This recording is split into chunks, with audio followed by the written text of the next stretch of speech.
at the world from the eye of the Horus. If you Alexander the Great, then I am the Porus. Coming straight from the mud like I am a lotus. So हाथियों का बल कैसे सकेगा तू मुझे रोका? देख तू कैसे मैं लड़ूं, तुम लोगों से ऐसे ना डरूं. करूं मैं जिससे मैं तरुण, पानी पे चलूं मैं जिससे मैं वरुण. चाहे मैं जीऊं या मरूं, जो करना चाहूं मैं वही तो करूं. आता है तू ना करीब, तू बेटी चीप, जब ना कटे ना तेरी ये jeep. Better believe you're gonna bleed. Pick up a seat, get your team. I'm the king of kings, mother in arms in a battle. You all gonna die if you act like a vandal. Bring the realm to reality from every angle. This is the public service announcement from Mumbai to the rest of the world. I am a Raja. I am the Raja. भिड़ेगा तो उठेगा जनाजा ना, तू मेरी तरफ आना. आ गया तो होगा फिर तनाजा ना. ये भारतीय भाषा फिर दुनिया सुनेगी ये तराना ना. 'Cause I am the Raja. 'Cause I am the Raja.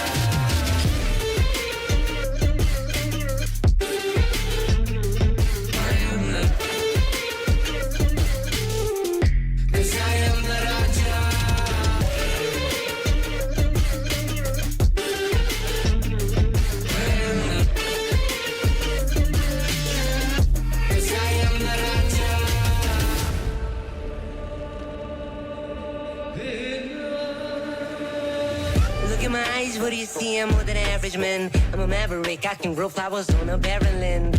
Break a mountain with my bare hands and step back and cause a literal avalanche. Should've been about us traveling. अष्टभुजाएं मेरी जैसे मैं tarantula. ना है कोई तोड़ मेरा जब से पूर्वजों का ज्ञान मिला.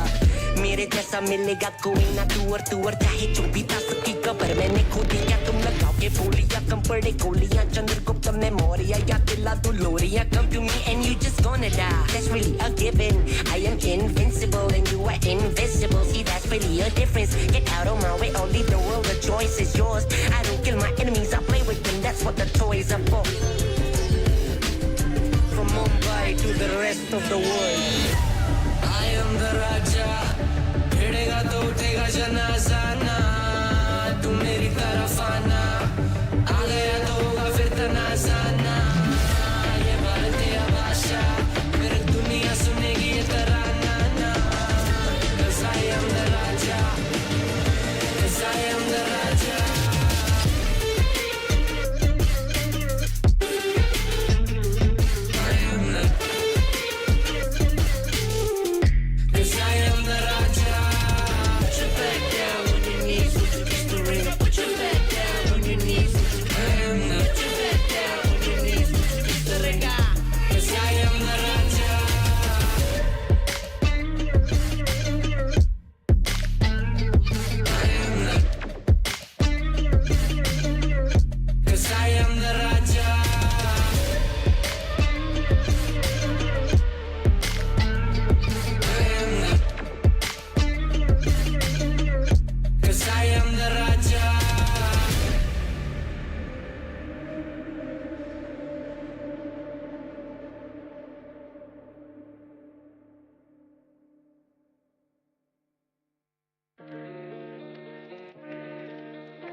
Bienvenidos a Madrid.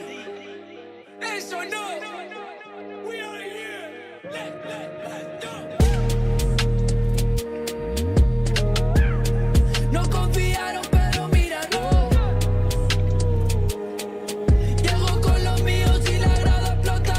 Le di la razón al que me quiso ver bien. Lo soñé en mi habitación y ahora en primera me ven. No te hablo del avión. Vine por mi cinturón. Voy a hacer que recuerde mi nombre. No me importa cuándo ni dónde. Yo por esto la sufro.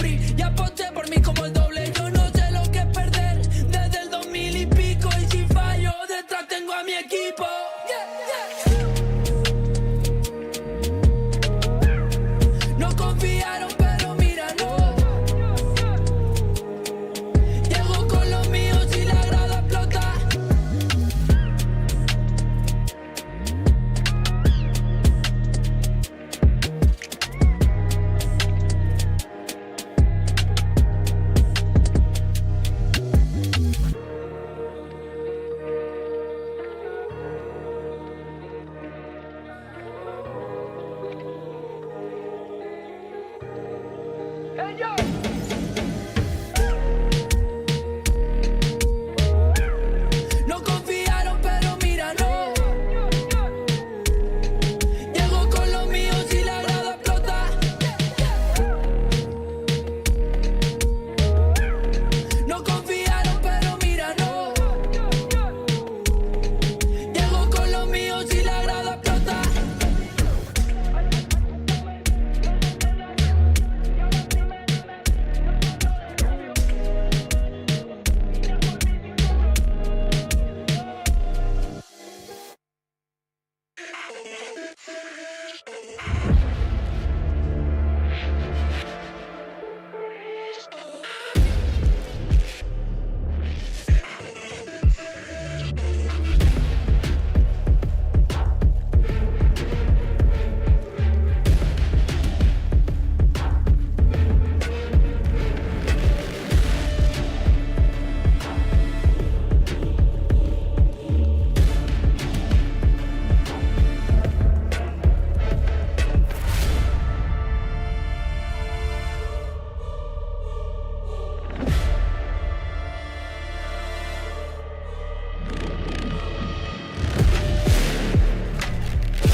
ahead of this.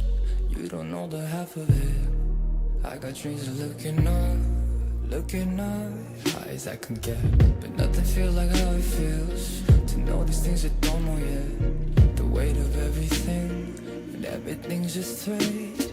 Sometimes I'm trapped inside and I don't know what I'm gonna do.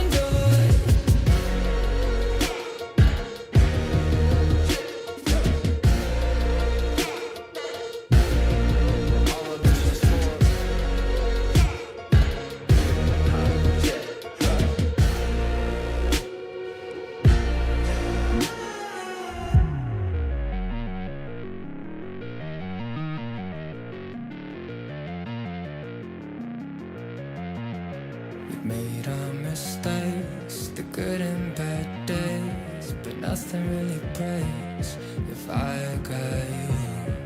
Look at the sky when you go outside, and know there is nothing to keep me back.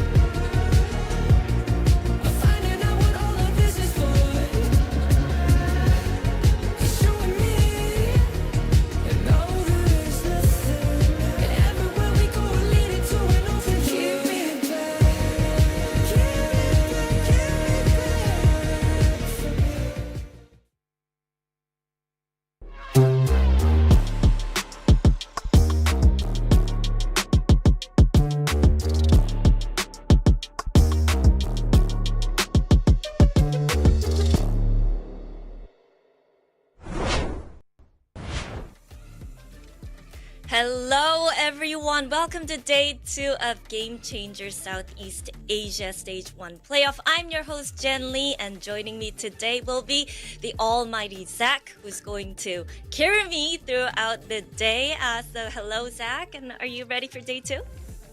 Hello, it's nice to have the Pacific squad here bit by bit, and I'm really excited to be here, Jen. We had a really fantastic day 1, going by some of the matches that we saw on the stream, on both the streams I suppose, with yesterday. So I'm really excited for day number 2, especially since today we've got that lower bracket coming in, if I'm not wrong, and it's an elimination day, so those days are always very sad, but they're also very spicy. I know, I was checking out the matches yesterday, and a lot of unexpected stuff, for me at least, being so new into the Game Changers. A lot of crazy stuff happened, but we got to see 8 teams perform, so I just want to get your general impression of how the scene is kind of developing, and of how impressed you were with the ladies performing yesterday.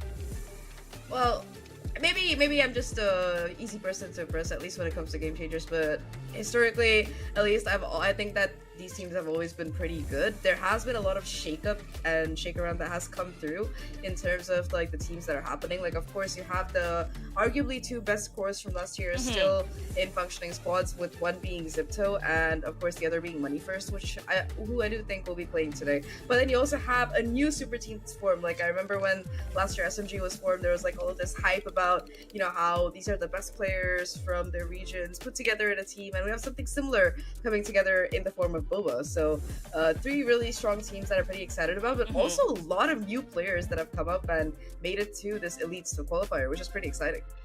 Yeah, having mentioned that, I feel like stage 1 is going to be packed with beautiful Valorant. But before we dive into the action, here's everything you need to know about the format.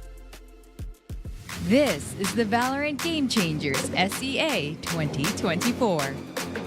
There will be 2 stages this year, Stage 1 and Stage 2. There will be an open in each stage and a group stage in Stage 2. The top 4 winners of Stage 1 will be seeded into Stage 2's group stage. The opens for Stage 1 will be held from the 26th to the 29th of March, and the playoffs will be from April 1st to the 5th.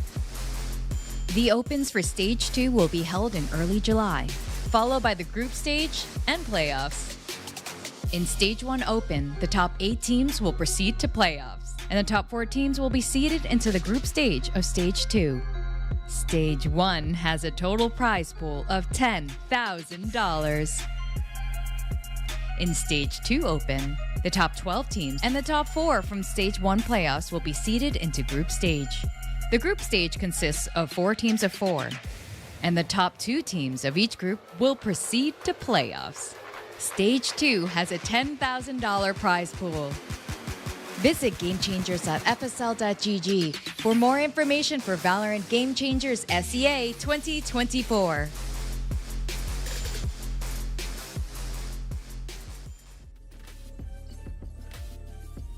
All right, and here is a roadmap, kind of to remind ourselves of why we're all here, a general blueprint of what's going on with Game Changers Southeast Asia 2024.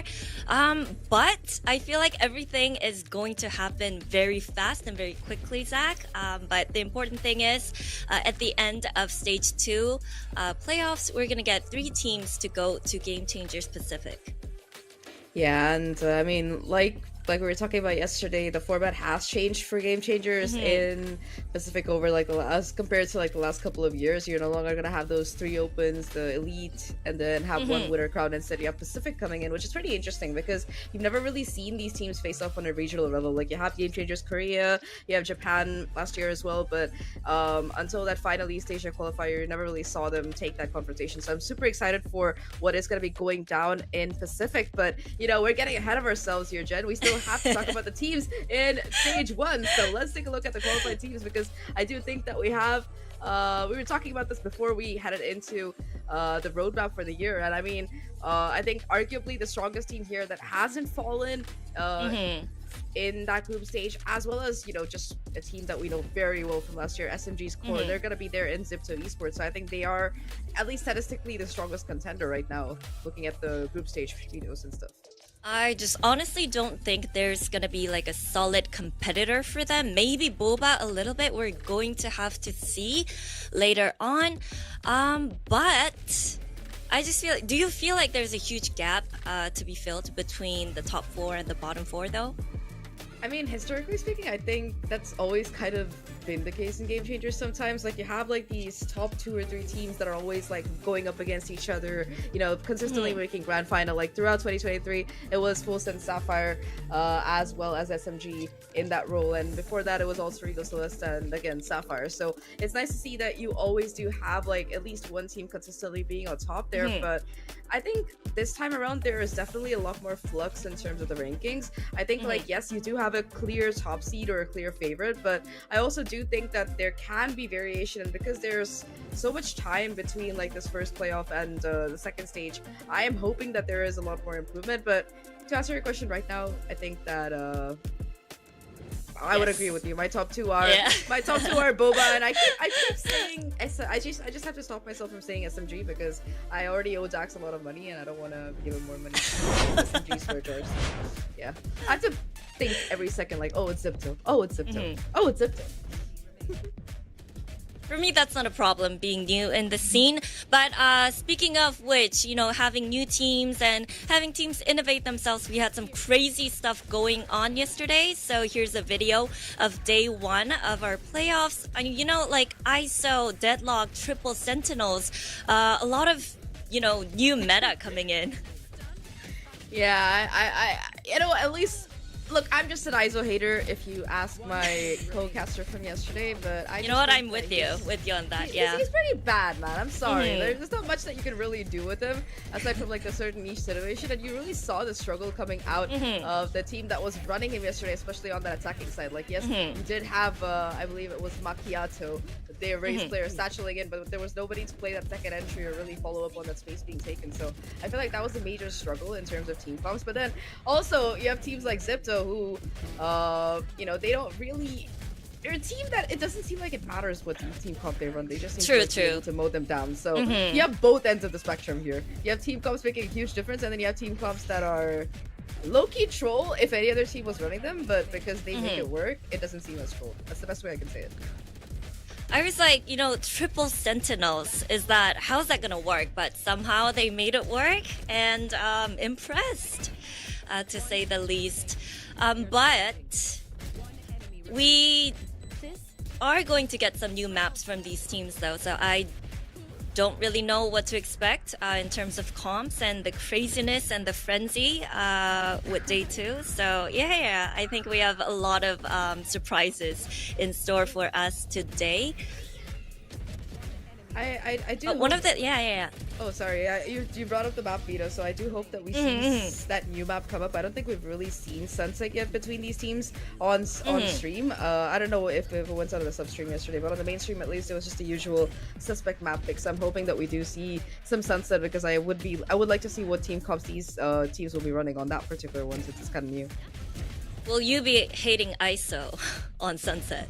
I think I'll hate ISO no matter where I see him. I think that's just me being a hater. I would rather see a Yoru or a Gecko or like even just a Sage, you know? I feel like there's just more value for the team. Yeah, true. But one of the things that I've noticed, even watching this highlight from yesterday, is that, you know, there are teams with super mechanics. It's just like superhuman aim. And then there are teams that are kind of trying to run their executes, but because they're being out-aimed, they kind of crumble. So I don't know how that's going to work between the 4 teams that are going to play today. I mean, I think that's a really great point to make. You often do see it, especially when you see these top 2 teams go up against you see teams go up against the top 2 teams. My bad. So especially yesterday, like in the game against Zipto, you could kind of see that being the case here with multiple players from Zipto just going in for these open fights. You know, they're like, yeah, we don't even need utility to set it up. We can just go for these peaks. So I think the aim thing is definitely a case there. But at least in today's matches, because this is that lower bracket, the teams are a little bit more closely seated together. I'm thinking that we're gonna be getting a little bit more in terms of competition and in terms of the general team synergy as well. I think that we're not having any more anomalies like Zipto, so as to speak, really caving their way through the bracket. So it's not going to be as fast as yesterday is what you're saying, but let's take a look at the bracket first. As you mentioned, we have the lower bracket round 2 going on. Super important for 2 teams that, you know, took away the win yesterday to carry the momentum forward. For other 2 teams, winning today will be crucial, but actually for all 4 teams, you know, winning is a must. Yeah, it is that lower bracket, so no second chances here for whoever does lose today, unfortunately.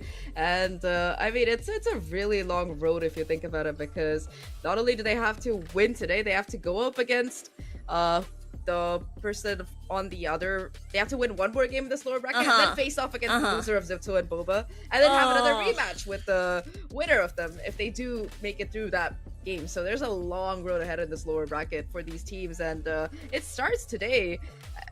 I mean, it does. First game, Aura versus MKS. Do you feel like there's a clear favorite? I know we've been talking about this for a while, you know, ever since we started streaming today, but I do feel like there's gonna be upsets happening too. I mean, I think for this matchup, there isn't really a clear favorite. I mean, yes, Mommy's Kittens did start off in that upper bracket, so they did have a little bit of an advantage in terms of seeding, I guess, but right now they're in the same game, and every single game yesterday was a 2-0, and that was a really great point that you brought up about the momentum, because right now, at least in terms of momentum, Aura is feeling it. They have that clean 2-0 win yesterday, and for their opponents, they're just coming off after a loss, so I think that kind of morale, it could definitely make a huge difference in how the gameplay does progress today. Yeah, I feel like for Mommy's Little Kittens, it's crucial, especially to redeem themselves and pick themselves up again. For me, I don't see a world where they would crumble or choke, at least for today. But that was a brutal loss, but I don't really think that they treat it as a loss that seriously, but definitely today will be the opportunity for them to get back into the group. Yeah, we just need to see a lot of firepower from Kittens. Yeah, I mean, I think that in terms of firepower, both these teams do have a bit to work with. Like if you look at the team lineup for Mommy's Kittens, for example, of course, Staryaban gonna be coming. Mommy's Kittens first. Yes, my bad. Envious and Samphire, of course, they have that experience playing together from MLT during that last year. And while there are a couple of new faces, I do think Elfie in particular was a player that really excited me yesterday. You don't really see a player being able to pick up that role of the chamber or that Reina and consistently frag out, especially against the upper echelon of teams. But I think Elfie did a really great job yesterday in their game against Zipto. Sawamura and Grams, for me, the 2 duelists yesterday really just popped off. So I'm really just excited to see what they can do against Mommy's Kitten as well. But it's just, I don't know what to expect. Honestly speaking, I think this game is going to be pretty even-sided, because just in terms of stats, you have both teams with newer players coming in, like Grahams is pretty new to the scene. Tess was a substitute last year, if I'm not wrong. Of course, Pigruda and Elfie, Rin, all of these players as well. They're not like, they haven't been a mainstay of the Game Changer scene as much as some of the others. Like, for example, Sawamura, who used to play under the No More Capricious last year. So there's definitely experience. It's a mix of experience and I would say newer players coming into the field here. And in terms of the head-to-head here, I think this is just a Jet mains head-to-head that we're looking at here between Sawamura and Envious. I think that Sawamura in particular is a player who has been very consistent over the last couple of years. In 2023, kind of jumping around between teams, but hopefully this will be the one that sticks for them.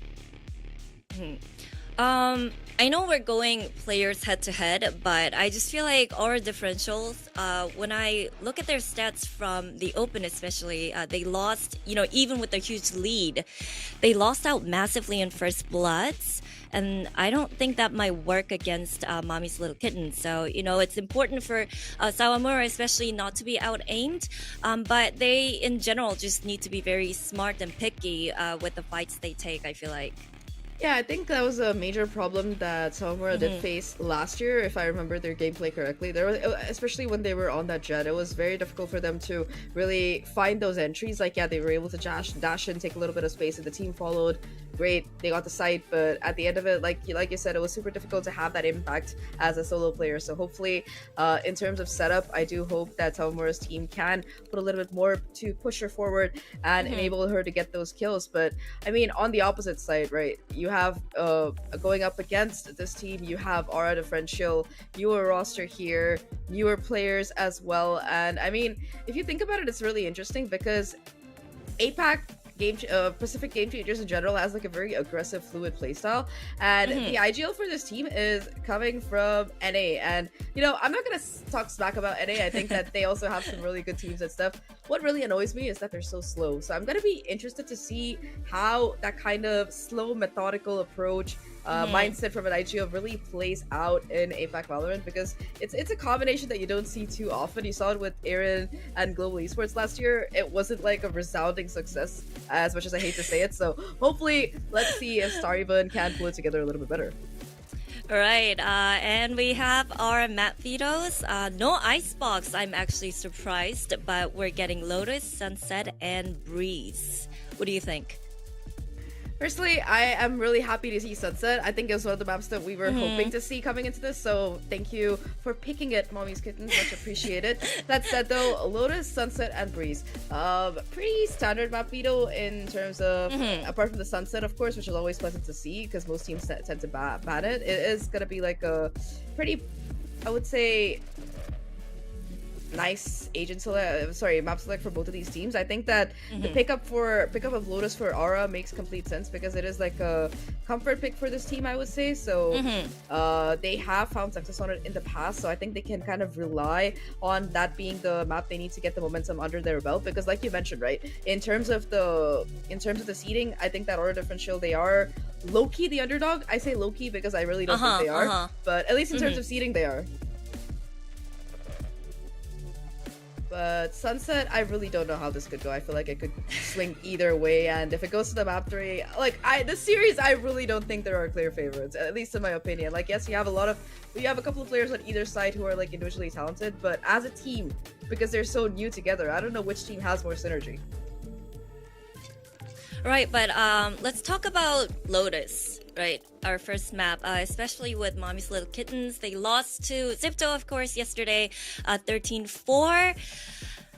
Are there any problems that can be fixed from yesterday in just such a short amount of time? And are there any improvements that you saw maybe, might be good for them to make? Well, I mean, look, I'm not gonna talk too much smack about them because they were up against Zipto, and I think that on Icebox in particular, I felt like even though it was Mommy's Kittens map pick, it just didn't seem like their map pick because of how much in control throughout that map it seemed like Zipto were.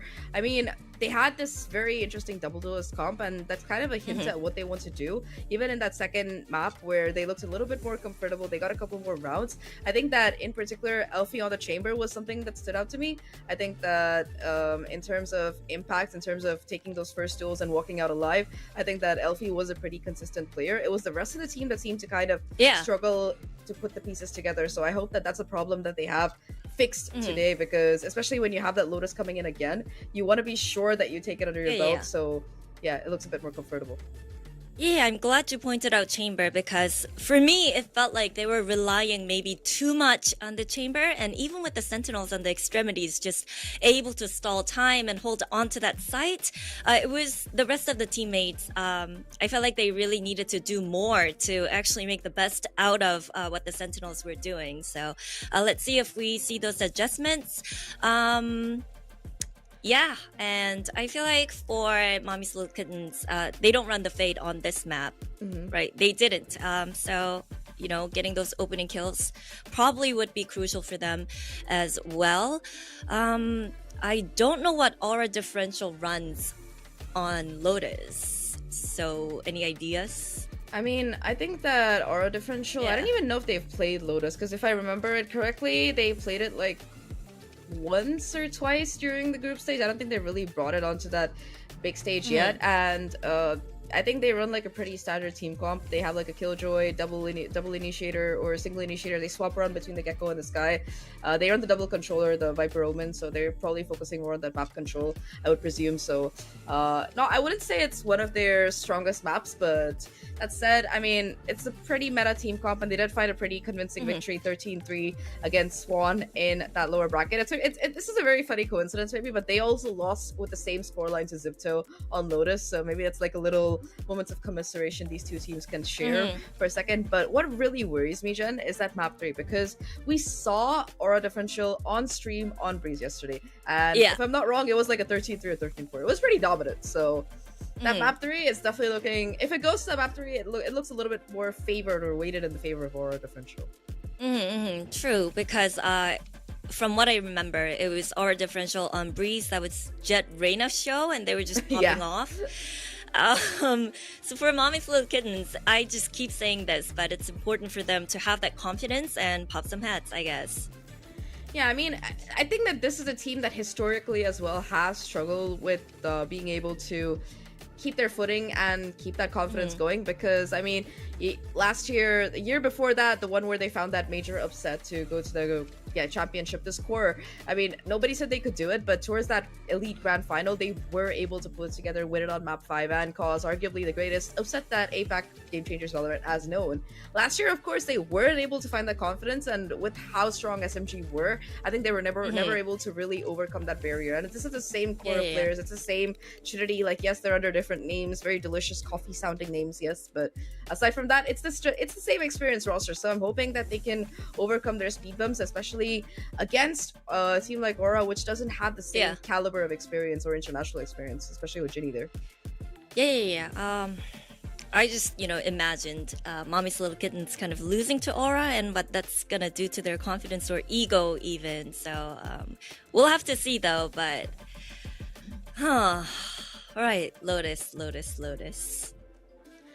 What would you like to see? Not what we expect to see, but what would you like to see, Jen? On Lotus? Deadlock. I mean, honestly, I could see that work. In B, We saw Deadlock work yesterday on a map that it had no business working in, so I'm sure it can work today. But I want to do Deadlock with Neon. That's the thing. Neon's great. Neon's great on Lotus. Like, it's actually really incredible in terms of taking control of a lot of areas, because the stuns are just so powerful. I would like to see Neon too. I agree with Jen. Yeah. Alright, let's see if we're gonna get Neon. I believe we are going to get our agent select soon. But before that, I think we have a bit of a anticipation breaker, so everyone go get your snacks, go get your popcorn. Anything else I missed, Jen? Nope. Yeah, so we'll see you on the other side. We'll be right back.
Welcome back. We just had our map vetoes in for match 1.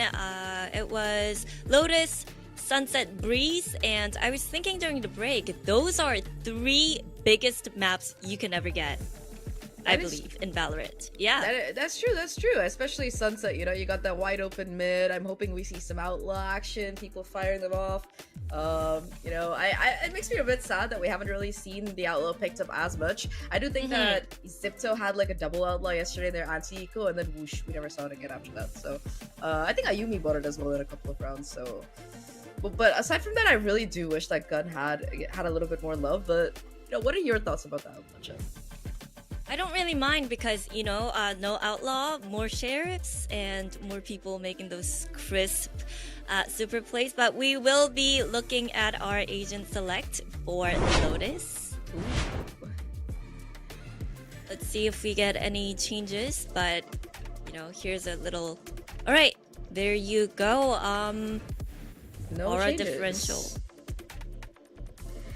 Yeah, I mean, we for Aura Differential, at least we were talking about their double controller. They haven't really opted to change anything from it. Sawamura, of course, gonna be sticking to the Raze as that primary duelist of choice. It's the same for Mommy's Kittens. They had that double sentinel yesterday, and even if they weren't able to make it work in the greatest way, they're gonna opt to stick to it, which I really like. Like, stick to your guns. I respect that. Huh. I still don't know, you know, how I feel about Mommy's Kittens comp though. I think it's yeah. It's supposed to make you question things like, can this work? Is, you know, in a meta where teams are steadily trying to throw the sentinel role entirely into the dustbin, is it worth investing in 2 sentinels? So I think the way that Elfie plays it, at least it makes sense. Like, okay, you're just gonna go peek with your sheriff, tap some heads, come back. So I can see Elfie playing it more as that secondary duelist slot. But that said, I am also sometimes I look at this agent comp and I'm just like, why does this look like my rank games? Why? Yeah. It's just, for me, it takes some time to process this, because, like, you know, in VCT, the meta is like no duelists. I mean, no sentinels. Yeah, exactly. Get rid of sentinels. Everyone hates sentinels, and game changers, it's definitely a breath of fresh air for me. But with that being said, let's take a look at our predictions. What have we said? Actually, We have the barracks for predictions. Oh, there we go. Oh, Yeah. we're both average Mommy's Kittens We're enjoyers matching. here. Yeah, we're matching. Let's go. What can you say? I love cats. Dude, side note, love completely animals. unrelated. Do you have a cat? Though? Yeah. I have 2 dogs, actually. Do you have a cat? I do, but I haven't seen her in like a year. But long sad story. That's a separate story we talk about later. But yes, I do have a cat and a dog actually, in separate places because they would probably kill each other if they met IRL. But yes. My cat is not very friendly. My cat is not very friendly. All right, I was gonna ask you what the scoreline prediction is going to be, but we're running out of time, so let's go ahead and see how this plays out. I'm gonna send it over to our casters, Pilski and Tash. Thank you very much, hosts and also analysts. You guys are awesome. Love to hear your breakdown. And today is really exciting. It is still Elimination Day. So the question is, while these 2 teams are playing here, we have a team that came from the lower brackets and a team that has been knocked down here. Mommy's Kittens, I am very concerned because they went down by a landslide yesterday. It's very, very scary. And Aura Differential winning an intense match yesterday. What do you think, Pilski? Yeah, I guess it's kind of like 2 different trajectories in the playoffs. Looking at the format overall, I think coming through from the Swiss, it seems like there's really not much separating a lot of these teams. I'm not exactly sure how they got seeded because, you know, you're talking about like teams going like 4-2 or a bunch of teams going 5-1, and some of them go into the lower bracket, some of them go into the upper bracket. It might be the difference of like 1 head-to-head or plus 10 rounds or something like that. So I think, you know, some of these teams may have been a bit hard done by, and some of them may have been a bit fortunate coming into the upper bracket. But, you know, teams do play differently when the pressure's on. And so far, Aura Differential have shown that when they're on the brink of elimination, they're able to step up to it. We'll see if Mummy's Kittens are able to do the same. I mean, to be fair, Mommy's Kitten went up against Zipto yesterday, and sure. Zipto, yeah, it is definitely one of the strongest teams out there. 4th place last year for the core, at least during Game Changers Championship. So let's see how this is going to go, because ladies and gentlemen, we are going to go into the first map, first game of the day, and it is going to be super exciting. We saw the predictions for the desk, but Pilski, what's your prediction? I don't know. I'm just going to go with the team that I saw yesterday, which was Aura Differential. I liked what I saw. This bias is insane, man. Yeah, this bias is insane. I'm bringing in the B stream bias. I haven't even seen Mummy's Kittens play, but I would agree with you. You know, they've had a good run outside of the fact that they've had to play Zipto a bunch, which is you getting handed a lot of learning lessons and having to make adjustments. So let's see if those adjustments will help them here on Lotus. In fact, they did play this map in particular against Zipto twice, both in Swiss and in the game yesterday, I believe. Yes. So we'll see if they're going to be able to make some adjustments against an Aura Differential. Let's play that a little bit. In fact, one of their games didn't even finish, which was their game against their opponent yesterday, I believe. So both teams with a couple of reps in the Swiss and the playoffs on this map. We'll see how it all interacts at the end of the day. It's going to be a 1-4 here for Aura Differential, having a little bit of a creep out over to A Rubble behind the Viper Orb, and they're going to be making some moves over towards that A site. Taking their time. No contact quite yet, as we see the initiation comes through. Util dumps out. Sawamura already on the side. A quick right flick to the face. Pigruto fallen. As Sawamura, this player had a big impact yesterday. One of the highest impact players in terms of first contact. Yeah. Spike goes down. Already, players playing turret 3. Sawamura all alone on site though, going in for that heal from Graham's. And it's actually quite insane how big the agent pool from Graham's is. Waterfall all the way from heaven, and Sawamura another right click to the head. That makes 2 this particular game. Sawamura, the shots going quick 5 from the other side. Trades her out. The quick crossfire to come through. And that's pistols for Aura. Yeah, beautiful. Just a simple kind of round there, Tash. Taking that A Rubble control up behind the Viper Orb. That is the strength of the Viper on this map. A lot of your start rounds look pretty similar. You know, you put the wall up, you deny the info to the defense. They don't really know whether you're creeping up behind it or whether you're elsewhere.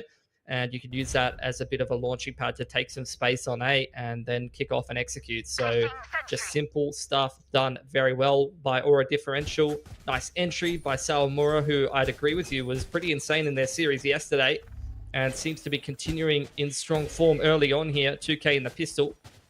Now, this is something, looking at the lineup here of Mummy's Kittens, they do not play the Viper, but the Chamber on defense in particular is going to have to be something that you are playing around, that you're giving some respect, because the Chamber can definitely take some opening duels.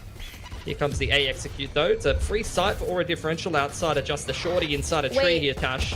That is insane. He tried to do the same thing Jesse Bash did from Team Secret in Pacific. Didn't quite work out this time. Aura was very prepared for that. 5 in one end, making sure no one is playing near drop. Sawamura just really sharp with that Guardian. Despite the flash to the face, to keep going for that. Tess from the other end, giving a lot of support. Starry Bun, all eyes on Samfire right now. The drop to come through. A quick, flawless. Beautiful. Beautiful round, actually. Yeah. 5 players surviving. They even just kept a couple of pistols into that round. So we'll see what they want to do on the bonus here. Could get a couple of upgrades, make this a little bit more of a dangerous buy. And so far, already conditioning Mummy's Kittens to fear this A wall up into the A execute. It's been what they've been doing the opening couple of rounds. So it's going to be something, you know, bouncing around in the minds of Mummy's Kittens. And they're going to actually, in this opening gun round, really try to dominate this A control. And that's exactly when you see Aura Differential just going to leave the Viper on A, probably put the wall or the orb up and go and take control of C mount here straight away. So this is good. Yeah. This is massive, actually. Just taking control of that A Rubble, but this time around, they weren't going toward A Rubble. They were going straight into C. Another free entry to the site, and Sawamura, just so undeterred by all this utility, takes out the turret and just beelines it straight to Waterfall. Gets a tap onto Elfie. Oh, barely gets away with her life. Envious. One player that we've seen come back in the end of the year, making a big splash in MLT. This time around in a different team, playing head-to-head with Rin. Now, on Mount, just playing in for that post plants. Good protocols come through as well. Good areas to hold and crossfire. Graham's unworried at all with that swing. Just gonna spray through the smoke, and they are actually sticking there. They spray there, they get to that, they go for the what is happening? I'm so sorry about that. I was so confused by the teleport and the defuse. Yeah. And they still managed it. Well, barely did actually. I mean, loving how Aura Differential's playing at the moment. See, Mound Control straight into the Exy. They are playing assertively. They're playing with confidence right now, just kicking off those side Exys, not respecting the KJ util, and things get messy. Look, even if Aura Differential don't close out that round, that's still going to be a lot of damage on the bonus regardless. Oh, yeah. Regardless, though, they do win the bonus. They break the money here of Mummy's Kittens, and it's about the best possible start you could have to Lotus here for Aura Differential.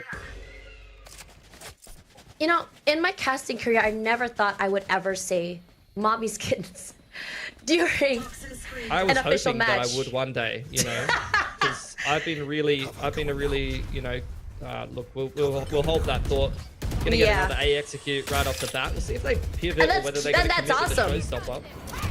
Yep, showstopper straight from Sawamura. She has had some insane entries, but this util not doing her any value. Going up, Samfire blown to smithereens. She's slow, doesn't go down. Tess with the support on their side. Starban gets one as well. Sawamura, despite being so low, you really gotta give it to her. The courage she has of still playing as aggressively. Elfie! 2 massive taps with that headhunter. Going huge. Big Grocho on the other end. Just gonna try and go for that double swing, playing in very close. Elfie only has a Bucky in hand. Trying to see if she can get a bit more closer. Does mark the area of tree. Swings out together. Taps 1, taps 2. Elfie with a 4. Goes down. Graham's. Can she actually come out with this? Here we go. A good hold to one side. No ace to be seen as Graham's. A hero play to come through. And we've seen it yesterday. And we see it again today. 4K for Graham's in the bonus win. And then being able to clutch out the one-on-one. That definitely got a little bit dicey there. Very sharp. On the chamber is Elfie, I believe. Yeah, 4K in this round does a lot of economic damage here to Aura Differential on the half-buy, so it's going to make it a little easier here for Mummy's Kittens to come back into the game, and they're going to take a timeout. I think it's a good time for a timeout as well. They really need to start adjusting to this up-tempo gameplay that Aura Differential is bringing into this game of Lotus so far. We're ending up in a lot of map control straight into site exit kind of situations, which means they really need to be less greedy with their util. They need to respect the fact that Aura Differential are willing to pick up the pace and be able to play around that a little bit better. Because right now it just feels like they're getting rolled over by these executes and the retakes are not looking good enough for them right now. So I think this round got the 2 of the force out for Elfie. You'd love to just maybe post her up on C mount, something like that. Put the KJ set up on A and have the rest of them as a pack going elsewhere. Need to kind of decide if they want to tackle these executes head on or whether they do want to try to set up the chamber and try to play for picks some places on the map. As for Aura Differential though, they're front running, so they need to decide if they want to just keep sticking to what's working for them, Tash, or whether they do want to try to maybe fake an execute, pull some rotates and try to, you know, call the audible somewhere else. Yeah, and it feels like it's a lot of util dumps, honestly, and Aura Differential just so okay with waiting this out. Immediately off the bat, door broken. Ellie. Whoa, timing not on her side though. You see that, Phil. Recalling my bot. Hey, want to have the progression smoke out of the Omen here, maybe. Full A main control taken by Mummy's Kittens, and Aura Differential have to respect that for the time being. Maybe they'll go back in the mid round with the dog or something like that to re-clear. There's mount control taken by Aura Differential though. See if they're going to kick off the exit again, just straight into the site here. Yeah, Sawamura just waiting out the nano swarms. And they are so patient if you think about it. But this time around, I don't think I spotted one player playing behind box quite yet. Haven't moved. And immediately, free sight once again. These retakes, as you mentioned earlier, has been very, very difficult for Mommy's Kittens. And it's just a situation where they've used so much utility in the beginning of the round. They run out of the utility quite quick. And now it's all about that wait. Making sure they can play as a 5. Smokes come through. Graham's not afraid to just creep back onto the site based on the information given by Starybun as well. A very slow creep, but time. Quickly just running out here to tap Starybun. Elfie finds one. Sawamura as well. Samfire great for that trade, but so is Rin. Already on the site. 5 from Waterfall. Playing is real good. Look at the crossfires from 3 different areas of the site. Clean round, 5 in a row. Yeah, they're playing it so well at the moment. The site top box crossfire, very popular at the moment on Lotus, getting the double nanos on the spike, and they've had the late flank through from the Viper every single time they get into a C after plant. So having that flank from Waterfall, you can see it on the replay here, already set up in combination with how good this site crossfire was. Mummy's Kittens just do not seem to have an answer right now on Lotus.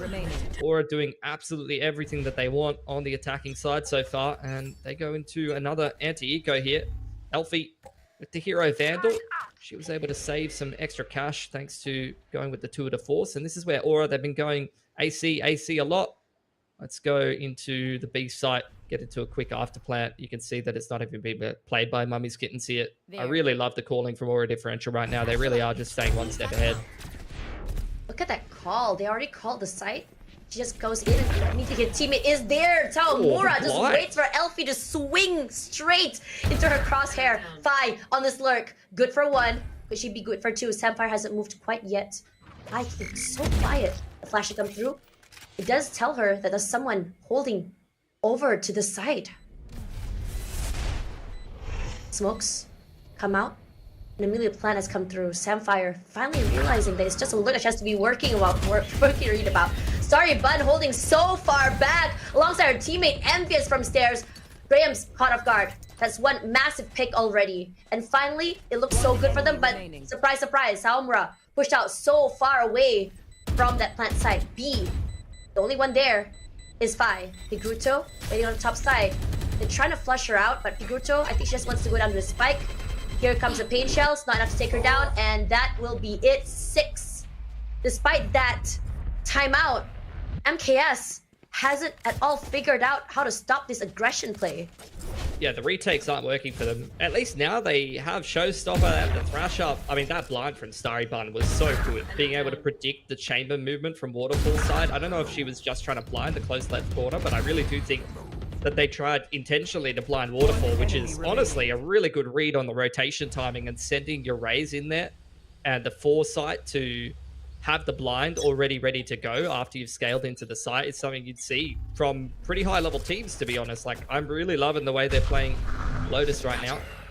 Guiding Light scanning on C Mount here. And once again, Elfie's been posted up with the operator, but just has really not even had a chance so far this game to even fire a shot so far. Yeah, and it feels a little bit frustrating for MKS. We know that some of their players have gone really far, especially in the previous years. Elfie, unmoved quite yet at all from the utility. Does get spotted out by that boom bot. Has to move back. Paranoia in return. So a little bit of HP and a trade for the Paranoia. I don't know if that was a good trade or not. I mean, she's still on the info line. Aura Differential, though, just going to go back to A. Walk up straight behind the orb. Mummy's Kitten's giving them full respect. There's a smoke towards A to try to disrupt this execute. They've got great ults for the retake, honestly, here. The Showstopper could be very difficult to deal with here for Aura Differential. Going to break open that door, make them worried about the B split. In goes the Trailblazer here, though, Tash. Yep, the Nate does move Rin away. She does take a little bit of damage from that as well, Saomura. Just something happened. 30 seconds left. Immediately, Pigruto finds her Rin as well with that beautiful Showstopper. Chess and Starbun answer back at least. So it's still very, very much equal. Plant. Seekers up. Already on the site. There's Seekers. We see the Seekers. We hear the trash come through. All this information gathering stuff. Tess moving out of the way. The spray's on the top side of the site. Time not on Kitten's favor. And Aura is doing such a great job of stalling this Elfie. It's just holding down the sights with this op. One peek is all she needs, but no one is just showing them a good hold on this crossfire. Both trading out one by one. Test to go down. Starry Mutton in this 1v2. Not happening. A good hold, very patient, with loads of time to spare on that diffuse. Yeah, good retake, but it took absolutely everything from Mummy's Kittens. That has bled the ult economy dry. You've had to burn the Showstopper and the Thrash to be able to put that round together for Mummy's Kittens. And still, it was quite winnable, has to be said, for Aura Differential. So now that they burn through their ults, they really need to be able to find some other ways to deal with these executes, because, you know, only keeping 2 guns up and burning through all of your ults is not going to be a sustainable way to win rounds on defense here. It's a I good one agree. to get. We got 2 off the lockdown. That could be another great ult on the retake. Tess has almost got her lockdown here. And it looks like we're going to get C mount control yet again here for Aura Differential. But this time around, you do have that up from Elfie. You hear the flash to come through as well, and immediately it's already given them enough information to not peek this. That one way as well will be deterring them. Elfie, once again, aggressive on this, pushing out. But no util will be used this time. That flash coming in was already enough information for them, so they don't have to burn through many of the utils so early. We might see them smoke C Link here and clear through door. It's another pretty popular way of tackling the mount control. They are just trailblazing front B here, putting a little bit of pressure. Maybe they're trying to pull a rotate back across on Waterfall side. Here's the reaggression over on the A side of the map. Fi every single time has been lurking out there, and this time punished. Took some time, but they did finally figure out the pattern set down by Aura Differential. Rin, huge for Starrybot. That's 2 members of Aura Differential out. That one way finally working in Envious's favor. Takes out Tess. Graham's holding all far back. Gets a tap. Beautifully and clean. A flash to come through, but quickly they give away that space. Immediately, Elfie misses that shot, and Saomara was quick with that. And spotted out, picking up that up, and we've seen Sawamura do a lot of damage with that. Changes her mind here, actually. Holds waterfall sight. Graham's showstopper. Yeah, one off showstopper as well. Could be massive. Might not need it as well. Spray, busy as well from one end. Rin coming out forward, beautifully done. A quick reposition. And finally, 2 in a row. Mommy's Kittens, perhaps this could be the momentum they need. Yeah, it's a good adaptation. Caught the Viper lurking outside of A, denied that control of C. This is where Aura Differential, you need to see them adapt to the op. They need to do like an Omen progression smoke and flash out of it with the boom bot or something. That's kind of the most popular way to tackle that mount control. Either that or, like I said, they need to kind of smoke C Link, contact up B and open the door. That's another way you can kind of tackle it. So they do have options available to them, but it doesn't really seem like they understand how to push the Chamber and the Omen off of this mount control. Need to be a little cleverer and just use their util to be able to tackle those kind of setups. They do have Showstopper. That's another great way to deal with it as well. You could just have a set play where you just Showstopper at the chamber and force them out. Or that nade as well. Also really good. But Elfie, oh, she challenges that. And she gets a massive pick. Sawamura to go down first. But a Trailblazer used. Envious on one end. And Tess will be using the lockdown. And in this situation, they're just trying to flush them out of the site. But there is still a tiny little pocket all the way in CT if they want to use it. But I think they know better than to play as aggressive as that. They do got a site, will be slowed. And 5 on 4, they can just chill here. They got the lockdown as well. Player advantage. They can just dump the lockdown on the retake. They're already kind of contacting in though, ahead of it. Okay, Envious moves away, time on their side. Graham's barely gets shocked with that. A good spray from Fi and Graham's. And now the Seekers are out once again. Fi buying more time with the snake bites. Regardless, Tess with the spray over on one end. Graham's finds her. And Pikachu alone, good for 1. Is she going to be good for 2? Need to isolate these fights, but it's going to be so hard when they have a crossfire over on Bend. Finally, Aura Differential take back the round. Yeah, you needed to see the lockdown on Waterfall side. In response to the opposing lockdown, your KJ was set up B as well. That was a really nice pick from Elfie, like peeking into the nade. That's exactly what you want to be seeing from your chamber, playing pretty fearless, just abusing that TP. But the way that they approached that retake, you know, just contacting up on pillar side into a crossfire without any real util to assist them to help kind of smoothly facilitate the success of that execute. It's really not what you wanted to see, and Aura Differential are going to punish them for that. That's a reset round. Now Mommy's Kitten's back on the save, and they've once again pretty heavily stacked up A here. That's a nice shot from Fee, though. Yeah, Fi was massive with that. They haven't checked the back of this block. So Samfire, let's see if she gets away with that. Yes, she does. Not too sure if they're going to actually check it.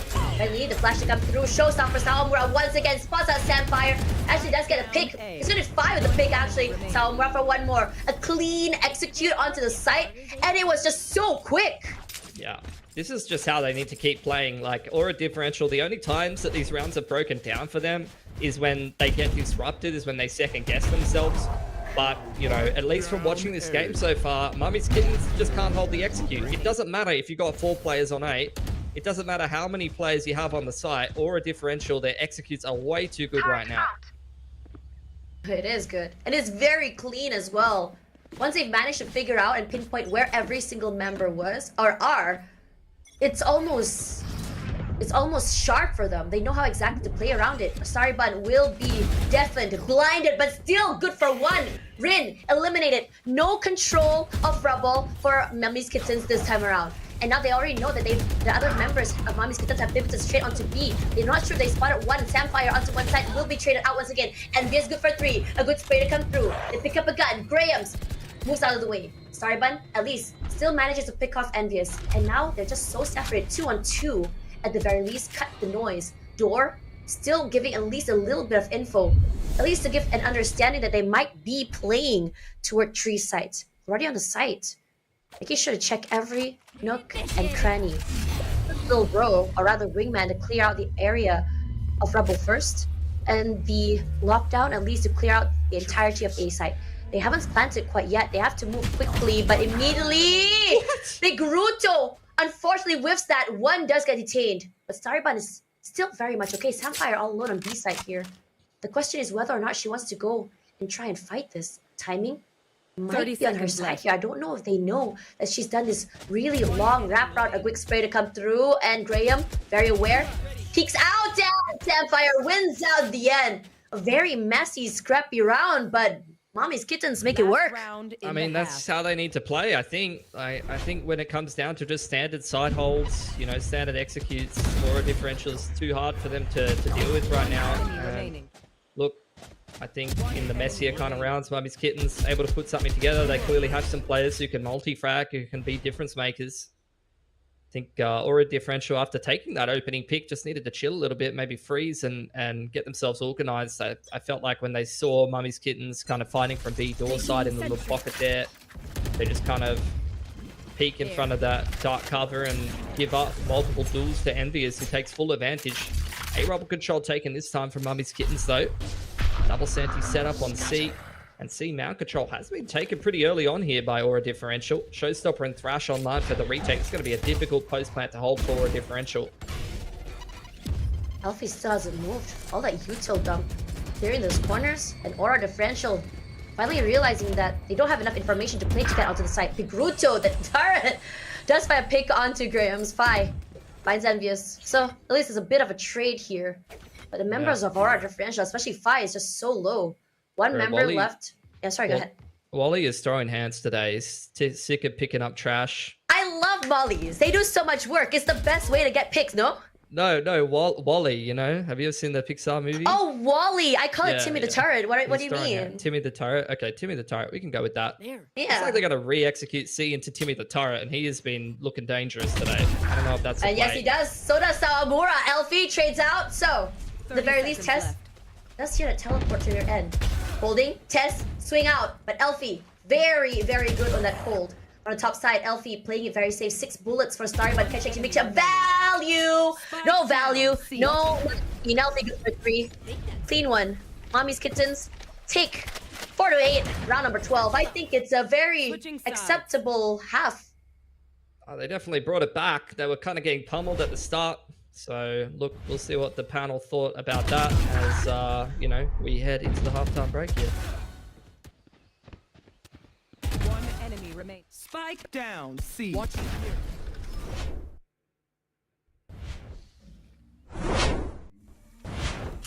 All right, 8-4 halftime is what we're staring at. And I feel like we can explain that first half with 2 things.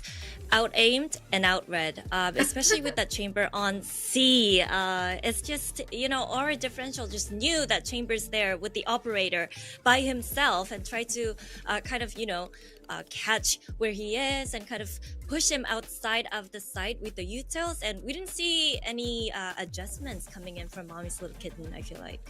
Yeah, it looked it looked very awkward, especially that was a great point you brought up about the chamber. So many times you could just see Sawamura satcheling in, getting that free pick, even dropping a gun to the teammate, especially in that bonus round. So I think that it was a very, very strong start for Aura Differential.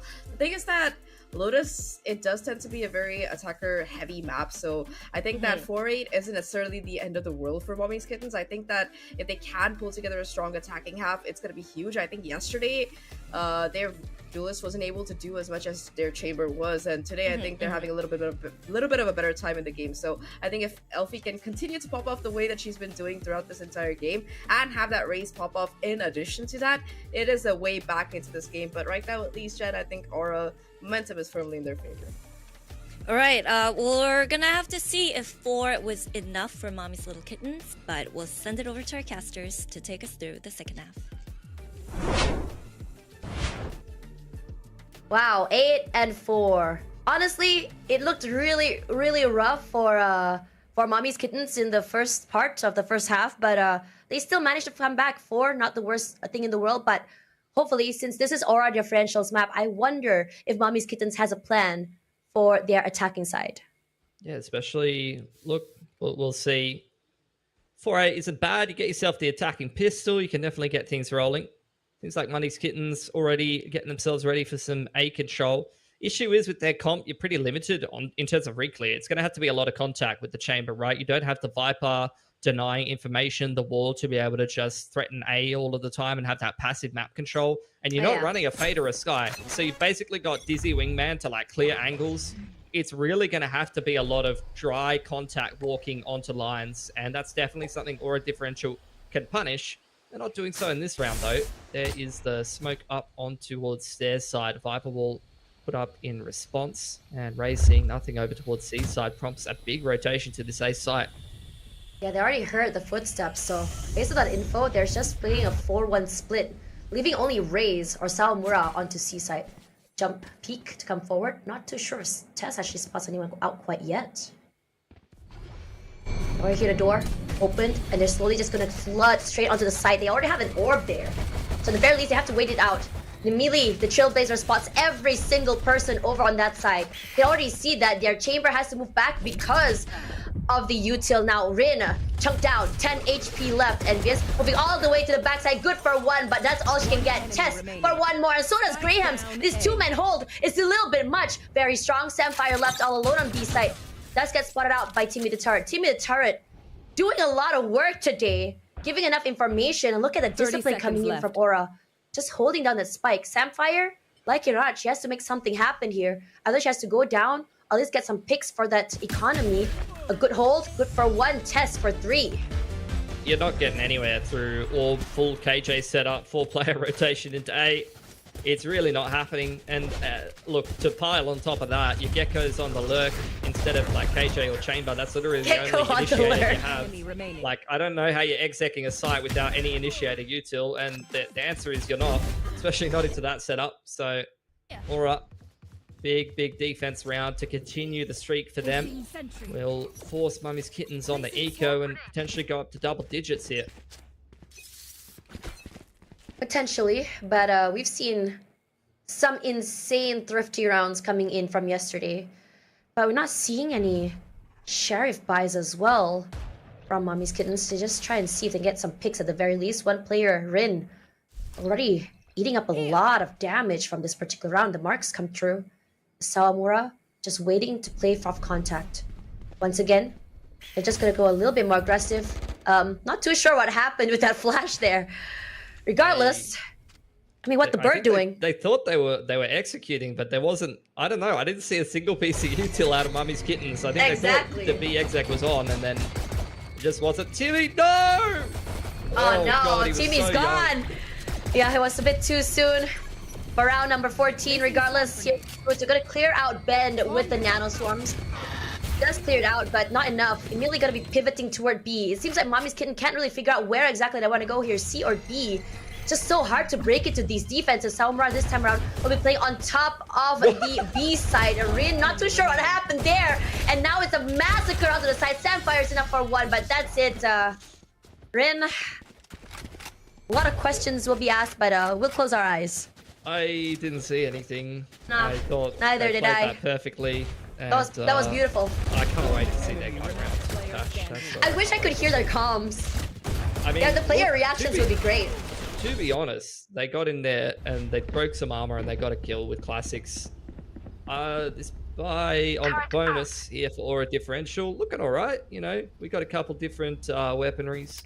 Starry Bun's going to even force up. Looks like it's going to be A main control.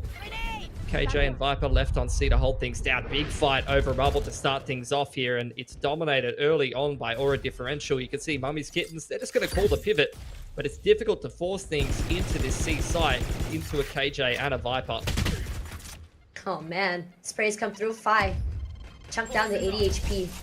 Ooh, they do break the util, but don't know if they are aware if Tess is that side. Oh! Very smart judge play, hiding behind TV the turret. That is disgusting. Tess, good on you for playing that round like that. And that means a cut of noise now for at least the members of Mommy's Kittens. Yep, couldn't bust past the orb, past the judge setup. Very difficult. You got to hit the perfect timing and bait out a lot of util to be able to actually break through a Viper KJ setup.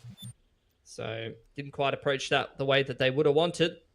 Now a 2-player disadvantage. If they pivot back over onto Rubble's side, Starry is up on this line. There'll be util pressure here from Sapphire. But the other 2 players walking back to A here. 30 seconds just left. trying to buy some time, get some noise, but it's only one person big. holding. That's huge. Starbun out. No more smokes at the very least unless you can't buy for that. Now, Sapphire, good spray onto 1, but Graves will answer back. Quickly going to be rotating over to the A site. Plant, no problem to come through, but it is a 3 versus 2. Still very, very doable for them. Elfie quickly repositioning themselves. Setups, put down. They're just trying to really figure out where exactly their executes are going to be. They're going to play 3 towards stairs. And the turret just fight things through. They are aware that it's going to be coming towards stairs. Roomba, there's 1 out. Elfie, still holding. Beautifully played, finds 5. Numbers dwindling. And equalized as well. They do break the utility. The tap to come out. A quick spray, swing. 1 goes down. Sawamura and Graham's 1 each. A nice retake. 3 versus 2. A clean round. And now 11-4. Yeah, almost threw that one in the bin after going up 5-on-3. Starry Bun just caught in the open with the smoke in hand. I think she knows that she done goofed that round, but they're still able to put the pieces back together. And that's Aura Differential, a dominant attacking side half, and then winning the bonus as well. They are on track to dominate Lotus here. Unless Mummy's Not so smart though. Look at that play by Tess, like putting the turret there and hiding behind it. Like they checked and they're like, oh, it's just a turret, but they didn't know Tess was there with the judge. That was genius. It was, but they did leave my boy Timmy high and dry, which is pretty. Sacrifices have to be made, dude. Okay. 1-4. Looks like Mummy's Kitten straight into C here, Tash. Yeah, straight on to C this time. You can see that they're still holding on. There is 1 judge by onto Rin. She's able to get that perfect satchel inside. This could be massive. Regardless, this is a very pivotal round. They need to try and get at least a win here. Don't want to get a match point to Aura Differential. Nades cleared already. Sawamura holding a good tap. And then 1 goes down. 5 answering back finds Elfie as well. Now, with only Envious there. Beautifully done. ADS play. There's a bend 1 more time. 5 despite being only 30 HP. She's done a lot of work holding down this A site. Yeah, they were trying to hit the lurk timing from the chamber, and 5 shuts that down. Trying to throw the lurk smoke onto C, create a lot of pressure to pull the rotations across. Now Mummy's Kittens, they've been given the A site for free, but in a 5-on-2, I don't think you're winning this post plan unless someone goes absolutely massive. Hero plays. I mean, that's been a lot of the theme on the substream yesterday, especially for Aura Differential. 30 seconds left. Do get the plant. Rin, now granted an upgrade from that judge, so it does allow her to play a little bit more of those long-range fights. Nades to come out as well, Piguito on the backside.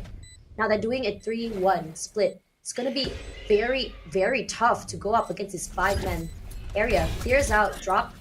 5 eating up a little bit of damage to do pop both of the utility. Now it's going to be a lot harder to play a little bit more safe.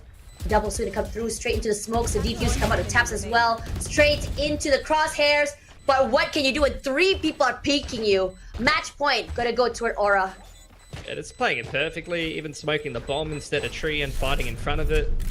You know, you smoke tree, you give the post-plant defense a chance to actually play in tree and spam on some angles, but if you smoke the bomb, play in front of it.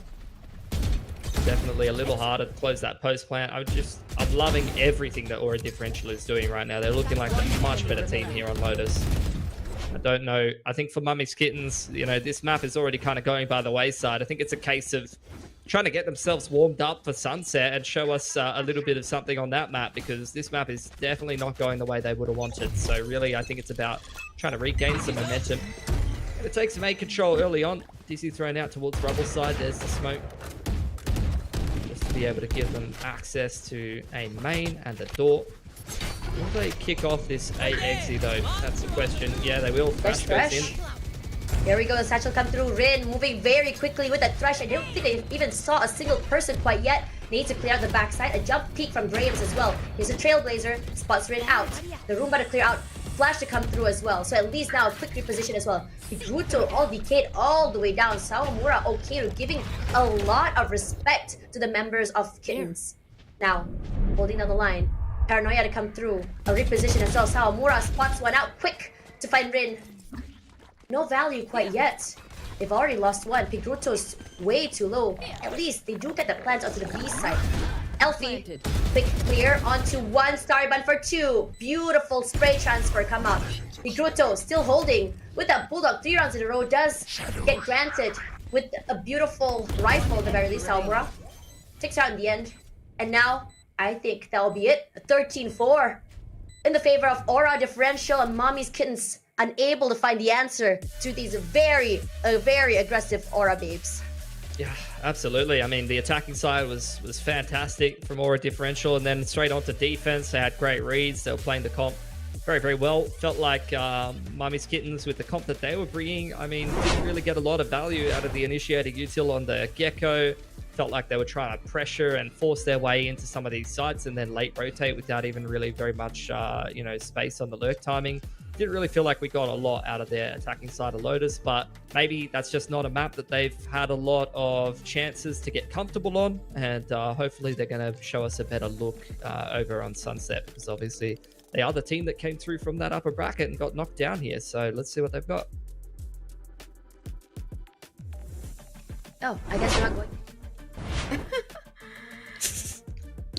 Well, hello and hello. Map 1 is wrapped. 13-4 went the way of Aura Differential, and I just think they came in so well prepared. They kind of knew the weaknesses of Mommy's Kittens comp, and they really kind of worked their way into it, and they exploited their comps to the fullest. Yeah, I mean, both ways, right? Aura Differential, they looked really comfortable with their own team comp, and they clearly had a battle plan. Like on that attacking side, you know, we talked about how dominant they looked and how they were constantly putting pressure on that chamber, because the chamber was always like that isolated pick they could find. But also on this defensive side, you could really continue, you could continue seeing their level of planning. Like Tash pointed out that round where they made that little microplay with the judge that found so much value to convert that bonus, or just in terms of positioning and rotations, right? They always seem to be one step ahead of their opponents, and I think that MKS, they really struggled, like Pilski said, to make their agent comp work for them. Like I heard Pilski losing his mind in the middle about a Gecko lurking, and honestly, Pilski, I feel the same. Yeah, let's take a look at the scores a little bit and talk a little bit more. I don't think we can blame Rin for, you know, at least the game on the Lotus though, because in their comp, there's, you know, no one to set her up for success. And as you mentioned, it was just Aura Differential taking better angles and, you know, staying a step ahead to make sure that they shut Rin down. Yeah, but I think they were really good at doing that, exactly, like shutting Rin down. I think that Rin, in terms of taking space, just wasn't able to do too much, and also like the way they were playing or on that defensive side, they were very retake focused and very heavy on that. So they were happy to sacrifice a little bit of that side control and opt to just find positioning instead and go in for that united retake. And you could see that it really worked for them, because so many times these split retakes or those kind of plays, it just completely took MKS off guard, like in a lot of those rounds. And especially just overall on this second half, I just feel like, with Chamber and the Killjoy, they really have to push out, be more proactive, especially with the Gecko as the solo initiator. And I think just our differential did a great job at punishing those as well. And now we take a look at how the econs were. Mommy's Kittens lost all the pistols, I see, and things weren't really looking great for them at all. Yeah, I mean, throughout you can see like that rough economic cycle, like eco save, save buy. So not really very easy to come back from that. And of course, Aura on the other side, very, very comfortable. They build up that initial lead, they keep it forward. They lose a couple of rounds in the middle, yes, but you can see that they never really struggled in terms of money in this game. They always just seem to have another buy in their pocket, and even that bonus round, right? They had a pretty substantial bonus. They had like a couple of Guardians. They had that Judge in particular. So I think Aura were very good at not only managing in a lot of factors. They were able to find those first opening kills. Crucially, they were able to maintain that map control. And if you look at a lot of these kills, you can see that the fights, they're usually during that retake on that site. They were very, very heavy. There was a very heavy focus towards both A and C site in particular. And I think that for Aura, that really worked out because that was where their opponents were going as well. So they just completely stalled the push. Good point over there. I just don't know how MK will be feeling right now. What do you think? Well, I mean, it definitely sucks to lose this bad. Like, 13-4 is not a very pretty scoreline, no matter how you want to spin it. But the one consoling factor that they have is that this wasn't their map pick. This was their opponent's pick. A map that historically they've done well on as well, despite their loss to Zipso yesterday. So I think that they can, if they can reset before that sunset, head into it with a bit of a fresh mind, try to really make the strategies that they put together work in their favor. I think it'll be a little bit better for them to reset, but I don't know if they're gonna be able to do that because they struggled yesterday to do that. Yeah, true. But Sawamura, on the other hand, with Groms, still crisp. I'm just awed at watching them aim, though. Yeah, I mean, Sawamura has always been like this very precise aimer. I think last year they were mostly playing on that Jet, so it's nice to see the race come out a little bit more, and they definitely got back to the grinding, man. Like, I think Sawamura, you've seen some of the Guardian shots that she's been hitting in both this matchup as well as I think throughout this qualifier, her stats have been pretty consistent. So I'm happy that this is the year that Sawamura is able to make their resurgence to come in, and if they can continue putting up these kind of numbers, getting like these opening picks, it's gonna be huge for our differential for sure. And we have our MVP for the first map. It's Groms, of course, putting up huge numbers as well. 43, look at that headshot percentage. Yeah, I was just gonna say that. I was like, 43? Excuse me? What kind of A-Lab routines do you have, girl? You gotta drop it in the chat. But like, seriously, 43 headshot percentage, almost a 300 ACS, and this is on the Sky. You know, usually you expect to see this coming out of like that Chamber or your race player or the Jet, but no, it's just the Sky. Graham's casually playing like, yeah, I might be playing Sky, but you know, I'm definitely entering or doing everything else I gotta do. Almost a 5 KDA. What? I have never seen that number in my ranked record, to be honest. But yeah, a lot of firepower coming from our differential as well. They're pretty warmed up going into our second map, which will be Sunset. As you said, though, MK really need to kind of rearrange their mentality a little bit. Hopefully they can do that there. But for now, we have to take a little break, right?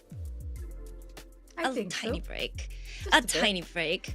So we're gonna head into break, but we'll see you soon.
Welcome back, everybody. Jen Lee here with Zach, with our differential taking the first map 13-4. Now, Mommy's Kitten's map pick coming up next, which is Sunset, something you are super excited to see. So, what are you expecting from this map, Zach? Honestly, I expect a lot out of Mommy's Kittens if they expect to stay in this particular bracket here, because that first map, it was a banger, but mainly for our differential. I think Mommy's Kitten, we pointed out like why they were struggling and the aspects into which they were struggling, and they're gonna have to fix a lot of these problems before we head over to that Sunset. They have played this map once before. They have won it in a pretty convincing fashion, 13-5 in that group stage, and unfortunately no Neon here, but they do have a pretty interesting team comp with them running a KO and a Gecko together. Usually, you know, you do see teams going in for that double initiator or that double controller, but I think in particular, I do hope that they keep that Gecko away from the lurk and more in a team play position, because I think that they really struggle with that on Lotus. Especially, we're going to see a lot of flashes, and that Gecko will be, you know, he's going to be needed to throw those flashes with the rest of the teammates. But I don't know, like, speaking of the lurk, I just kind of wonder what their game plan was. I mean, spear crafting for 30 seconds, yeah. I was trying to think worlds where you would have a Gecko lurk for some reason, and I mean, maybe in terms of positioning, like, okay, they were already hanging around there, you want to default a little bit, cool, and everybody just died. But outside of that, I don't know about it. Okay, maybe I don't have the capacity to read the strats here, but I don't know, Gecko lurking just doesn't seem to be a good idea. But, you know, enough of me griping about the Gecko. I think that for Sunset, like we did mention that this is their map pick. This is Mommy's Kitten's map pick. We talked a little bit about the comp that they like to run, and I was pulling up the figures for Aura as well on the opposite side. This is a map that they've played as well during that group stage, and I think that they also like to favor Raze as their solo duelist and Cypher as a solo sentinel, which you tend to see traditionally on this map, but there's a little bit more variance in their comp, because again, this is a team that likes to favor that double controller, in particular that Viper and that Omen. So I'm going to be curious if they're going to be repeating that. They also have a little bit of change up in terms of their initiators. Sometimes they use a Sova, sometimes they use a Gecko, and personally I really like the Sova pick, because I know he's a niche pick for this map, but just having those shock darts available to take care of those pesky tripwires on that B side, it's free entry after that point. And I feel like there's going to be a lot of things you can do with the Sova ult, or maybe with the skill combos on our differential side. We're going to have to see in the agent select if that's going to be the case. Do you think it's going to be 3 maps today?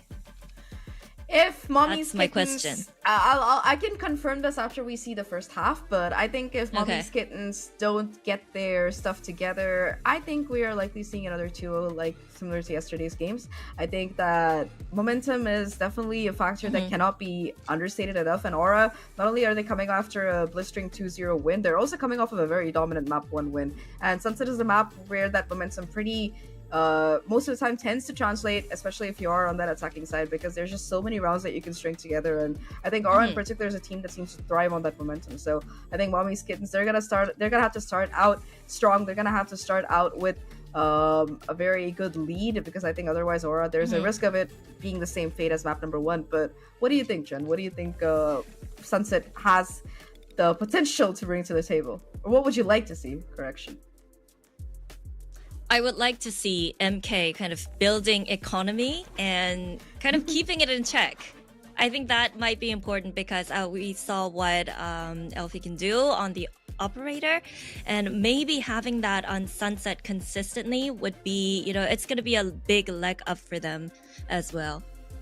Yeah, I mean, it made me really sad that we weren't able to like really see Elfie pull out that operator too much, because when you are running that double sentinel, right, with one of them being a chamber, you expect that to be the case here. But unfortunately, like you said, the economy cycle, we could see it in that map as well. It was just a very slippery slope throughout for MKS, and I think that especially when so many of these rounds turn into like a war of attrition, with even when you win you have like 1 player left standing, it's just not gonna help you much in the long run. And I think that was a major factor as well in the previous map.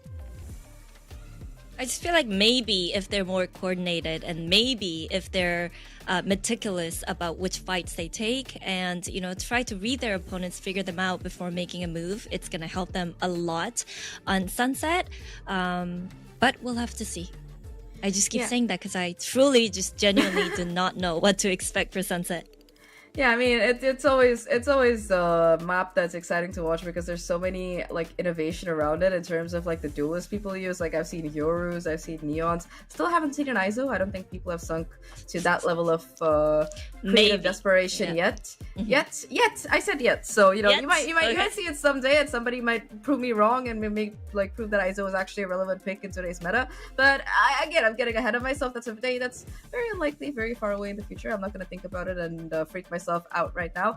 But you know, we talked about the agent comps a little bit. I think that for Sunset in particular, Cypher is that mainstay. I'm gonna be excited to see what initiators these teams will be picking up, and if Aura continues to go for that double controller. But you know, looking over from that last map, one thing that really I liked was the positioning that Starybun was holding a lot of times. Not as an anchor, like I think as an anchor she was caught out of position a few times, but I think in terms of on attack, like in terms of the map control, in terms of the lurks, that timings that she was able to consistently find, I really like what we were seeing out of Aura, and I hope that we can continue to see that coming out on map number 2 here. But moment of truth, let's see if all of our agent comp speculations prove to come to fruition. And Mommy's Kitten have already said, no, Zach, you're wrong. We have double initiators, one of them being a breach. I like that.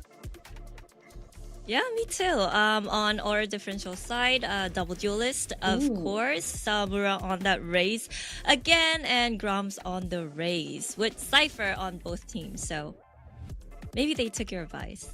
I mean, Cypher is expected, I guess, just because of how strong his tripwire is on the B side. Like, that thing is almost impossible to break unless you have, like, unless you're gonna be investing, like, your pain shells inside, which is why I like to see that solo pick on a lot of teams. But I think, yeah, Cypher, kind of a mainstay on this map. Omen expected, lets you play around with the elevation. If you're feeling spicy like Paper X and you have a Sage, you can even get one of those Grim Balls up and cause PTSD to your opponents for the rest of their life while they play this map. But that's it. I mean, our differential double duelist pick, Graham's was great that map, and if there's ever a player you want on that radar, it's probably somebody who can put up a 400 ACS on Sky. Yes.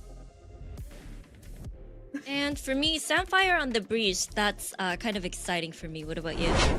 I mean, I like the breach personally. I don't think he's found as much of a niche on Sunset. You do see some teams running it, and I think that he can be really good to set up your race player in particular. So I'm hoping that it's gonna be the little bit of additional I would say utility that you really need to find value early on here. And Samfire does have experience playing the Raze before. I'm just hoping that they can find some kind of coordination between this Gecko and this Breach put together, because I think on last map that was the biggest problem. They really couldn't find that synergy between the Initiator and the Duelist. So hopefully on Sunset, their map pick, they look a little bit more at home. Right, so we'll have to see how it all shakes out. I'm going to toss it over to our casters to take us through Sunset. Thank you very much, hosts and analysts. Now, this is going to be very interesting. I was told by Tess, this is a very, very interesting thing. Number one, today, who's calling is not Fi, but instead, it's Starybun doing the calling today. And number two, for this comp in Sunset, Tess has just mentioned to me that this is a very last-minute made comp. They literally just made it up during Agent Select. What's your thoughts? Both of the teams are doing that because they both played a completely different comp 6 days ago.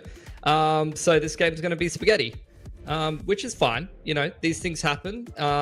It's really going to come down to a lot more how the teams can be adaptable, and that's really the beauty of a game like Valorant, right?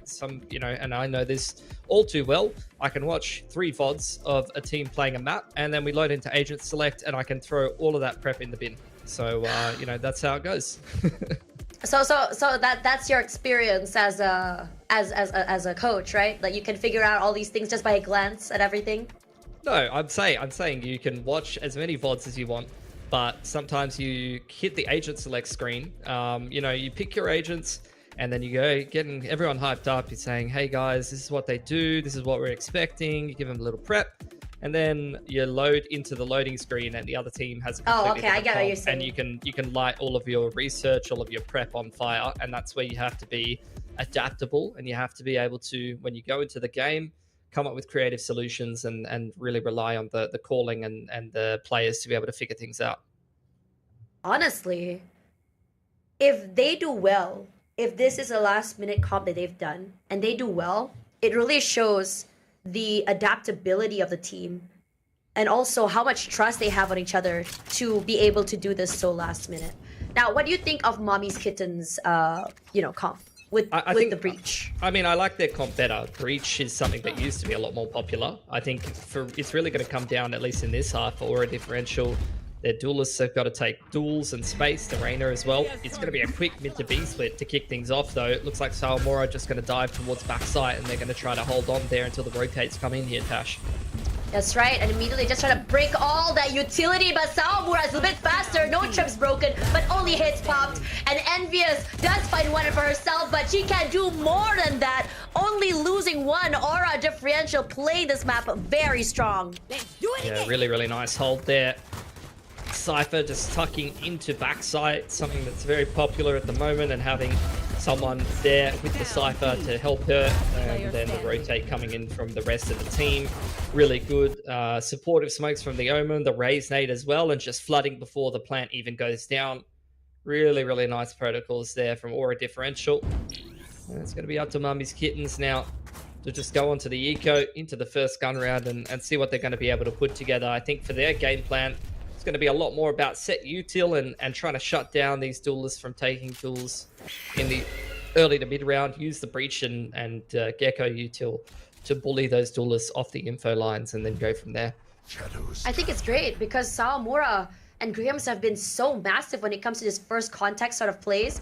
They like to peek early and they have so much escape. Graham's with the dismiss, Sawamura with the satchels. Yeah. But this time around, they haven't been moving at all so very early and immediately initiate straight into the area of market. A flash to come through, but no movement quite yet as they wait for the rest of the teams to reconvene. Sawamura making sure no one coming in from flank quite yet. They do get this plant for round number 2, but they do have the better guns. Sawamura with the tap, Samfire out of the game. Now, clear out the smokes. The paint shell to come through. Let's manage to find one more. Envious. A quick reposition with the satchel. And Pigruto, last one standing, rushes for her life. Does not want to give her life for an alt orb.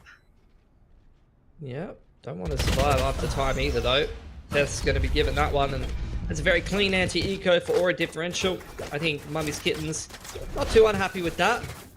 They obviously do get the plant, which will help with their money as well, building up the alt economy. So, pretty happy from both teams. And we'll head into the first gun round now.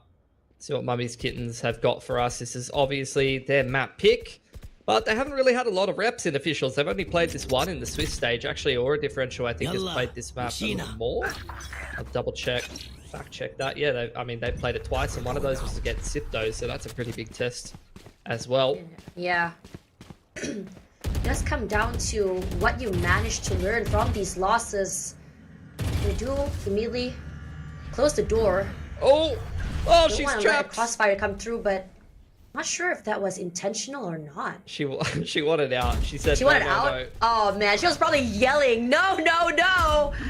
But looks like she's gonna be on alert for the other end. Immediately, the cage to give them a little bit of space to get inside. Flash to come out. Graham's chunked out on one end, but it is gonna be a trade from Starbuns with that Stinger.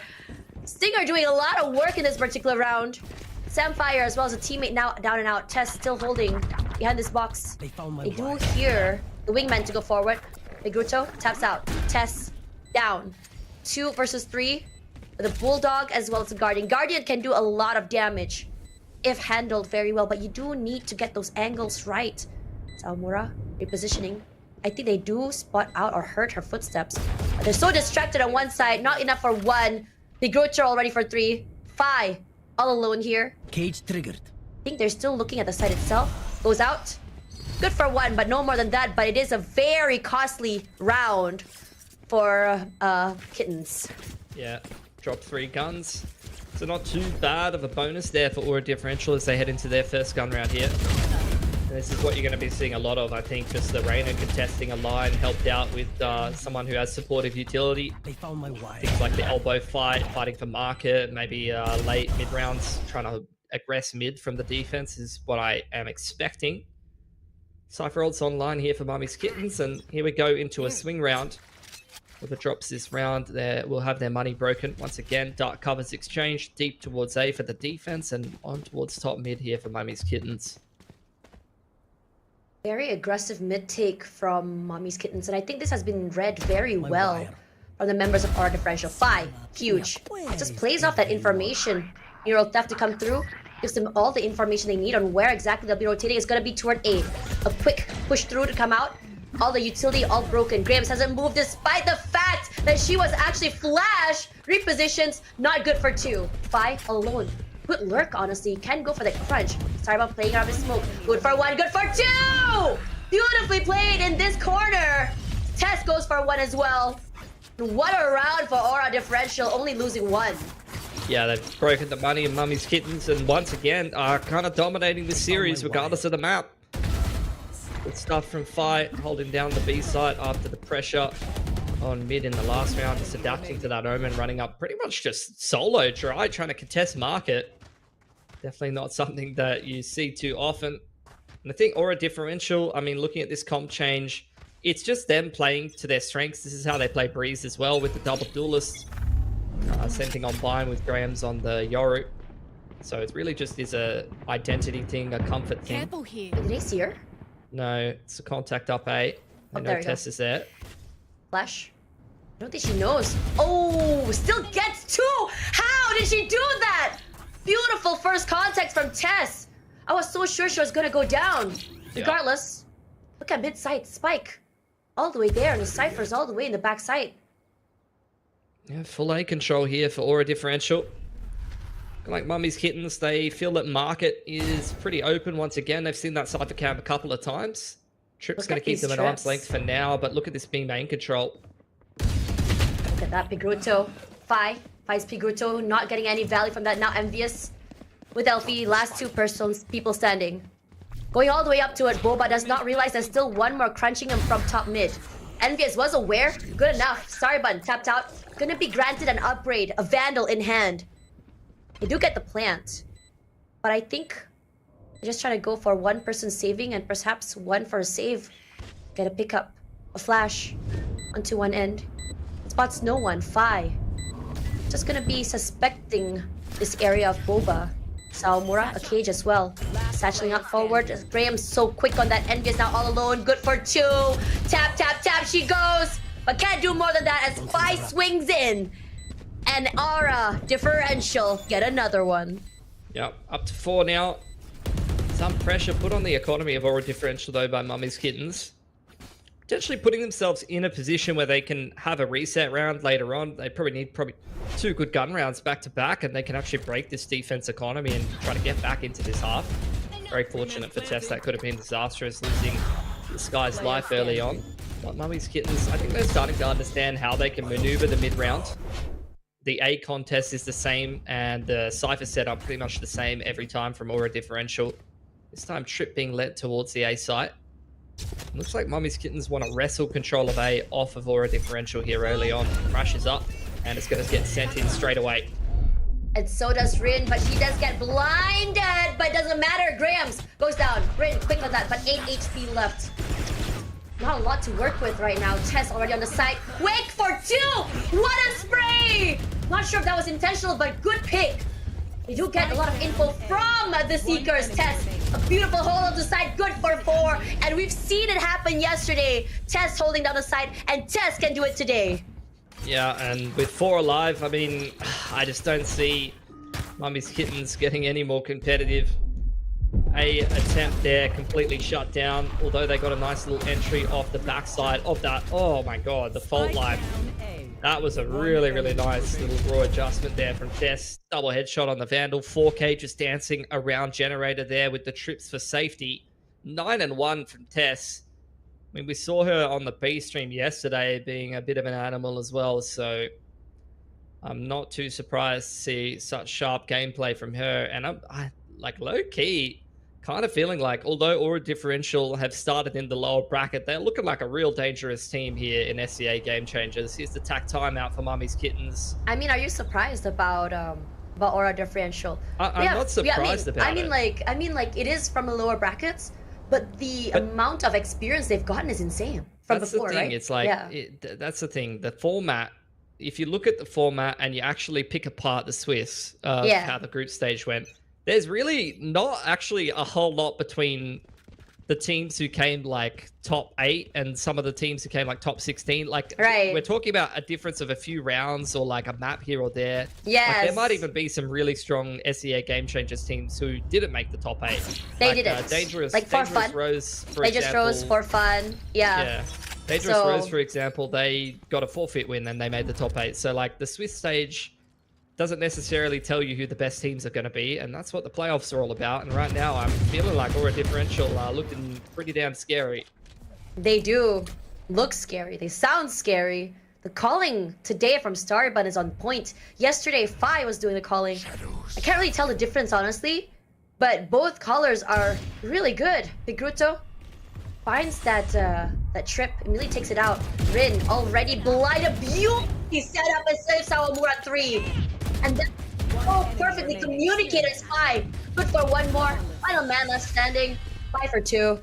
Another quick round for our differential. At this moment, I mean, there was a question I asked earlier, right, of Pilski, about the loss that Mommy's Kittens had yesterday against Zipto. Can they bring it back? And do you think this is just a matter of bad calling, or is their mental all out? Enemy remaining. I couldn't necessarily say from not having seen their game before if they're, having a bad day in terms of calling or choking up a little bit with the pressures on.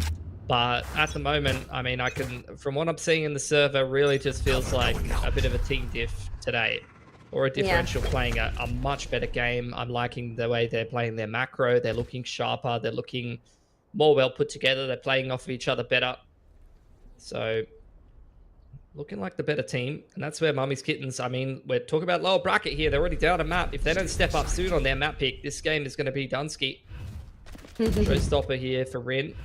Could help them get into one of these rounds. Pressure again on market, completely given up by Aura Differential. They're going to wrap back towards mid. In the meanwhile, look at Aura Differential. They push all the way through A, but Pigruto's caught that. Yeah, very, very interesting tight take coming in from top mid this time around. And it's different.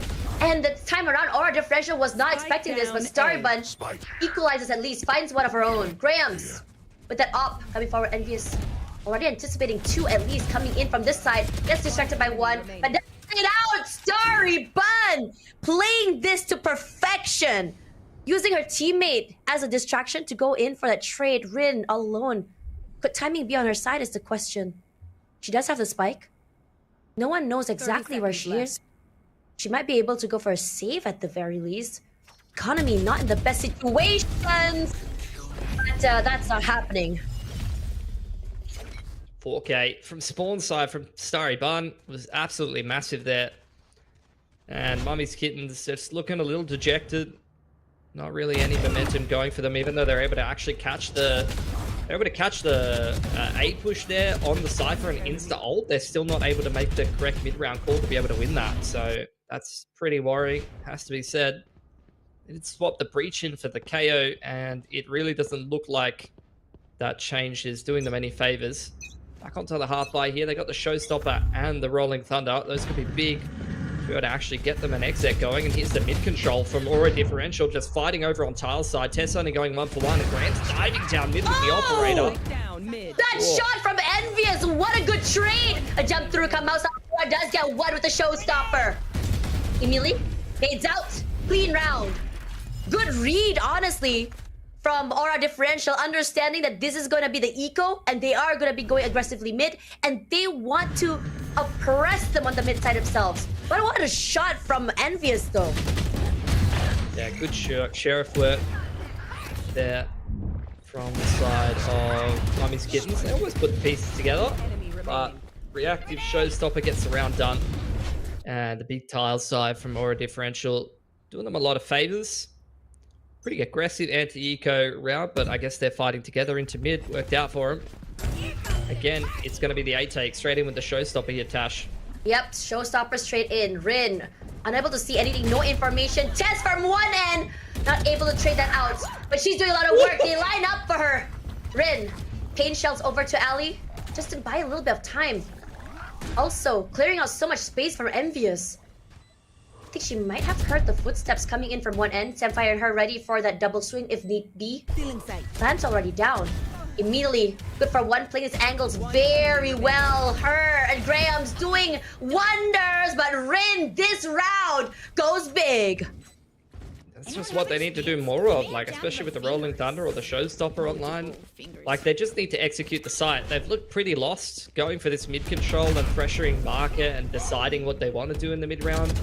I really think they need to kind of, I mean, that's just unfortunate. Literally ran into the spray control there, but still a big round from Rin on the raise. 4K doubles up the rounds for Mummy's Kittens. Do have the Rolling Thunder still online. It does seem like they want to kick off another A execute. It's a bit of a safer setup this time from Aura Differential though. Raise right up the back, playing retake from spawn side. Smoke on elbow. They're just sitting all the way back here, Aura Differential. This is a very explosive take from Mommy's Kittens, and this is exactly what they need, as you mentioned earlier. Rolling Thunder to come through as well, clears out all the site, and they have no choice to play. But this retakes Tess, caught out all alone, but does get answered back. Starry Bun, huge for that. We do get the plant. The other members of Aura Differential have to buy time. They have to wait. One coming in from flank and one coming in from mid. Have not too much time. You hear the Empress popped out as well. Have time, just set up for this post plant, but that neural theft will break every single preparation they've done. Sorry, Bun. Trapping the paranoia. Graham spots one out. Quickly. A smoke to come through. Envious and Sapphire. Great crossfire. Sawamura at least will answer back. Still 2-on-2. A game of trades in this particular round. They get the defuse, but here comes the Thrash. Thrash comes out, catches Starbun alive. All alone, and Sawamura caught out. That will be the end. 2 in a row from Mommy's Kittens, and they still stay alive for another round. Yeah, A execute works out again for them. Just chaining those big impact ults back to back. Rolling Thunder opens up the round, and Thrash is going to close it down. Really, really well worked there. Tess getting caught out in the open from the Rolling Thunder. Despite 2 players playing those retake positions on the box, I think they needed to just trust those spots to be able to find picks and then organize themselves a little better on the retake. Didn't really use the paranoia on that retake very well either, or a differential. Gave Mummy's Kittens a few too many chances to take duels dancing around Gen and default. There's the fault line towards the B side. Looks like they want to speed up and try to hit this side early on. Once again, just playing execute heavy here. Rin just waiting. The Roomba not getting them any information. Like it or not, they're gonna have to expend at least another utility, and they have to go in a little bit more explosively. They've been doing this few rounds in a row, and this time around, look at where Aura Differential's members are. They're already hovering toward B side, but having Sawamura play alone, hovering toward A. So at least if someone comes toward mid or toward A, they can go for like quick rotations. And they're being very patient this time around. Yeah, you can see that's making Aura Differential a little nervous. Going to go and re-clear mid now. And this is where the contact comes in. Rin cops a headshot, but they're still not committing to the execute just yet. Yeah, fire repositions on the backside as well. 44 seconds to go. Time ticking not on their side. You can hear the pings. They are going to go for that B side. Graham's with that flank. Goes huge. And I believe Rin has no choice but to execute onto site. Tess finds Rin. Eliminates it out of sight. All that space now gone. LP does good for one, but 5 and Samfire trade each other out. And Veers from one end tries to make a little bit more damage. Samfire all alone. Graham jumps out. How did she turn so quickly? So cute on that. So fast on that from Sawamura as well. Massive. 9-3 half is what we're seeing. Curse activate question mark. Pilski. Oh, I don't know. I don't know about the curse, but maybe the panel has something to say about that.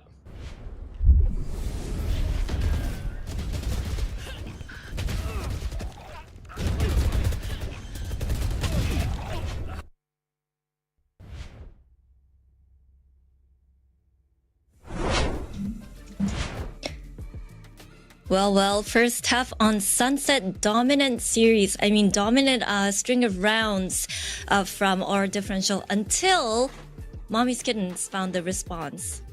Yeah, it took them a lot of ultimates. It took them like a bit of team play to find their footing together. But yeah, like you mentioned, towards the end of that first half, they were able.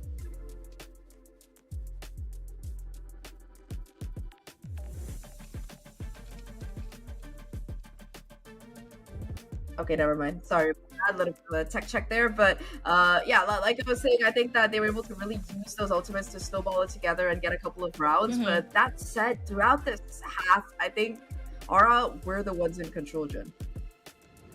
Yeah, of course. Especially with Tess just popping off, doing everything by herself with the help of Starybot. Of course, her paranoia just in the right places at the right time, making, everyone's life easier. Sawamura and Tess just, having an easier time to farm up those kills.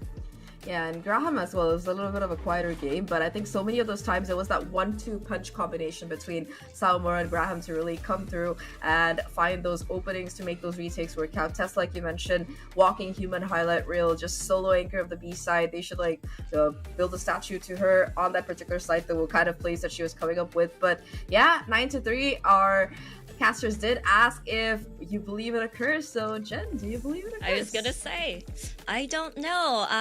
I might say I do, but that's for our casters to guide us through the way. So casters, take it away. So Jen says she doesn't know if she believes in curses.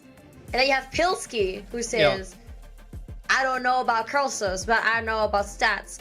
I don't know. Have you ever tried to, to search up whether or not this 9-3 curse exists? Do I have stats on how many teams have come back from a 9-3? I don't know, Tash, but I will tell you that I know what it feels like to be in the lower bracket of a tournament and be getting absolutely smashed. And it's not a good feeling, and you usually don't end up winning after that. But when you do, it's something special. So let's see if Mummy's Kittens can pull off something special here. You want to see that lower bracket run happening. We saw that in Madrid. We saw that in Challengers, Malaysia, Singapore. Hopefully you can see more. Sorry. Tess already planting. It's a really easy execute onto an A site. Retakes is what Mommy's Kittens want to be able to do. Immediately they try to go for that breach utility. Come out Sawamura. Good for that. At least onto one for Rin. Samfire trades out Sawamura for 3 in fact. But did she just try to knife Sawamura? Hello! She got a right click off. She literally just ran at her and got a right click off to the face, and then the teammate finished it off. You're not being toxic today, dog! I mean, yeah, look, at the end of the day, she's out of bullets, so that's the play. That's true. Honestly, That's honestly the play, yeah. I mean, like, sometimes, I would interview a player and I'd say, what made you want to knife that round? And they'll just say, I ran out of bullets. And I'm like, yeah, but the community doesn't seem to understand that, huh? So much disrespect being interpreted as, look, or a differential now. Once again, looking like they just want to kick off the B execute straight into the anti-eco. Oh. There we go. Samfire good for 1-5. Taking out so very quickly. Sawamura, that one way is just doing wonders for Mommy Kittens right now. They managed to get 2 out of it. On top of that, Grahams slowly makes her way onto the site, playing on the smokes. Sawamura to peek out. It will be very dangerous, but it's not expecting this aggression to come through, especially on eco route. Bigruto here. Just a classic in hand, but you can play these corners very well. A right click can prove to be very deadly. You hear the Dizzy to come through. A flash as well. An anti-flash was already set up here. Elfie does go down and so does Tess, but they don't really decide to see there is a pin from above to come through. Both jumping up and down, trying to get those picks. Sapphire does go down, and so does Tess. Elise gets one more. Tess clean up the round, but a very costly round for Aura differential. Absolutely. Looked like Mummy's Kittens were going to be able to come away with that, but it was a really nice mid-round call, actually, for Aura differential. You can see they were kind of pinned into the site. The Cypher dives on the lurk right at the start of the round, which means that they can go for the flank on the defense side. Aura differential in the 3-on-5 anti-eco, understanding, especially with the comp that they have, that they can just go and push spawn off the back of the flashes, go take the fight instead of waiting for the retake to come in, and it worked out for them.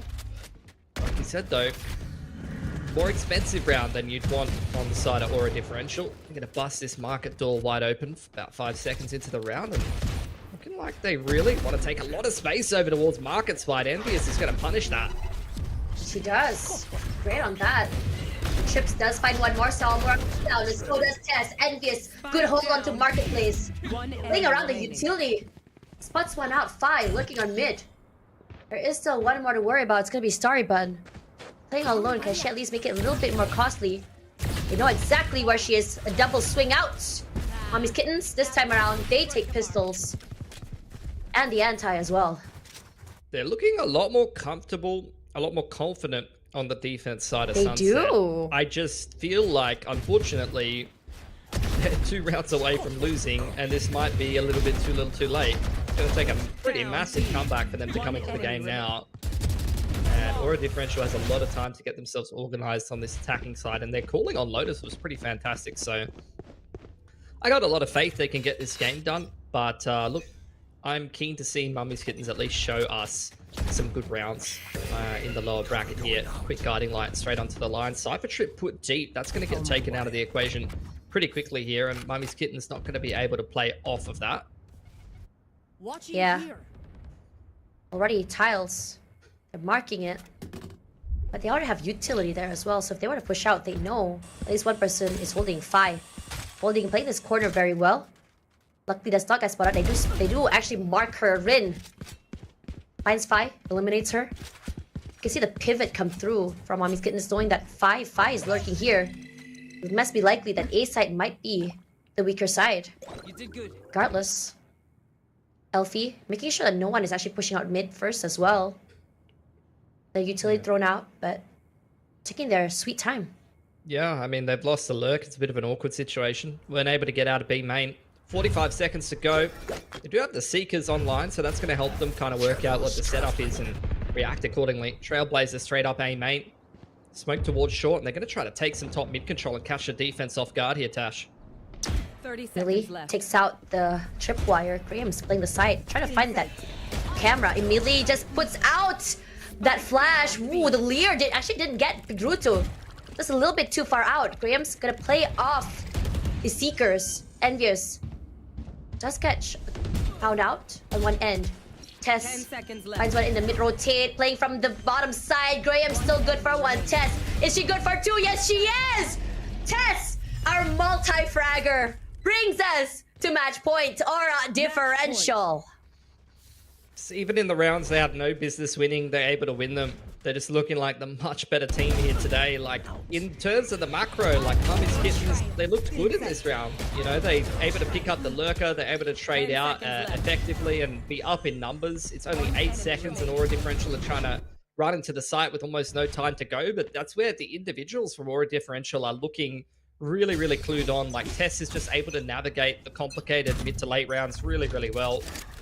Doesn't seem confused at all about what's going on. Quick dive into tiles here from Mummy's Kittens. They've taken all of mid control and they're trying to pinch that lurker over towards A, but Phi is well and truly out of there. And Aura Differential have gotten themselves a free B site, so we end up in a 5v5 after plan here. Look at Phi all alone. Gonna catch out Rin. Immediately, quick on that reposition. Will they know? There are still 2 more coming in for the mid side here. There we go, crunching her. It's gonna be a full-fledged flank to come through. But all of them are just headed toward Boba's side, trying to be very safe. Do they realize that there's going to be at least one here? Grahams does quickly react to that. Tess! She plays this angle to perfection. 2 rounds in a row already. Elfie gonna try and check inside of the smokes. The flash done very well. Starbun good for 1. Tess ends it a 13-4. Aura Differentials showing us how dominant they can be as heroes from the lower bracket. Yeah, they are in fantastic form right now, just continuing in the playoffs to kind of dominate every team that they play. Against Lilith, 13-6, 13-4. Today, here against Mummy's Kittens, an absolutely dominant display as well. So Aura Differential, whoever plays them next in the lower bracket, I'm feeling pretty damn scared for them, Tash. Yeah, it's definitely, I mean, usually in the lower bracket, there's this expectation that the team would not be as good or as powerful as the ones coming in for the top bracket.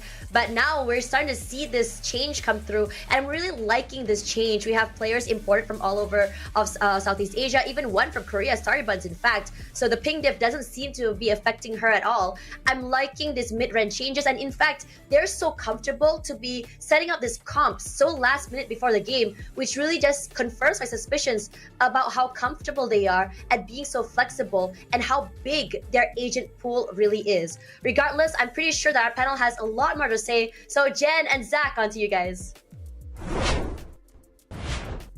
Thank you guys. Aura Differential coming out victorious with their 2-0 win in a very convincing manner. 13-4 on the sunset. Thoughts, Zach? I mean, I would just like to categorically state that Tess is my MVP and as a human turret, the way that she was swiveling, hitting some of those shots, just playing around whatever obstacles are on site. But yeah, Aura Differential, I mean, you said it, I think Pilski said it best, rather. They've been like just tearing their way through this lower bracket, and they might have started there, but they definitely don't want to end it up there. And it's a team-wide effort as well, right? If you look at the scoreboard here, even on that map number 1, you can see that every single player is stepping up when necessary. On that map number 1, it was Graham's on the Sky. It seems like Aura really like letting their Sky players shine, because on map number 2, it's another Sky with a 300 ACS. Just Aura things. Maybe it's just a Sky Aura things, as you mentioned. But yeah, Tess did have a monster match. MK, on the other hand, not a great day. Yeah, I mean, there are always games that you struggle in, and MKS, of course, we did highlight they have a couple of new players on this team as well who are just trying to figure out their way to fit in. So it is going to be a little bit more difficult, take a little bit more time. But that said, Aura facing, I would say, the same debuffs, they've managed to come out quite well on top. I think this map is a little bit more balanced in terms of first kills, because you did see that MKS were able to find at least that initial pick a lot of times on that, towards that A side in particular on their attacking half. But Tess just being such a demon on site, stalling any attempts at following through off the back of that kind of shows in this post plant, because they just weren't able to prevent these retakes, especially after Aura got that initial advantage. We saw what the Kittens have planned with the Raze and the Breach, you know, obviously getting that early advantage in terms of creating the space and getting that entry onto the site, but it was just Tess, you know, shutting them down, and MK just not able to convert. And I think with this graph over here, it's a similar story to Lotus, don't you think? That's exactly what I was thinking, yeah. It's exactly the same story. Like, once again, you have Aura, they build an initial lead, they have a lot of money to work with, and they keep it in good pockets throughout the half. And on the other side, MKS, you know, you win a round, you lose a round, you save, you try to win a round, you lose a round, you save. It's just that horrible cycle that really makes you annoyed, makes you think like, why am I playing this game? Yeah, so it's just something that MKS struggled with in that first map as well, like you mentioned, and it's a very similar economic graph as well. So it just kind of shows that, yeah, we mentioned that they're gonna have to solve a lot of these problems from that map number 1 if they want to have a chance to push the series to map number 3, and unfortunately just not the case here. But you know what interests me about this heat map, Jen, is look at the amount of fights being taken towards CT. That's how much space Aura were able to take on that B side consistently. All thanks to Tess, I guess. Yeah, I mean, even in that second half as well, right? Like during those during those attack setups and everything, you saw how far they were pushing into CT. Sawamura taking up that space, denying the defuse from coming in, and even the positions where they were planting those spikes were so often a plant for both main and CT. And just with them taking that space early on, it was so useful overall in that half to deny post plant for the side of MKS. It's just so unfortunate for MK, because again, we keep mentioning their econ. It's just after gun rounds, and even in gun rounds, they kind of were lethargic and weren't able to get those crucial rounds, and ended up kind of gift wrapping and handing free rounds over to Aura Differential. Yeah, I think a lot of those rounds were kind of like, I wouldn't say it was exactly a throw, but it just seemed like such a core misplay. So, like this one, for example, how does Sawamura stay alive for so long, even having the time to go to a move for a knife? Like, okay, the knife didn't connect, but come on, what are you doing while somebody hits 3 right clicks and has time to switch to a knife? It's just such fundamental things that make you really question, like, okay, this is what you're used to from NVS or Samfire, right? So you're seeing them play at like a little bit of a higher level. So it's just a testament to how much momentum and how much aggression that Aura is showing, because MPS were not ready for it. That's the best way I can say it. And there we have it. Tess, of course, headshot percentage 40.9, ACS 301.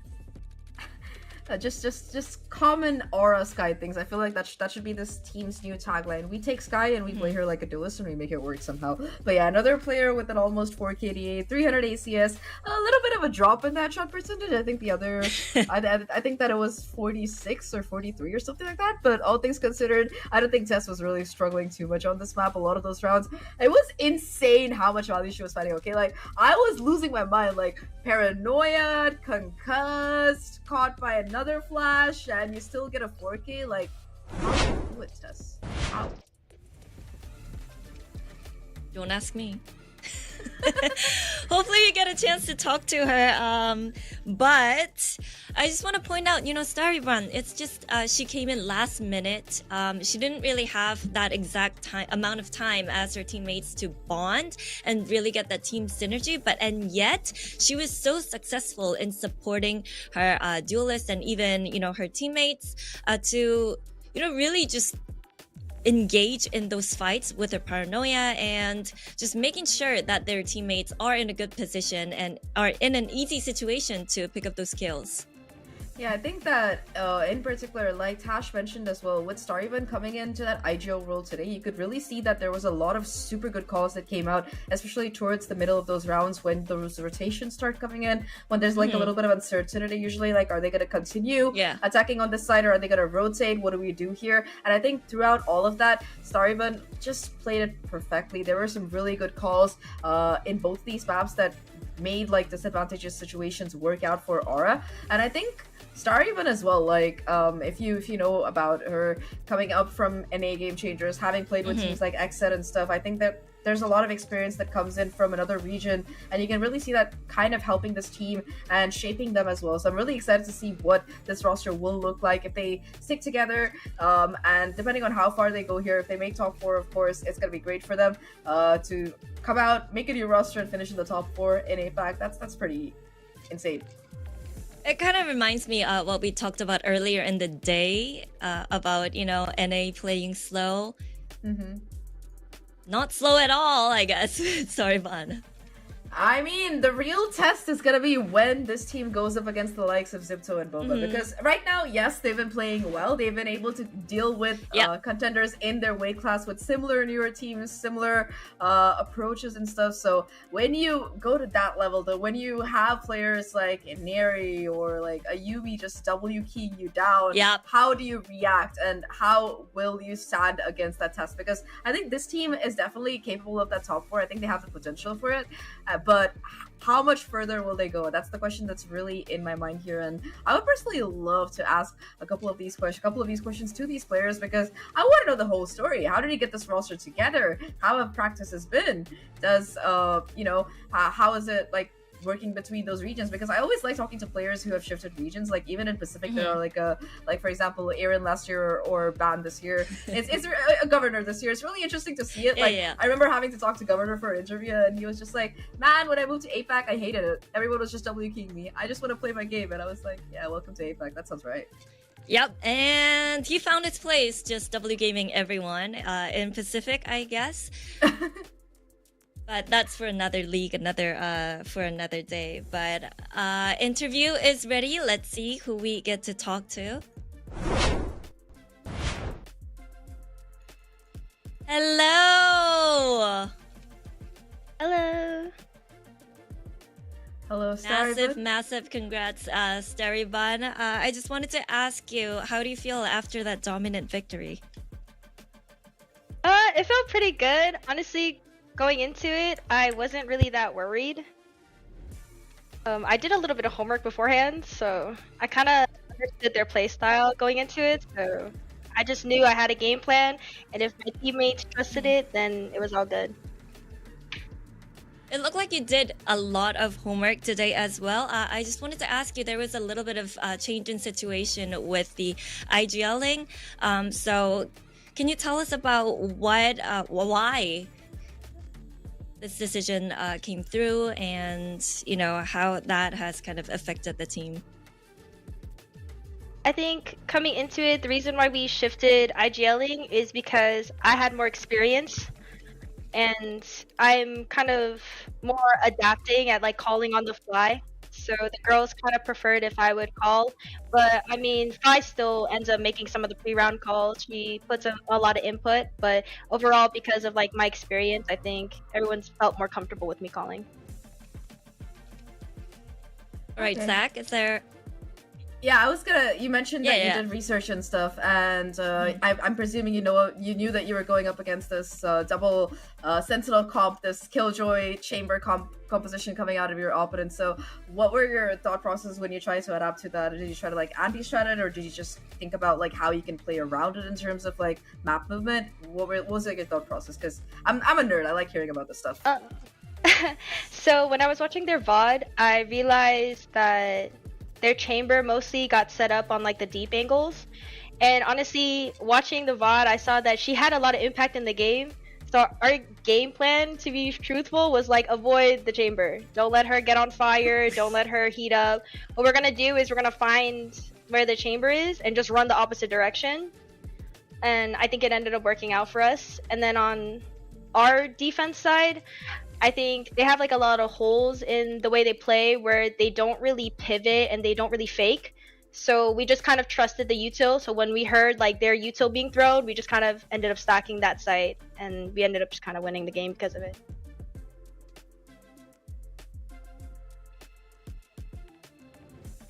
All right, Sariban, thank you so much. Good luck tomorrow. Thank you so much For your insight. I just love how much confidence and insight we can get from Sariban. Crazy thing, me and Sariban in the same country. You jealous? I mean, yeah, I am. I wish I was there too. To just, if I could duo queue with like your story, but that would be like really cool. I'm just having like a fangirl moment. But anyway, fangirling aside, thinking about how cool it will be to play Game Changers in Korea aside. Okay, no more sidetracking. But that said, I mean, sorry, but said it. There was a lot of homework that she did do in preparation for this map, and it's really interesting to see the level of depth that players really sink into to try and pull it together. And I mean, I really like that she said it like that, like avoid the chamber, just go the opposite side, because that's pretty similar to, I don't remember who exactly. I think it was 100 Thieves playing against Ye or somebody, but they were just like, yeah, we just not go to the side that Ye is playing, avoid the chamber, go to the opposite side, and they ended up like winning the game. So I think it's a great strategy. I think it works. Yep, and it showed in today's result as well. And also, you know, we have to point out, as Tash mentioned, that they have enough experience, but also enough team synergy to implement these changes, you know, very last minute as well with this new comp, and yet their coordination was on time, on point. Everything looked immaculate, and they're ready to go for their match tomorrow. I'm hoping that they can do well. I mean, we don't know who they're going to be playing against yet. We are going to be deciding that in our next upcoming series here. But that said, I think that they look very, very strong. And I mean, what Starybun said, right? You could see that they looked a little bit more fluid in those mid rounds today. So I'm liking the adaptations on the fly that this team is coming up with. And I think that they definitely, in terms of both their research, their work, as well as the potential that they have, I think that they have what it takes to be one of the best teams in APAC. I don't know if they're going to be making it all the way up to that top yet, but looking at their debut tournament so far, I am very happy with what I'm seeing. All right, well, congratulations, our differential once again. We have a new match coming up, but before that, we're going to take a short break, but don't go anywhere.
Welcome back, everyone, to day 2, game 2 of our Game Changers Southeast Asia playoffs. For stage 1, Jen Lee here next to Tash, alright, this way.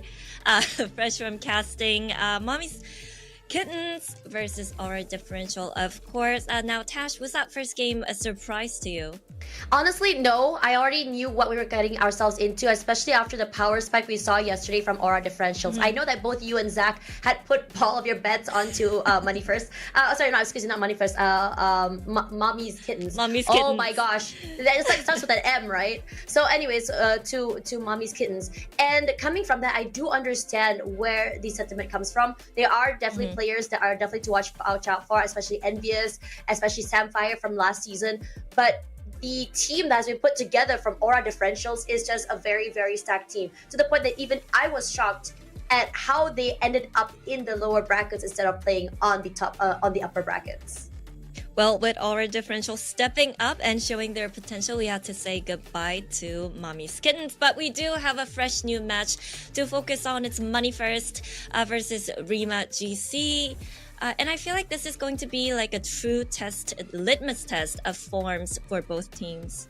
Yeah, this is going to be really exciting because Money First is a team that half the roster was actually Sapphire, who previously went all the way to Berlin to Game Changers Championships in 2022. Now, the roster has changed. It's now a half of that roster still remaining as a Sapphire one, and half of them is Neons. So it's definitely a brand new team altogether. They don't have Baby TZ anymore for the insane play. But let's have a look at the team over here. Now, on the other side, we also have Money First. Sorry, we also have RIMA GC, excuse me. So RIMA GC is a very interesting team. They have some superstar players there, definitely. Bugsy and Tub especially are the two players I have on my mind because they had some insane hero plays yesterday. They had some insane clutches.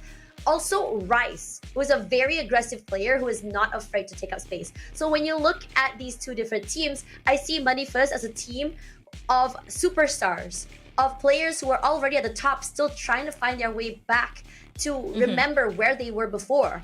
And then you have this brand new team from RIMA, who is a team that's put together and is just so aggressive. They know it's their first rodeo here onto the scene, although Tub as well as Yanni, if I'm mistaken, had played previously. Tub was in Deviant Topaz. So it is definitely a team. Both teams are very, very experienced, but I'll give that more experienced side to Money First because they've got all the way to championships. So looking at the scores here, it looked a lot better for RIMA GC because RIMA GC has been playing the game of momentum, a game of aggression, and it looks very good. They have this play where they have one player going aggressive, Rise or either Bugsy going in for this aggressive lurks, and they're so good with that first contact play.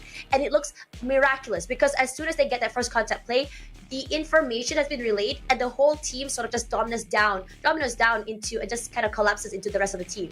But when you look at Money First, it feels very skirmishy. And we start to question, where was this team, this impressive team that we saw in 2022? And I really want them to remember that. Now, head-to-head here from Top and KitKat, what do you think, Jen? Similar. But, I don't know. I think we can expect more from KitKat. I just don't know what to pinpoint. But it's just, I don't think we've seen everything from this team. And, you know, your thoughts, Tash?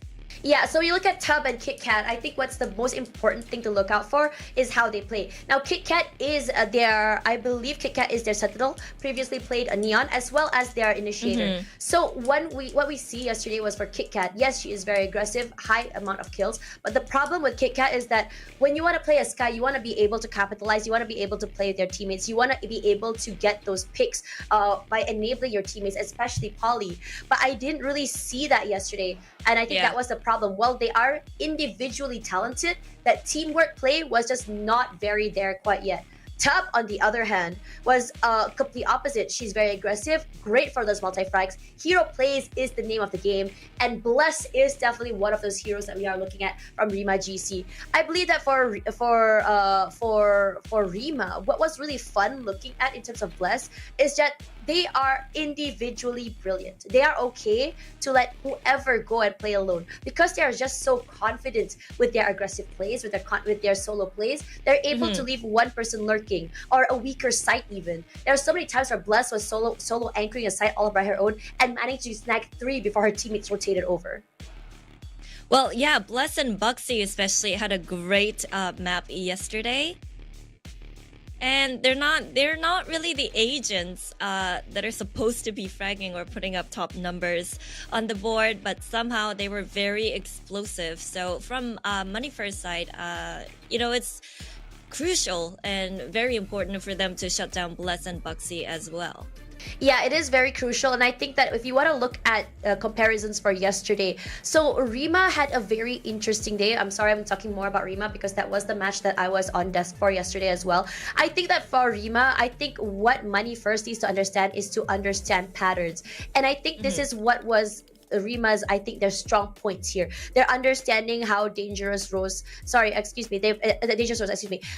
are understanding how Dangerous Rose plays. Once they understand how each person plays, how exactly the rotations are happening, that's how they're able to take down Dangerous Rose. Now, for this map selection, I'm really excited to see how exactly this will be panning out, because yesterday RIMA had a good map on both Breeze and Sunset, and there we go, Breeze and Sunset, 2 of RIMA's best games happened yesterday on these 2 maps. And Money First, I'm not surprised because Money First has been picking Bind so many times, and I think in this situation as well for Money First, they are a team that came, I think it was a not bad match against them and Boba, because they came 13-7 on Bind against them. Didn't they play against Triple Sentinels yesterday? And it's like you can't really prep for that, or it's hard. You can't really tell much. Yeah. And despite that, they still managed to get a lot of value from that particular matchup, I have to say. Because when you think about it, they played in the Swiss, I believe. RIMA did play, that's the last time they played against a team called Eclipse, and they went 13-2. But it is definitely a weaker team, I have to say, full of newer players. So that doesn't really show that gauge of power that we can expect from RIMA against playing a stronger team. So I would really like to see what Money First has against this, because they played Binds against Boba, they went 13-7. And I have to say that for Money First, they are a very momentum-heavy team. How they play is that they like to chain a few rounds in a row, and once they get the momentum, they can just go steamroll forward until the other team starts to anti-strat them.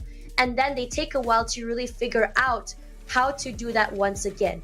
And I need them to understand that if this is the map that you are going to be picking, you're going to have to try to outplay them. It looked a little bit stronger on their, I believe, on their attacking side.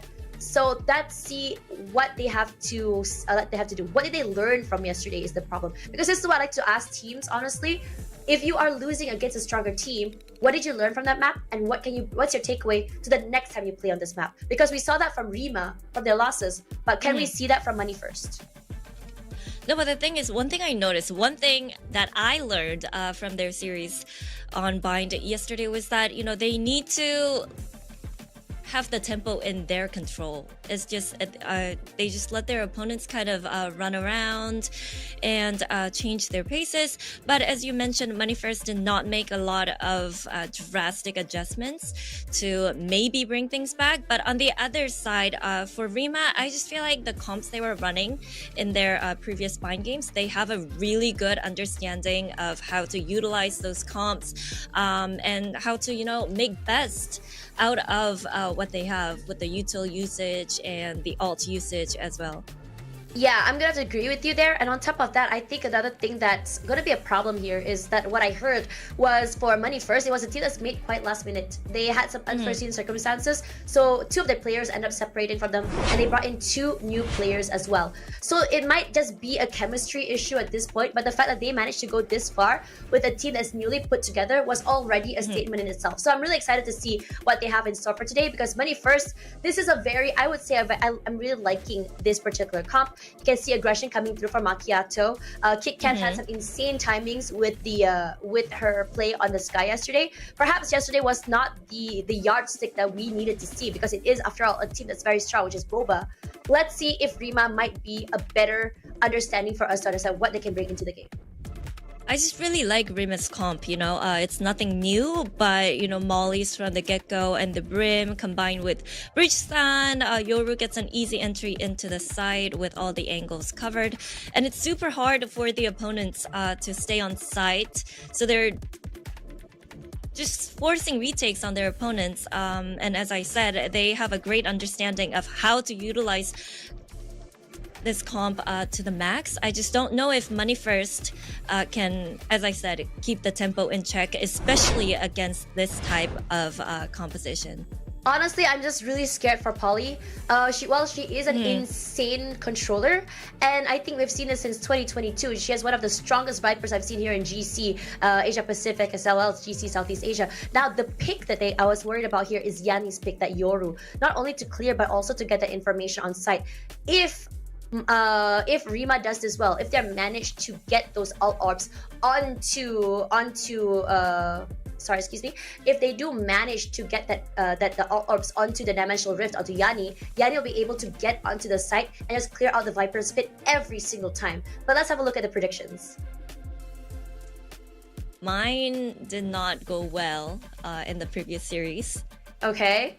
But for me, I went with... I believe you mentioned... Please. Oh wait, we're just still waiting for it. I think it's not out yet, but it's okay. Yeah. You know, I picked Rima. Oh, there we go. You picked Rima. Oh, there you go. Yeah, okay. Honestly, that's a good pick. So you have to understand. In the community, I'm known as a jinxer, and I'm actually quite terrified of myself. I'm terrified for Money First because I picked them. If they lose, it's not my fault. I swear, I am not the jinx. We'll have to see. Maybe clear your name. But yeah, we have two teams ready to face off, so we are going to send it over to our amazing casters, Pilski and Zahk. Thanks a lot, Jen and Tash. Keen to get into this game with you, Zach. Been a while since we've had a cast together. At least it was kind of in the same, you know, APAC region, and now we're into some Southeast Asian action. And I am personally pretty excited for this game because I remember Ginny playing literally when I was an active player in TAC FPS, which was like, I don't even know, like 9 or 10 years ago now. She is an absolute OG playing LANs and things like that. So I'm really, really keen to see what we're going to get out of her team playing up against Rima, who I watched on the B stream yesterday, and they actually look pretty good. Yeah, I mean, just going at it statistically, Bind is a map that we did see Money First go up against Boba yesterday. Didn't have the greatest time, I think it was a 7-13. I was on that stream. And this is a map that, interestingly enough, in the group stage with the same team comp, Rima were able to find a win against the likes of Boba. So I think on Bind, at least statistically, I would say that Rima have a leg up here. I personally also do enjoy a good Yoru comp. I'm like an average Yoru enjoyer, so whenever I see him on the server, I just tend to like, oh yeah, that's the team I want to win. So I'm not gonna say I'm taking sides either way, but I'm just saying I like the Yoru pick. My team just lost the series against Yoru on Bind, so I'm a Yoru hater right now. Maybe I'll come back around after I see some good Yoru gameplay from Rima. Interesting comp out of Money First. They're going back to kind of the OG days for me when we used to see double initiator on Bind. You know, that really free flow style instead of Sova and the Sky. It's kind of Fade and Sky because Sova's kind of fallen out of the meta a lot on this map.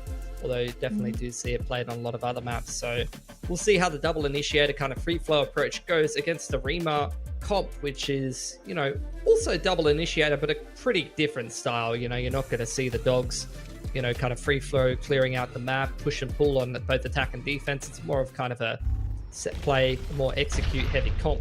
And already fault line into bathroom side, trying to bully the sight line and the info line for Yanni, who is making moves over towards bathroom side. Initial duel goes 1-for-1. And we end up in a 4-on-4 early on here, Zach.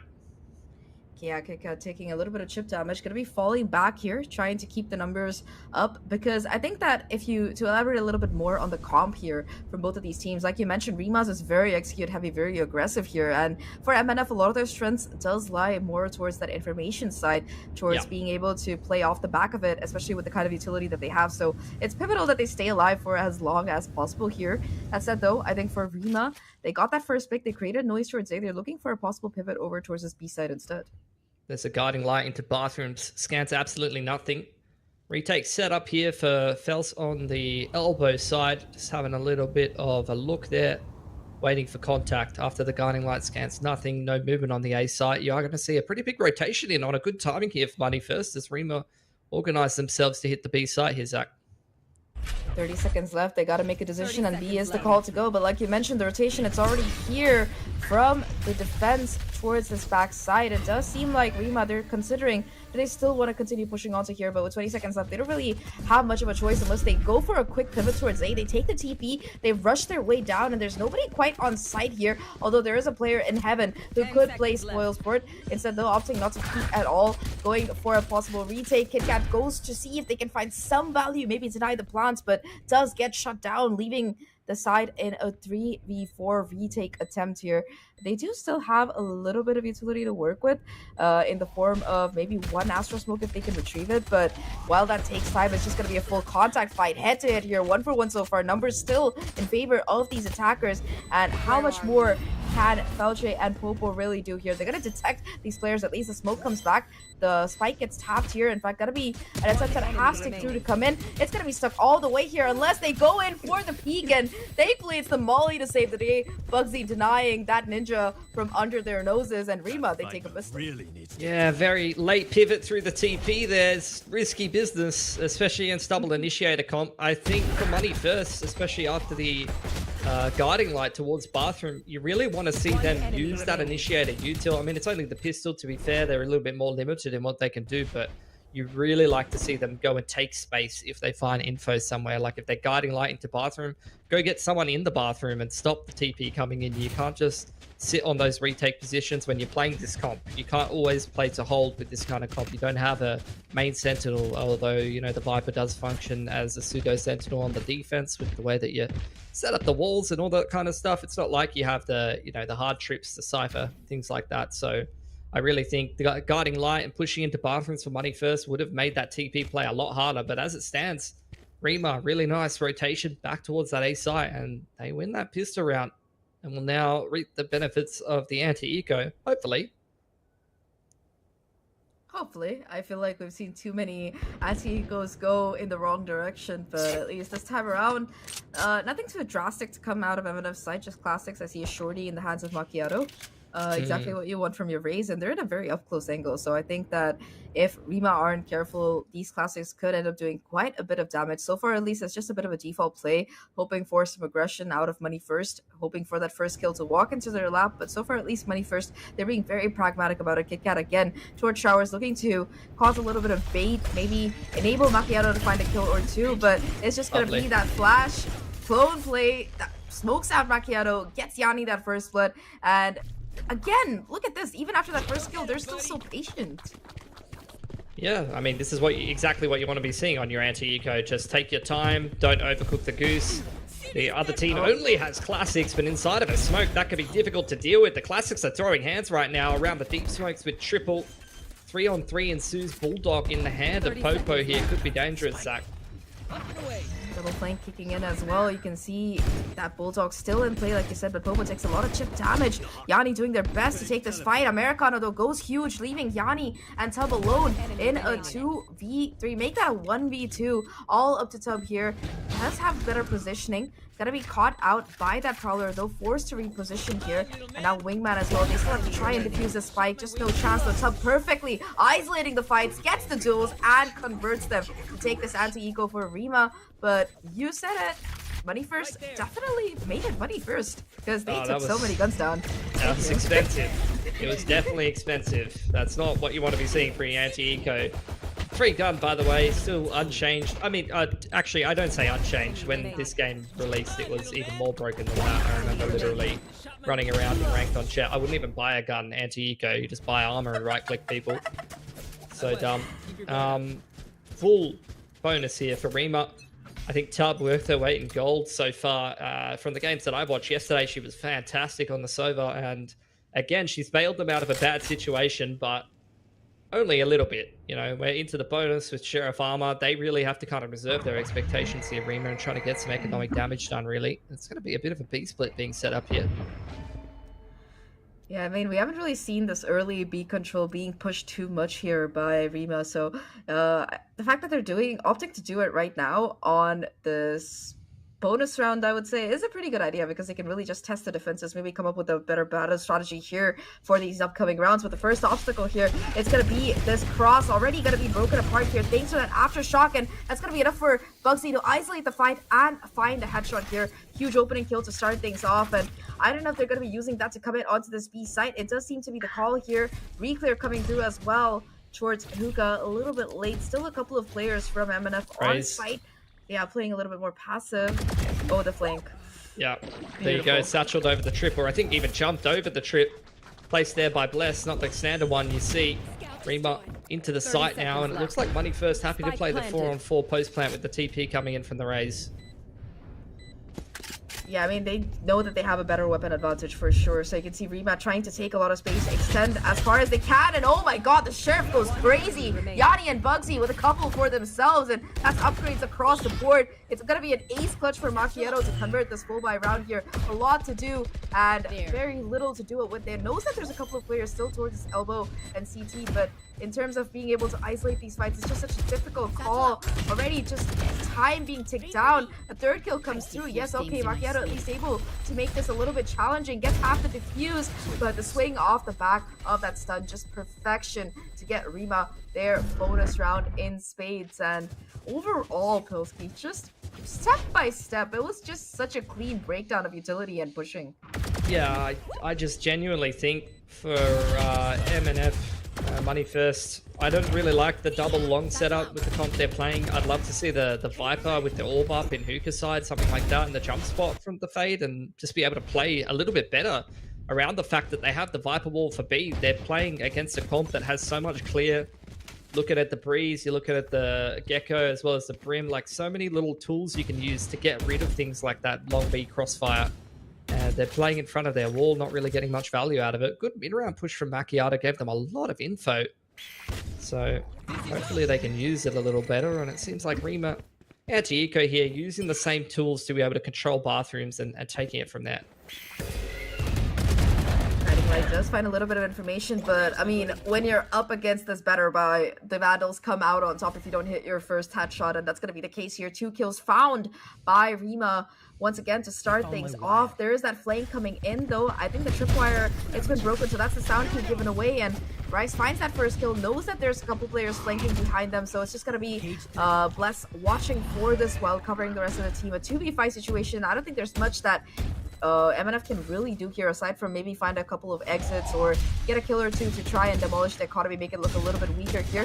Rice gonna be the one to take that first contact. Bugsy gets the kill, in fact, and it's just Americano now in a 1v5. Sheriff in hand, the triple peak, and Americano, at least to their credit, able to find one before they go down, but that will be that. A 4th round for Rima, a very convincing one, and this is where Pilski, Money First, really have to step up because can't afford to lose yet another round and give all the momentum away. Tub is so legit. Like, I've seen enough. Tub, definitely one of the more impressive players that I've been seeing so far.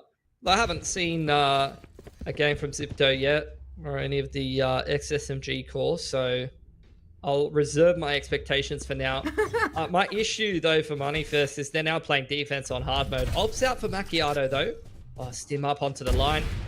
Initial pick, beautiful little pre-aim there for Macchiato. That's a big play at the moment, being able to stim beacon and just go and take that long B fight, contest the orb on the attacking side. This time it kind of backfires for Rima, maybe not expecting the operator purchase there, Zach.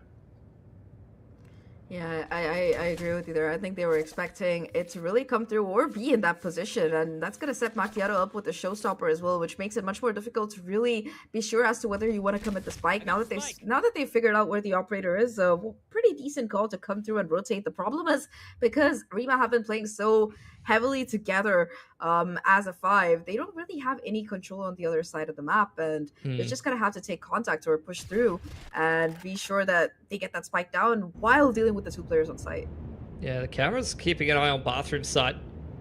Also having a look at short, spots out the push, just gonna buy time, play crossfire with the Viper, who's gonna drop a snake bite and wait for the rotation to come in from Sky. Fault line pushing Fels off the line for now, a new haul control taken by Rima. So backside being held on by Felsher here, but oh, that's a huge kill to come through for Yanni. The TP as well caught out. Bless will get that kill onto Macchiato. Takes down the showstopper. No more operator and that hero theft for a lot of info. That could be the kill that completely changes the round here. Americano now fighting the war.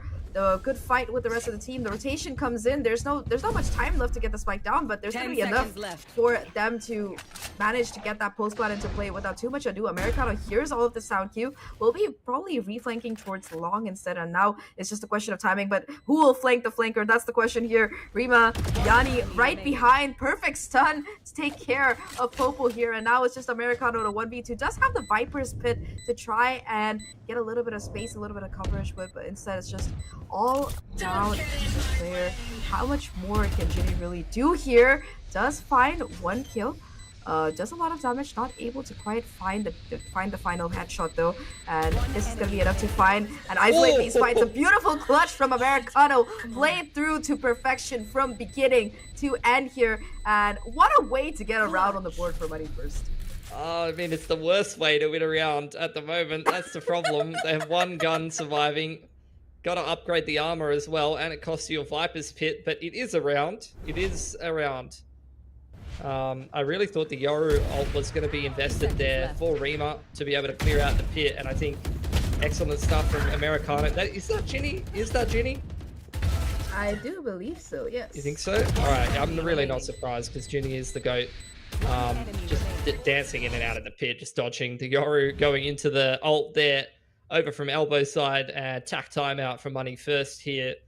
It's a good timing to be taking one because this is an absolute nightmare. You started off the defensive half 0-4.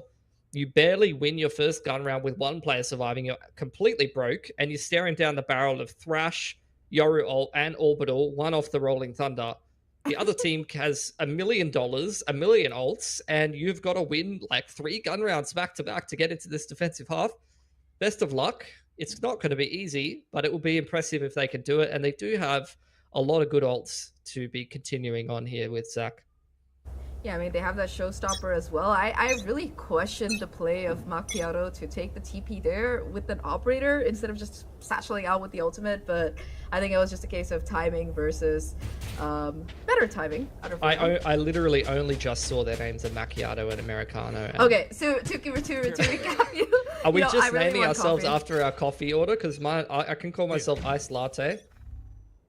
What about you, Zahk? Café con leche. Just coffee with milk. I'm very boring, so yeah. Espresso if I'm in Italy. But anyway, to recap you, Pilski, Macchiato is Muffin, Ginny is Americano, and Polly is Popo. So these are the new names for the old team. That's great.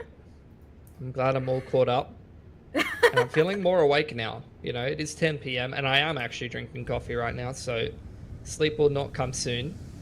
Not only because I'm a little more caffeinated than I should be, but also because this game is pretty entertaining so far. Much slower round this time around though. Bathroom's control taken by Money First. They've actually got a 4-stack on this A side. They're quite happy to leave Viper solo on B, and I'd imagine just trust the ults to be able to complete the retake. Probably just dump the Nightfall showstopper if you do get that B execute from RIMA, who are sizing up on it. I think you do have to play retake against these ults though, Zahk. You know, you've got the Yoru ult and the Thrash. You're not going to be able to hold sight. You just got to face the facts. Yeah, I mean, like you mentioned, also Rolling Thunder going to be coming into play here with Rice picking up this orb. That's going to be the ult of choice to push their way onto site here. I really hope we don't see them dumping too many of these ultimates just to take the site here. 2 of them have already been expended here. Still, the Americano in the smoke, playing around and playing for these kills. Still surrounded by enemies on all sides.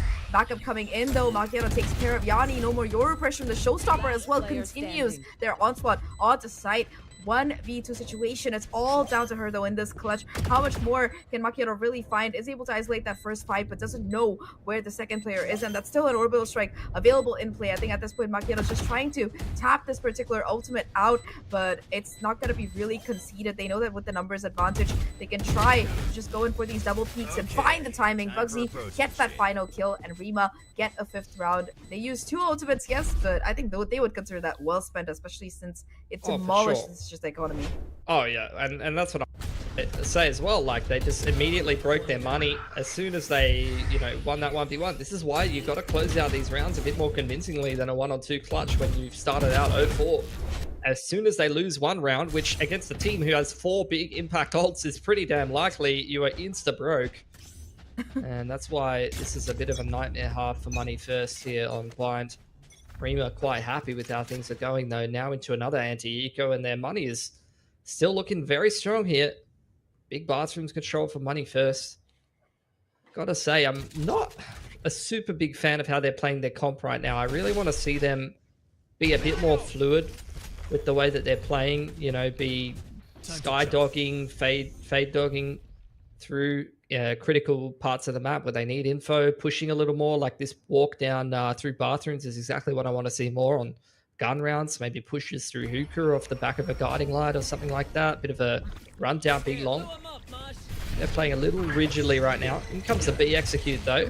Anti-eco should be pretty easy to take the side, especially when KitKat's full blind backside like that. That was easy peasy.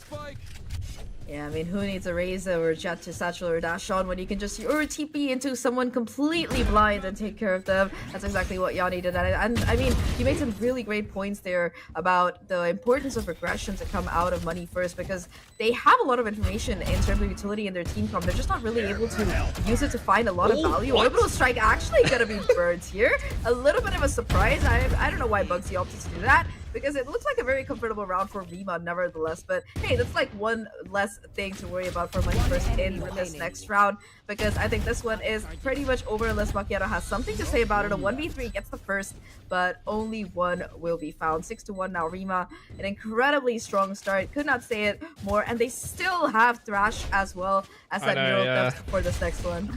I mean, yeah, I don't know about that orbital on one player. Might be a bit overkill. Could have definitely held on to that in combination with the Thrash for the next round. You know, it's just that those kind of big impact ults help you kind of play the rounds and simplify things down a little bit. Like, just if you wanted to dump both for the site take, pretty simple to just thrash through bathrooms, orbital, U-hauls, something like that, or even just thrash into the site, have to orbital for the post plant. Macchiato back on the operator though, deep on the short A line. This is exactly the kind of things we need to be seeing more of. Just more pushing, more getting info and getting those info lines on defense. RIMA are just kind of walking around the map. They can bully you off of them, but that's where you need to be adaptable and try to take space somewhere else. Here's the bathroom control. Take once again. Going to push KitKat off the line. And like I said, this is where they just need to respect that. Give the bathrooms over and lean on this short info line that they've got. Set, play. Gotta be the peek into Macchiato. Unfortunately, shot doesn't quite connect. Gotta force her back towards this U-Haul area. And there comes the Thrash. This time around, not gonna be able to catch anybody quite yet. Counter ult to be popped here. Seekers for some precise information. And KitKat will know that there's at least a couple players towards Shower, a few more towards Short. So more utility to come out of this MNF side to maybe see at least where these players are pushing. No, nothing really available to deny that spike plant from coming through. It's just these multiple crossfires now that you're gonna have to manually break through here. Yoru quite low. Yanni gets taken care of. A beautiful flick from Popo for the second kill will also give her the Cosmic Divide, and suddenly this makes this post plant much more difficult. No real way to play around. You really wish you had that orbital strike now. I'm betting at least able to deny that complete defuse from coming in, but it's still a 2v4. How much more can you really do here? You don't even know that the spike is being diffused. The Molly finds one more, but that will be the last victim it claims. And Money First, they get the defuse and they make that round work together. 2-6. Yeah, much more clean gun round won by Money First as well. Loving the Raze op play. Definitely could have got them the opening pick if they'd been a little sharper on that for Macchiato, but you can't really criticize too much. She's having a pretty nice performance there. Really nice retake. The crossfire not strong enough really at all from RIMA. They were playing quite split up, quite all over the place, and that is one of the big benefits of playing the Astra on a map like this. Cosmic retake used to be a massive thing back in the days when, you know, Astra meta was rampant and Pearl was in the pool. Nowadays, see it a little bit less often, but they played around that Cosmic very well, has to be said. Up once again on this B long line, saying hello to the camera. Gonna finally deal with that, and Fault Line gonna push the Raze off of the line. Probably just gonna get flashed straight back on. In fact, not feeling scared at all is Macchiato. We're not scared of breach util. Here comes the bathrooms control again from RIMA. Like this little bit of adaptation here, moving the Viper over, putting that one way down, because consistently Showers has been contested by RIMA. So I do like that you're having the Viper util spread a little bit more across the map here to find some more value. And they are getting a little bit more proactive, Pilski. There comes the Skydog. You saw a couple of Prowlers earlier. They're not able to really take too much space off of it, but I think that's okay, all things considered, especially when they are just setting up for these sight lines. I would like to see... They took bathrooms, even without an initiator there. They literally just dry push bathrooms, and they know it's not A in the mid round.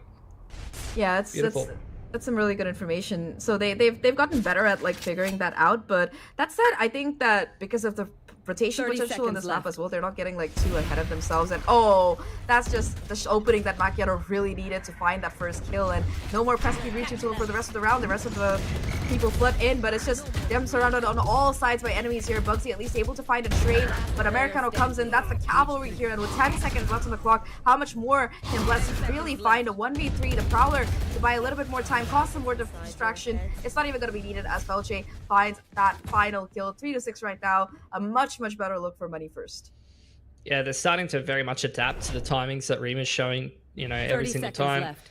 They tend to just, you know, run that initial default, the first layer of the default, like a lot of teams do, going and taking that bathroom control and regrouping and hitting on that 50-second to a minute 10 kind of timer in that round is the regroup, and you know, they get themselves organized for the execute.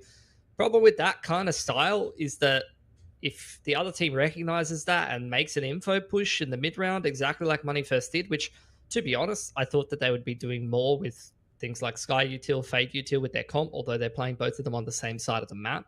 They just did it the old-fashioned way, man with gun, walk into bathroom, sees nobody, and, you know, that's good enough to pull the rotation timing for Stack B, and RIMA just couldn't deal with that. They're also having a tough time, despite the fact that they do have more than enough util to be able to do it, kind of bullying this operator off the line. Macchiato's giving none of that util any respect. You know, she's getting stunned and she's calling, I mean, exactly the strength of this style, which we used to see on the, you know, old meta of Bind. You get pushed off a line. That's why you play double initiator. You just, you know, you dog, you drone, dart, whatever initiator you're playing, you just push your op back on the line, you push your duelist back on the line, and then you keep him there as much as you can. And that's what Money First is doing really well at the moment, and that's actually going to break RIMA's economy, which was not an easy task to begin with, but they've done it.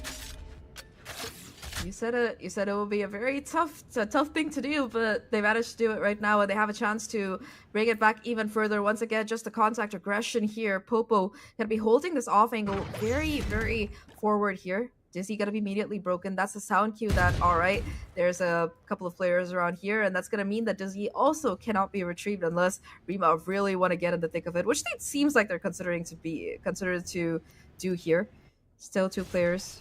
Very aggressive angle. They do have some flashes, some utility to work with, and that's going to be the call. Immediately going to be broken, though, so I'm not sure how much this TP is going to really do here, especially when Popo is hitting shots like that. Shuts down Sub completely and takes the Gecko out of the equation. Still looking to get a little bit spicy, a little bit dicey here. Just have that smoke to immediately come through, despite that concussion. And the Showers, it's a full-on war zone here. On the opposite side, though, that's going to be the neural depth to come through as Americano goes down. That could make things difficult here. They know exactly what the defense setup is. Although they only have mostly Sheriffs and Armor, Bless has been able to actually go and scavenge that Phantom from Hookah's side, and they're going to call the audible. Yanni is still being a bit of a pain in the side over here towards bathrooms, but in the meanwhile, the rest of RIMA grouping up towards that B site, and that's only the Raze here with the operator all on her lonesome. If she goes down early on here without it being able to have too much impact, she's even going to pop the showstopper and get a double to keep herself alive, but Bill goes down 10 seconds. This plant is very possible for Bless. Can they win this round here, Zach? I mean, it's possible. I wouldn't say it's probable, but it's certainly possible. Probably going to be caught catching out the Cypher, unfortunately, and Blitz, just nothing you can really do when you're fully blind. It's a safe plant as well, so Yanni, 1v3, not the greatest position to try and play around here.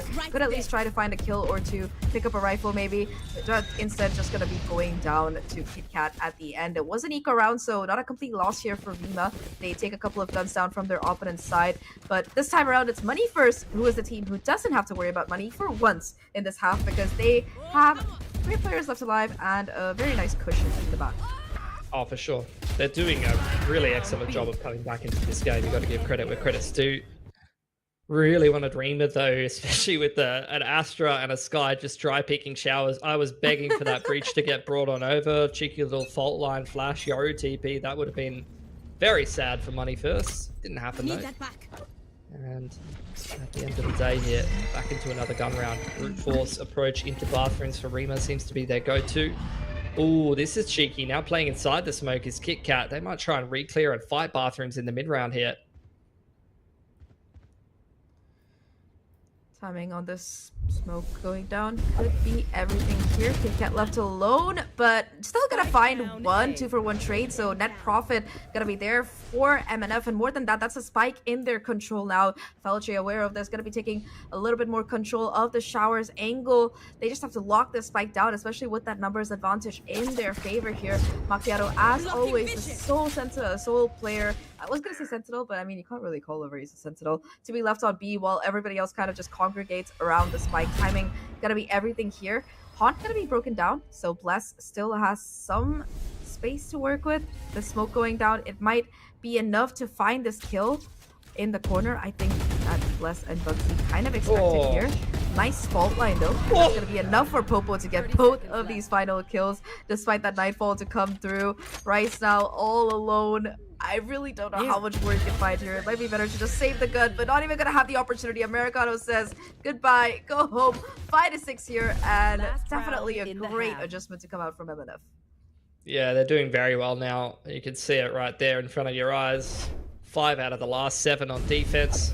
Really, really well done for themselves.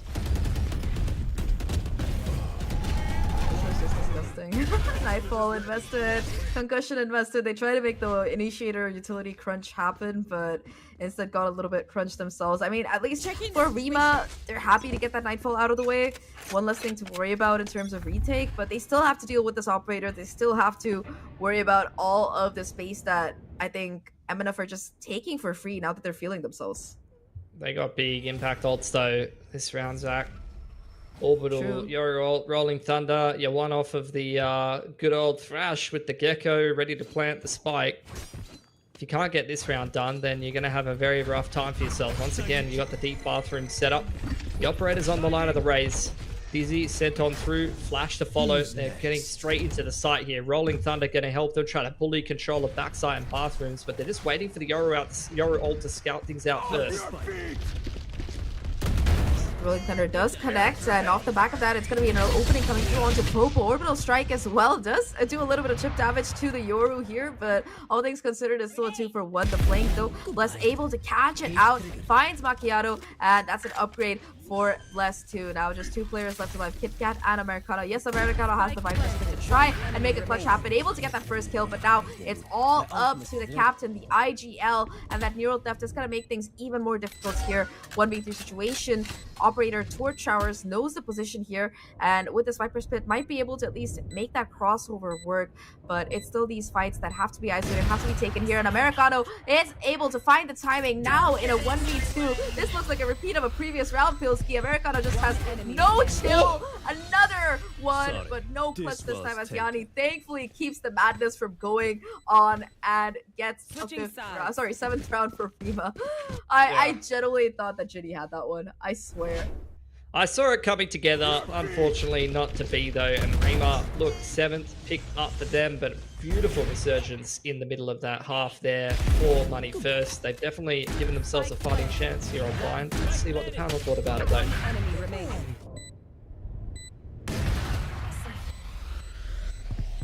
One enemy. Last player standing.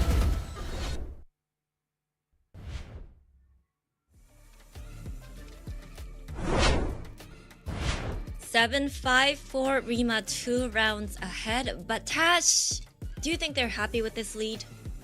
I think for Money First, this is something that is really, really important for them, because when you look at Money First, something that's really important about it is the fact that they took a while to really figure out how RIMA plays, and once they have all of that information in place, they were able to just counter them out, understanding that in order to keep their operator holder alive, they needed to be able to flash, maybe throw a utility out, move them out of the way, keep them up, and really give that information as well as set up the front lines for the Jonas to go in. It was a little bit more scattered in the beginning view. It felt like they were just fighting all over the place. But once it felt like everything was clicking, they have a sort of synergy, a sort of game plan going on. While it was still in the lead for RIMA, but again, as I mentioned before, that it looks like for Money First, they are a very momentum-heavy team, and this is exactly what they needed. Now, on top of that as well, we do require to see like both teams start making mistakes, such as overcommittal when it comes to ultimates. But let's see if the second half will be different. Right, yeah, good news for Money First as well statistically. Attack strong for RIMA, but defense not as strong as their attacking side. So we're gonna have to see. So I'm gonna send it right back over to our caster. Thanks a lot, Jen and Tash on the desk. We'll see whether RIMA can have a little bit of a better time on their defense this time around. Yes, against the Money First comp, I mean, double initiator, we're going to have a lot of pushing power in the main chokes. That used to be the old meta of blind, just drone dog on each lane and just kick it into high gear, into a side exy. Really good ability to be able to re-clear and retake map control in the mid to late round as well. So we'll see what their approach and their read on how to run this comp is going to be.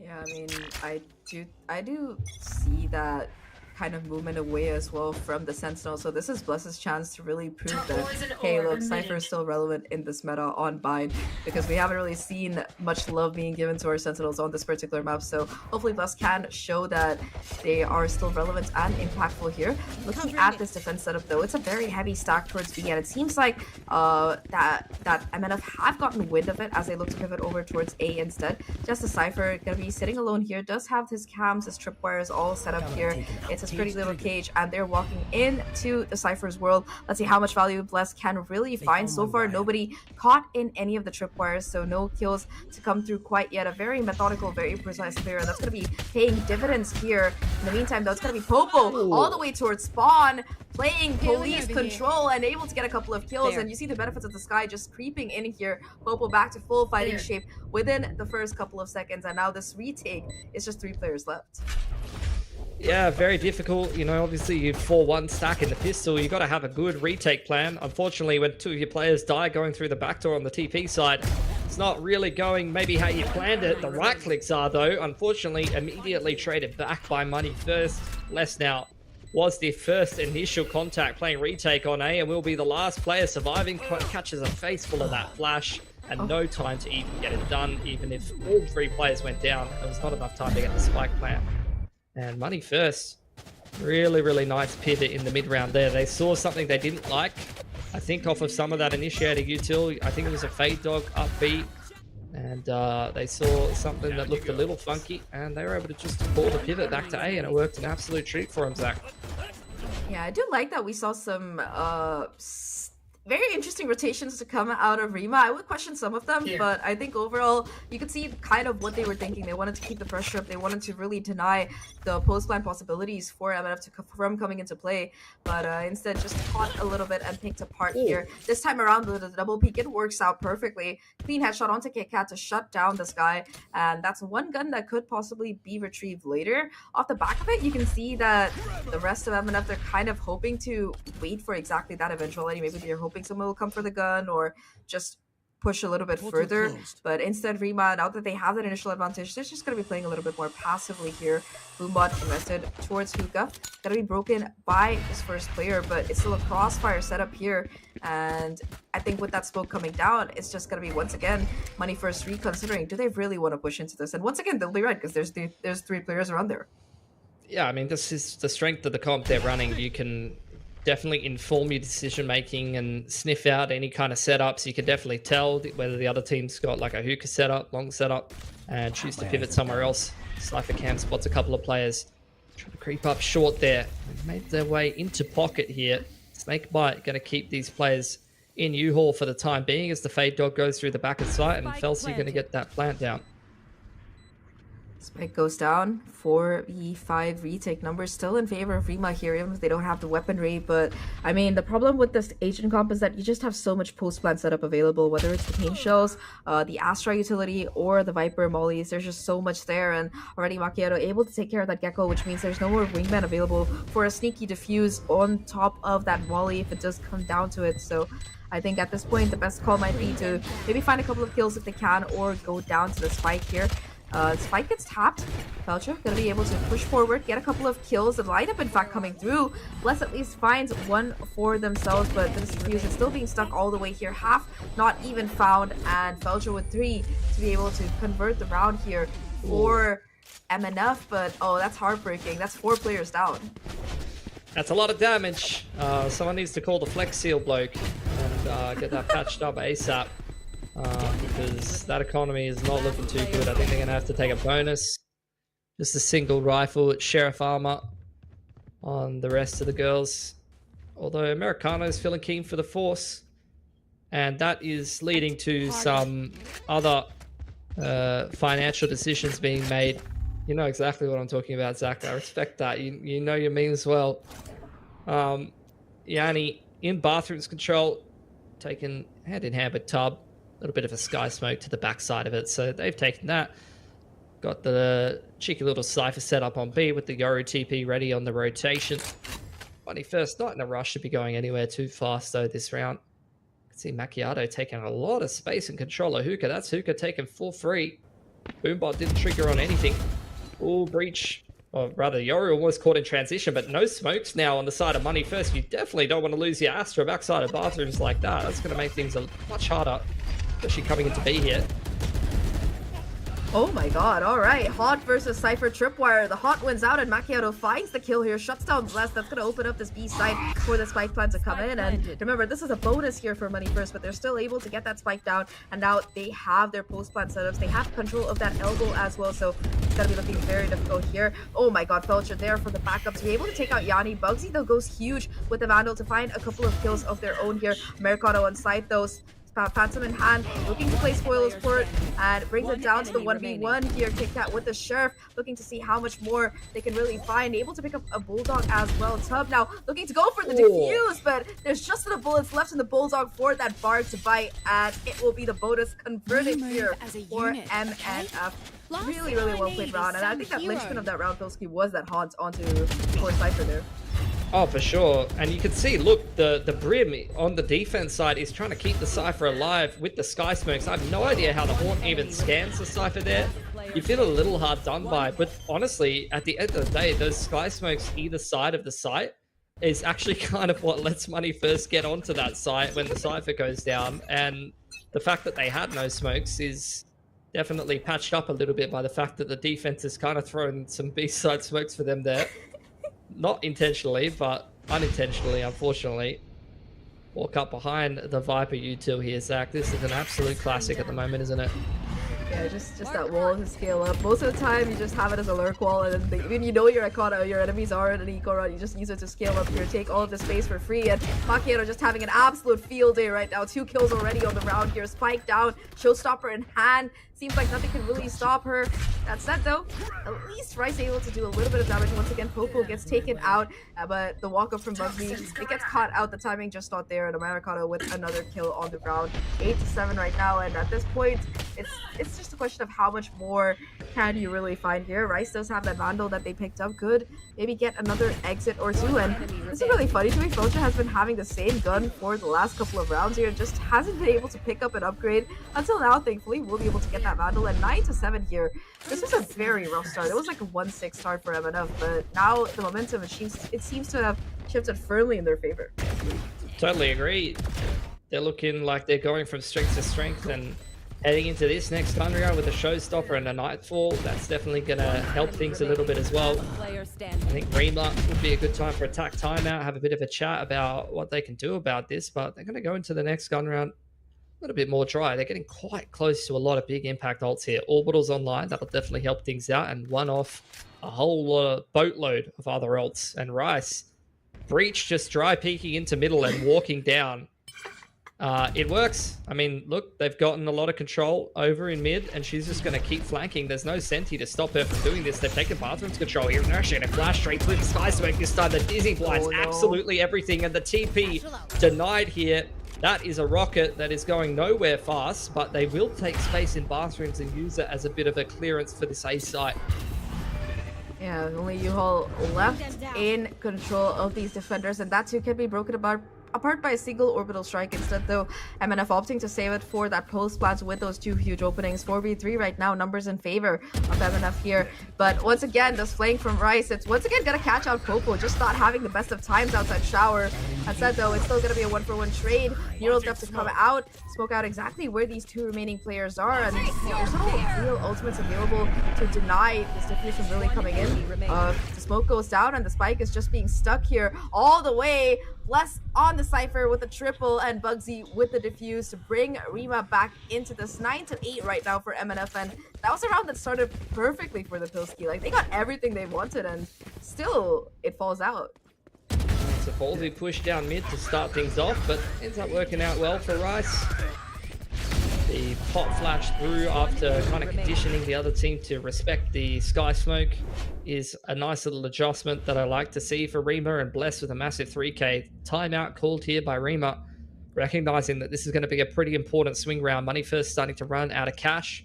It's a bit of a double-edged sword though. This is one of the rounds that kind of makes your head spin. Incredibly important round for both teams, who will be broke if they drop this round, and both have a lot of big ults online. I think over on the side of Money First, you're definitely considering the Seekers to kind of streamline an exi or be able to recognize the setup, and then just get yourself a comfy little pit in the after plant. And as for RIMA, you've got big ults to be able to help on this retake. You know, the Rolling Thunder with the Yoro ult, the Thrash. These are going to be very difficult for Money First to deal with in the after plant. They might even just give up the side altogether. Yeah, those are some really good points there. I think that RIMA, at least with the ultimates that they have, like you mentioned, should be opting to go in for more of a retake-heavy setup. And you saw how much value they were able to find off of just one orbital strike in that previous round. Like, yes, Les went huge to find a 3k off the back of it, but it was still the orbital strike that provided that initial zoning. So I think that for Money First, it's going to be a priority to take these outs out of contention before they even think about getting that spike down, because you really don't want that disruptive Rolling Thunder or Thrash to come through and stop you while you're at it. That said, it's a little bit of a change of pace here. I think that for Money First, they have been going in for there's always like somebody hanging around somewhere else, but this time around it's just a 5-person push. We saw this before with this Viper wall to scale up, but this time they're doing it in a buy here, and that wall goes out at the worst time. Yanni able to find 2 before being shut down. Sure, the Euro ult is out of play, but it still does so much beforehand, and already that's that Cosmic Divide being burnt here so early on. Yep, 4-on-3, favoring RIMA on this retake. They still do have the Thrash as well as the Rolling Thunder to be able to complete it. Spotting Grim out on his iPad. Won't play with that, kids. And that's a massive 3k for Tub. She has just been unreal on this initiator role in all of the games I've watched from RIMA. And Money First, they've kind of cooked that round a little bit. They really did not time out the Cosmic and the Seekers off the back of dropping that Viper util well at all, and they've been made to pay for that one, unfortunately. Yeah, the timing on that Viper wall was just so painful. Just half a second, and Yanni takes full advantage of that to get both of these kills here. And of course, this play from Tub, the unholy spray down to take care of all 3 remaining players. You said it there, huge swing around for Money First, and they invested so much in it, right? They used 2 of those ults in the form of the Seeker as well as that Cosmic Divide. No money, like you said, and RIMA on the other hand, they still have that Neural Depth as well as the Thrash. Yeah, that's a massive. I mean, Euro ult as well as the Thrash, actually a little bit more exciting than the Neural Theft in this case. Yeah, you're right. yeah, that's a big missed opportunity for Money First. So like that was just painfully played. Like at the end of the day, did not time out dropping the Viper util into the exec at all. And also even after that Cosmic, they just try running through the Cosmic without a Sky Flash or anything. Into this round though, straight into the B exec. The Cypher trips do hit the Raze, but unable to unfortunately punish. Breach happy to sit in hookah and wait for this retake to come in from the rest of RIMA, but the pit is going to disrupt things a little bit. They're actually going for this one Money First and investing a lot into trying to lock this round down. Go all scouting out everything, Zach. Yes, gonna spot all of these players. In fact, they're just gonna be coming out of the ultimate. No need for a flash or anything else here, and the attack gets completely picked apart. I think that's the fastest flawless retake we've probably seen. What was it, like 4 seconds? It's just perfect. They just run through. Euro gets all the information. Boom, boom, boom. Headshot. Yeah, the Yoru and the Thrash, like they just double altered into that. Like 2 people were detained. The Yoru scouting out absolutely everyone in the pit. I think for money first, though, like I know that didn't look like a very convincing round. You would have loved to see them get a couple kills at least, but at the end of the day, on a half buy, if you're going to trade a pit for 2 ults of the other team, it's not the worst situation in the world. The main issue is that the finances of RIMA are looking really strong now towards the tail end of this game. So money first, with less room for error than their opponents, and we're back to a simpler man's game. No ults involved in this round. Back to kind of a bit more standard looking stuff. Breach contesting Hookah here. Going to deal with the boom bot and consider just aftershocking the entrance to deny any opportunity at money first taking control off the back of that Prowler. Sky Smoke going to keep Rice safe for the time being. Yeah, just a lot of time being burned here. Popo, though, still left on the lurk towards his B long. Will be eventually falling back as the pivot comes in towards this A side where there still is this 3-player stack here. Yoru Brim as well as Gecko. Wall gonna be used to scale up here. I think they've done this a couple too many times to be sure about it, but once again, it's this crossfire that's been so problematic. Bugsy able to not only get the kill, but also walk away for free, and there's still a couple players on this side to deny further presence. The flash comes through, yes, but will it be enough to get that first kill? Yes, it is. KitKat and Popo, they make that crunch work out perfectly, but Tup swings and goes huge. 2 kills already for them. Americana at least able to trade and leapfrog, bringing things down to a 2v2 here. Like you said, Pilski, no ultimates available. It's all going to come down to gunplay, and both of these defenders are coming in through CT. Eyes on the breach here, Scylla Star available for Popo there, as well as some snake bites for Americano. Going to play a very delayed post plant. They know that they've got lineups that can make this difficult. Bless contesting U-Haul straight into the crosshair of Americano. Rice left all on her lonesome with only a singular flash, and the Star hasn't even been bled out yet. Plenty of time for Money First to just play the angles. Rice knows that she can't tap it. She's got to try to find one of these players caught slipping, caught lacking, but none of them are giving her anything. Played perfectly there from Money First, and that's the first of a few gun rounds they're going to need to start to crack down Rima's money and make this game of bind theirs. Yeah, I mean, I don't know about cracking down on Rima's money for the next couple of rounds. It's going to be a hard ask, especially since they have such a nice cushion from those last couple of rounds. But I think them being able to keep 2 players alive is definitely a good start. Hero Links from Tub to try and keep this round in Rima's favor. But overall, I think just that 1v1 that Americano was able to convert towards that U-Haul was the winning point, I would say, of that round for MNF. 10-10 right now. I think that both teams are getting a little bit closer to those ults, in particular MNF. I have my eyes on the Seekers here. I think we might see them coming through, but I think that if MNF can win this fight, it's going to be pretty much what they need to shift the momentum back in their favor. Yeah, I mean, it's going to take 3 pretty big gun rounds back to back to crack down on money. Trailblazer to start things off. You've seen a lot of wall drop into A execute. Now they're heading back towards the B side of the map. Once again, you see Macchiato having a little bit of a look over towards Hookah. The rest of Money First taking a look at B long. Going to use a bit of Astro U tilt, potentially a consume or a smoke to take a little bit more space on B long there. And they finally seem like they're starting to wrestle the line, contacting up B long. 3 players over here for Rima, and a breach you can see in U-Haul could potentially offer a fault line over onto Hookah's side or something like that from that position. Here comes the execute though. Molly and Pain Shells to try and clear out the corner here. Perfect Hans once again to catch out Bugsy. Felcha finds that kill without even having to see the player face to face. A second Prowler as well. And this is the kind of utility that you were talking about. Just so oppressive in terms of being able to just keep these defenders back away from being able to just retake at all. Another stun comes through from the Astra. Molly to boot here, and yes, you have some flashes of your own, but it's just these crossfires, this damage that is coming through across the board. Now Rice, the sole player left for Rima, a 1v3 retake to try and convert this round, but I don't even know if that's possible here. Just an attempt at making some kind of damage happen, but Macchiato says none of that. Shuts Price down, and MNF, they take the lead here, 11-10. 2 more rounds for stealing away their opponent's map pick, and while their opponent's economy is still good, so is theirs. They're starting to build up a cushion, and they have the Nightfall to go as well.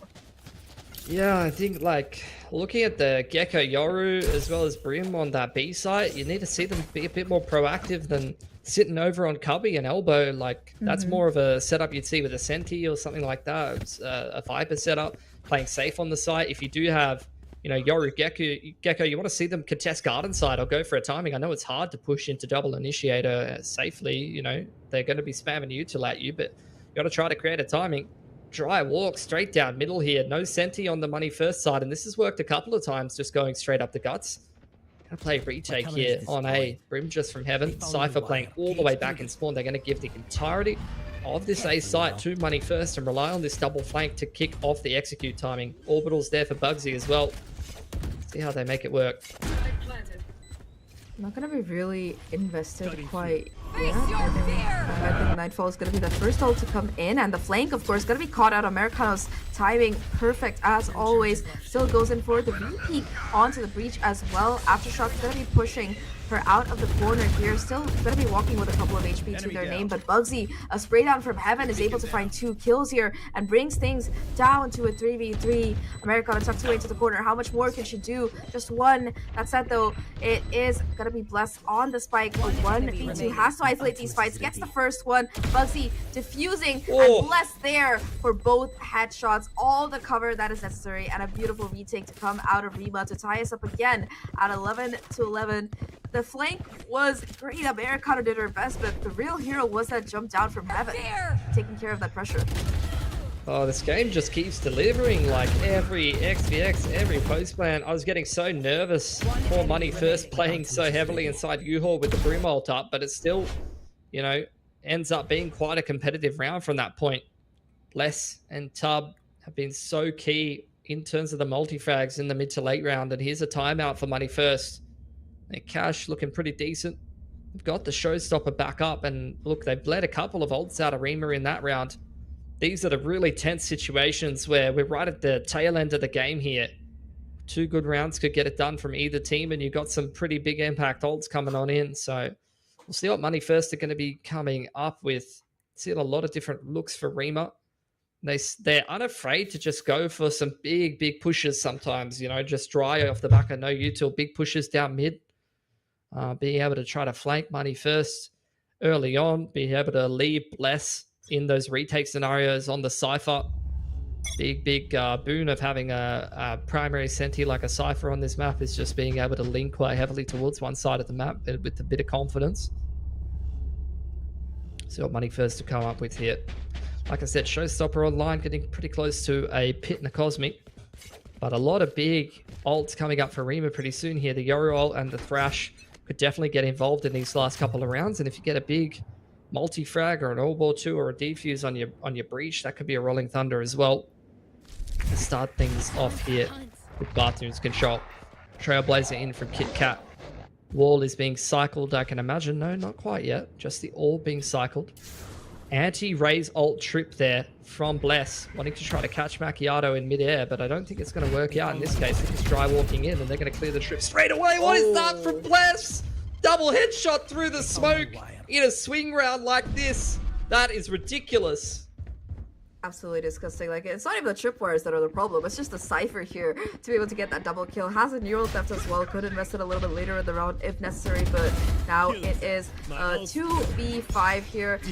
Such a difficult task to really hold on. The Flash is doing the damage as well. Americano at least able to find a kill, but already the flank, it's arrived here from this inside. Couple of players, the wraparound as well. Shorts, long Tub will take care of that planter, and the last player flashed into oblivion. Americano, how much more can she really do here? The answer is absolutely nothing, as Rima, they get themselves to match point first. 12-11 here. It's still not over by any means. I do think this game definitely is the gift that keeps on giving. Could go to overtime, but what a way to lose a round. What a way to lose 2 players. That's just so depressing. Oh, I know. You call attack timeout, like, and you just, that happens to you. Like, what can you even do? They got to kind of put it behind them. No chance to recover and kind of rekindle things. Showstopper's still up, so is the pit. Go, Ult, and Thrash going to be big retake tools for RIMA, and they've got the operator out here on Bugsy. Then once again, playing a full retake setup on 8. And the Yoru, Brim, and Gecko being left on this B site. Previously, I was saying I don't like how they're playing kind of full retake on the B site. That is no longer going to be as much of an issue when you have the Thrash and the Yoru ult retake. I don't want to see them burn the Thrash too early, though. Showstopper goes in, and they're trying to Thrash and Flood here. They're really trying to defend this B site straight away here, Zach. Showstopper not gonna find any value, though it does take care of the side and gets the Viper's Pit down, so that's a bless. Oh my, a kill from the Molly comes in, though. That's definitely huge here, and Popo playing aggressively could be able to find the timing here, maybe catch the rotation in through this pit. Oh, another kill, though. The utility kills are crazy here for RIMA. Well, first one with the Molly, now a second one with the Aftershock, just absolutely crazy. And the problem is that the Viper's Pit isn't on the spike itself, and it's just going to be Wingman that's able to happily sit down and defuse it while the rest of the team scrambles for shape. So that's going to be the victory coming through here for the side of RIMA. It got a little bit tenacious, it got a little bit close here, but at the end of it, RIMA, they pull it together and they take it 13-11. And you know, Pilski, I think that 2K from Bless, it's gonna haunt not just Money First, but also us, because I think that was what really broke the comeback story here for the side of MNF.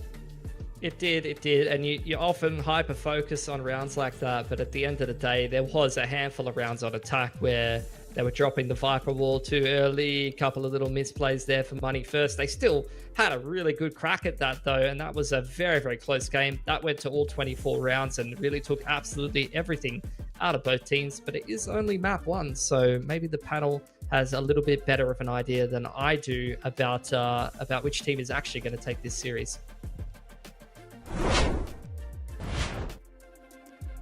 Thank you, casters. A closely contested map 1.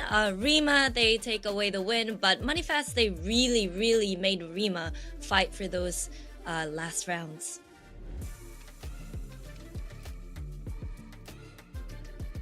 It's all right. There we go. I think there you go. Jen is back.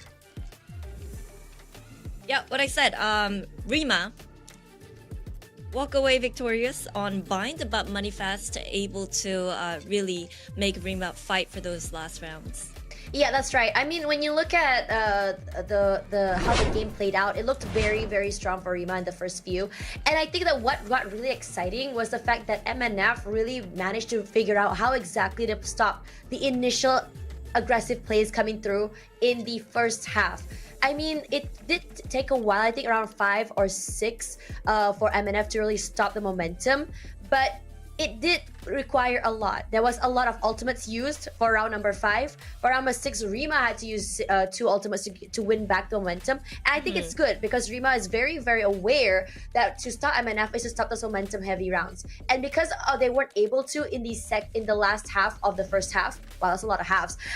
That's why you saw them starting to come back. But in the second half, it's interesting because Money First seems to be a lot stronger on the attacking side. You can see the reposition of Popo near spawn to catch RIMA in the mid rotations. You can start to see a lot of those aggressive pushes come out from MNF. But RIMA was also very good at being aggressive back and understanding that because they're playing this very aggressive comp with the Gecko, with the Yoru, they have to play proactively. So having 2 aggressive players inside of showers and picking out KitKat very early and playing very early, being very aggressive by having Rice push out of A main gave them a lot of value as well. And on top of that, I think like what's really important to remember is that for RIMA, a lot of their winning rounds were from hero plays, whether it be Bless, whether it be Tub, and I think that's really pivotal to remember. I think while it is amazing that these players are able to take these multi-frags, these huge hits, but I do not want it to be a win condition for them. Yeah, especially with, I want to point out how Rice was playing the breach, very aggressive, but, you know, as you mentioned, most of those swing rounds dependent on one of those high-risk, high-return plays. I just don't think that's going to work against the stronger teams who are ready to punish those. Yeah, in a lot of situations as well, I think there's a lot of mid-round adjustments to come through. For MNF, it didn't feel like in those rounds, it didn't really feel like they had really good. They're very rigid. They have this set play they want to do, and it has to be executed that way. And I think I've had this problem. I've said this before about Sapphire in their previous iteration of the roster. They need to be more fluid, more dynamic in each round. Well, RIMA, it feels like every single round they're okay to pivot, they're okay to change their game plan, and it seems very, very well executed. While the game plan from Money First did bring them really, really close to this really 13-11 play, but I think at the end of the day, it's this mid-round adjustments that really can turn the tides and change the rounds. Adjustments, and I feel like some of it came down to comps as well. Money First not having that designated lurker kind of made them a little bit predictable. Of course, they were able to fight some of that disadvantage, but moving on to the highlight, Tub, as you mentioned, just winning incredible rounds, pulling miracles. Yeah, and on top of that as well, I really like there's this, I think it was round number 19, where I think it was RIMA. RIMA had an insane round, one of the fastest retakes I've ever seen. Yes, it was an easy take of the site from Money First, but it was so beautifully done that Gecko Trash onto the site managed to get 3 to 4 players, and then the Yoru ult onto the site. I did say that it was going to be very, very dangerous for Polly now because of that Yoru ult, and that's exactly how you want to play that to perfection. Get the information with that Yoru ult. Get onto the site, try to weed out as many people as possible from a lot of these angles and hit and hidey holes per se. And I think that one thing that's been great from RIMA in particular is that they're just so good with that utility, how they react of this utility of the information, how they clear out angles with the utility as well has been massive. So big props to RIMA for playing that very, very well. But for Money First, this is not the end of the road for them. They still have another map to go, and I really would like to see them pull it together, because right now, certain rounds when they don't know what to do, you could really tell that they're lost and they're just scratching their heads. Plus, in this particular game was massive. Insane holds, insane, I would say, ACS as well. And when you look at how she holds the site and how she isolates fights, it's very, very scary. She's so quick on that reaction. Yeah, one thing though, with Bless popping off, but still, one thing I noticed though, it's that when RIMA was about to do retakes, they usually just sit far too back. I think that's gonna make their retakes a little bit harder. Do you think that's gonna be an issue for the next map? Might or might not is going to be a question for me as well, because I still need to understand what exactly we're going to be expecting for the next map. I believe next map is going to be Breeze. Don't quote me on that. I need to check that again. Yeah, it's going to be Breeze. Breeze is a bigger map for sure. And Breeze, I believe it was last year where it was the map that is constantly picked by MNF. It was one of their best maps. So let's see whether or not this iteration of the roster can actually bring that to the table as well. Yep. Well, we have that match coming up, map 2 ready, but before that we are going to take a short break, but we'll see you on the other side.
Welcome back to the stream as we get ready for our second map.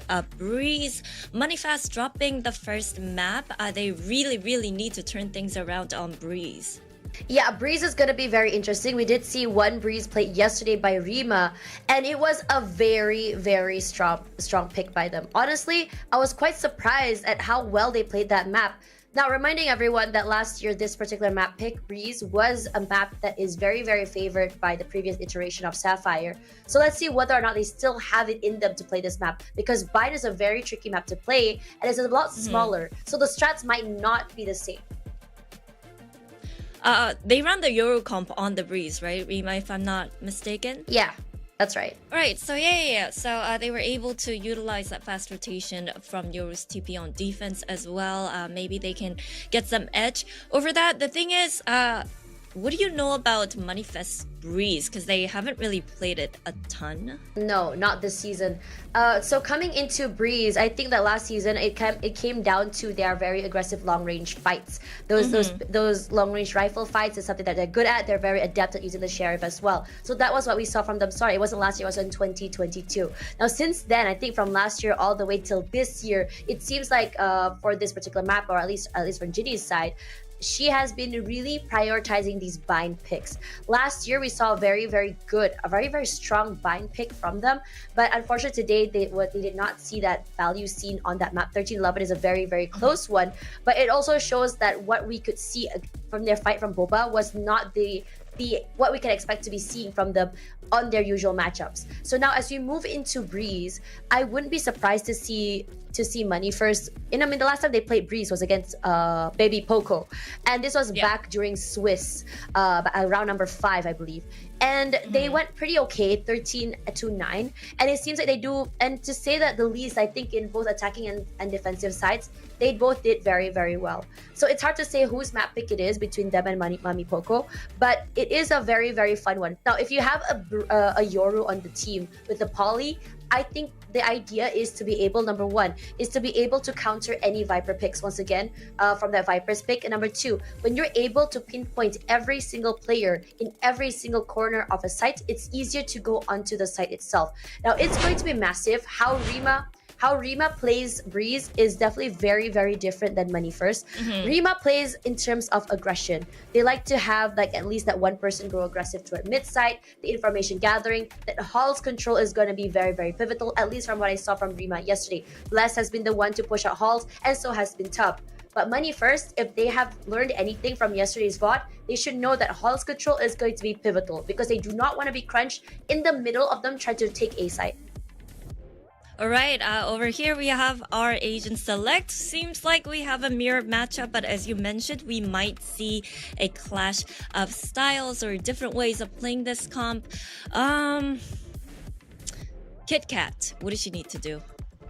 KitKat. I think KitKat has been a massively great Sentinel. I think she's been prioritizing the Killjoy as well as the Cypher. One thing that's great about having a Cypher on this map is that regardless of where you rotate, your trips would still be very much online so long as you're close enough to it. And I think that one thing that's really good is the fact that for KitKat, so long as she can play off her utility, that will be important. Because for one of the things that is really good is that either you can have that Cypher in halls to make sure that no one is pushing up. You can rotate to going for that lurk, or you could play on the site itself, leave one side just straight up into the hands of KitKat and just stack all 4 or 3-1 one toward middle and 3 onto the site itself to make it a little bit more harder for Rima, excuse me, to get onto the site itself. Now for Rima, there's so many things to really worry about because it is such a bigger map. But again, this map, because of how big it is, it does make retakes a little bit more simpler or a little bit more doable compared to a bind map. So let's see whether or not this is going to be happening for Rima. What I'm worried about is that hero play.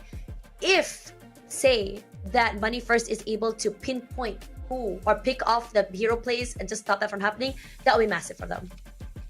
You know what? Another point of match here. We're going to see if your curse is coming to life today as well. But for now, let's toss it over to our casters. Thanks a lot, panel. I think I saw that curse come into fruition with the double headshot through the smoke on bathroom side. I didn't believe in it until I saw that exact round. And now I'm a believer in all things superstitious. I don't know about you, Zach. I've never been a believer, much of a believer, like not even in myself in my games. No, okay, not gonna get super dark very quickly, but yeah, no, I definitely think that there is something to be said about curses and their psychological impact. But I think it would be nice to see like that actually kicking in, and maybe Tasha's anti-jinx strategy. I know that she has some strategies that she tries to use to deny the jinx really from coming in, but I'm personally down to see another Tash jinx Pilski. I don't know about you. Yeah, I mean, I think Tash yesterday in the green room off stream, I believe, was talking about coaching some teams and things like that. I think being able to jinx the other team into losing is probably a pretty valuable asset to be bringing into a series. At the end of the day, though, I think for Money First, it's a rough situation to be in, right? Like lower bracket here of Game Changers, SEA, and they had a bit of a rough kind of end to that game. It was definitely a winnable game. You feel like you missed a bit of an opportunity there on Vine to be able to close things out, but you know that it was a winnable game. So this is where I think, you know, the team's mental and having really good leadership to be able to try to keep everybody's head screwed on right. Moving into Breeze is going to be super important for Money First, and we'll see if they're going to be able to turn around this series, because we did see RIMA play this game yesterday on the B stream. I know you weren't on the B stream.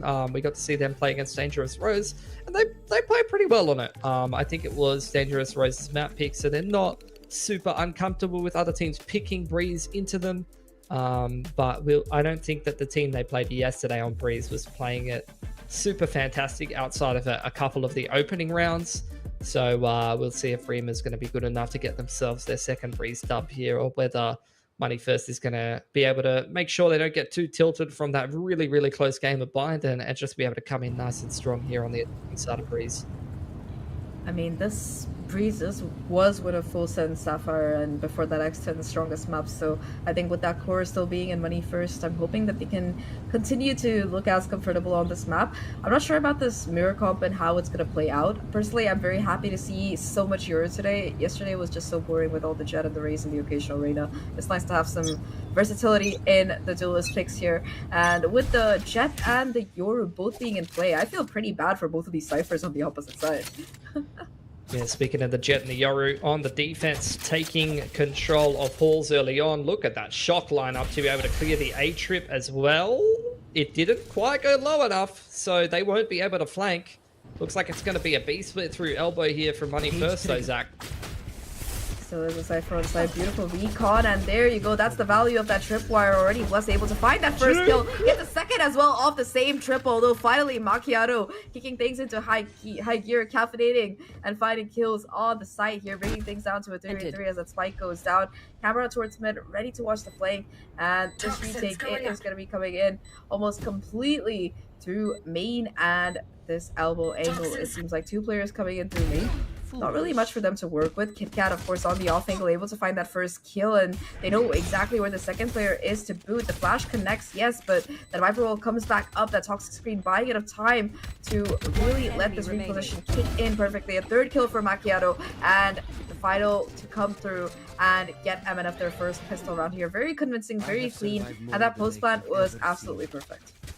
Yeah, a little rough there. I mean, 2 trip kills for Bless, and no one else can really do too much. Your Cypher's been an absolute beast holding down the site. Unfortunately, the shock dart, which was lovely being caught by our observer there to clear the A side trip, doesn't allow the double balls flank to turn into very much of anything. You can see the camera as well as the trip being killed in the mid round. Ends up kind of alerting Money First to the fact that the flank's coming in, and they're able to adjust their post plan accordingly. And now going into the anti-eco, and this is where the madness starts.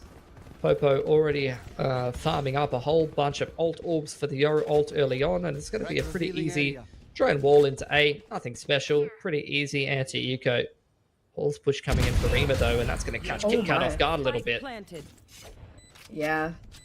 Still able to find a kill though. I don't know how KitKat found a kill onto Yanni there. The Sheriffs though definitely doing the work. Tub finding yet another kill, and that's gonna leave them in a 3v4 numbers in favor of Rima, but they still have to take this space and make this retake work out. There is a lot of utility available, and the crunch is coming in, so at the very least, Rima, they have a chance of making this round super expensive. Not if Macchiato has anything to say about it, though. First kill to come through onto side. Bugsy gets taken care of. Spots out the second player. Tub takes quite a bit of chip damage, and Americano shuts down the flank here. It's all down to Bless, able to at least find a little kill for themselves, but still a huge round for MNF to convert and take home. They lose a couple of players in the process, but they hold on to the ban blow, which is the most important part in this bonus. Yeah, took a lot of damage though, and look, holding on to a Spectre is not going to be super amazing. I think if you throw it onto the Yoru, something like that, it could be a little better. Get that TP entry and take some close quarters duels, something like that might go a little bit better for you. Too bad damage though for Rima. They'll be happy for that heading into their first gun round here. A little bit of a multi-frag on the Jet is going to get the knives going a little earlier on, and to start things off here, Money first, taking some mid control, having a little bit of a look towards elbow, but a double push from the Yoru and Jet taking elbow contact. What is that? A triple dink from the Spectre and a double dink from the Ghost on elbow side against Vandal armor. Like, that looked way too easy. Now Bugsy under pressure in the back of the Zahk and a double up here, Zahk.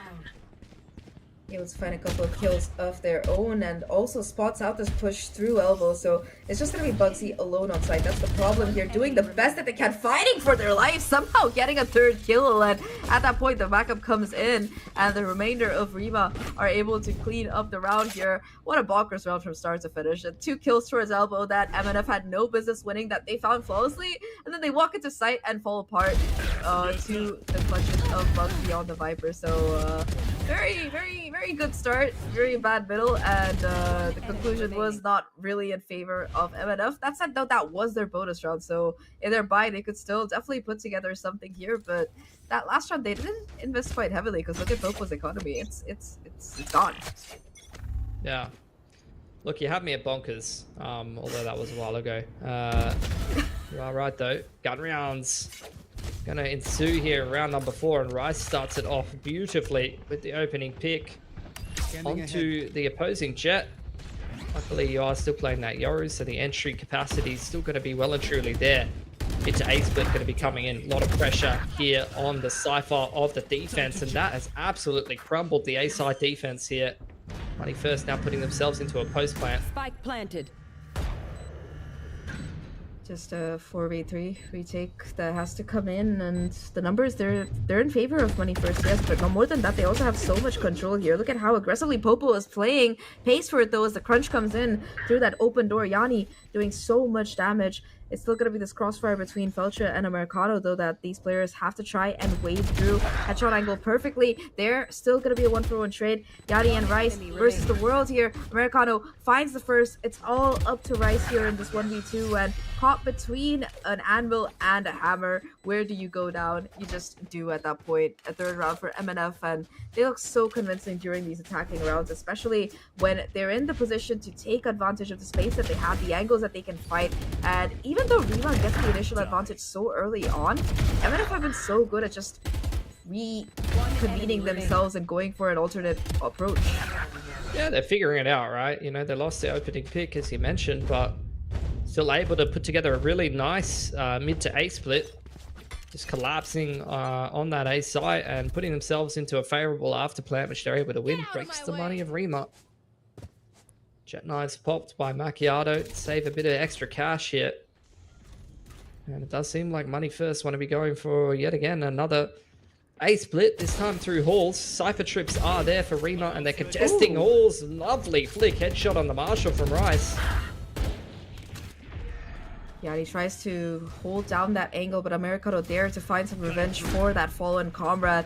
Still a 4v4 situation, and again, there's just so much ground that Rima have to cover. This time around, at least they have a solo drone with whom's help they can try to take control of it. That's at the Popo, that first obstacle on site, ready to swing to peek, to take contact if this gets broken down here. Beautiful molly though, gonna be doing at least a little bit of chip damage, clears out that particular angle, and opens up the lane for that particular fight to come through. Bugsy with the Sheriff able to find a kill, immediately gets traded out, and it's just up to Rice here. 1v2, how much more can you really find here? The clock is ticking. It is an eco round. It's just about how many more kills you can find, but I think at this point, it's just better to go down with the spike because MNF, they're not biting at all. Yep. So they'll go up to 4, keep 2 more guns alive. Their money has definitely been taking some hits, as you mentioned, from the half buy. Marshall's throwing hands at the moment for RIMA.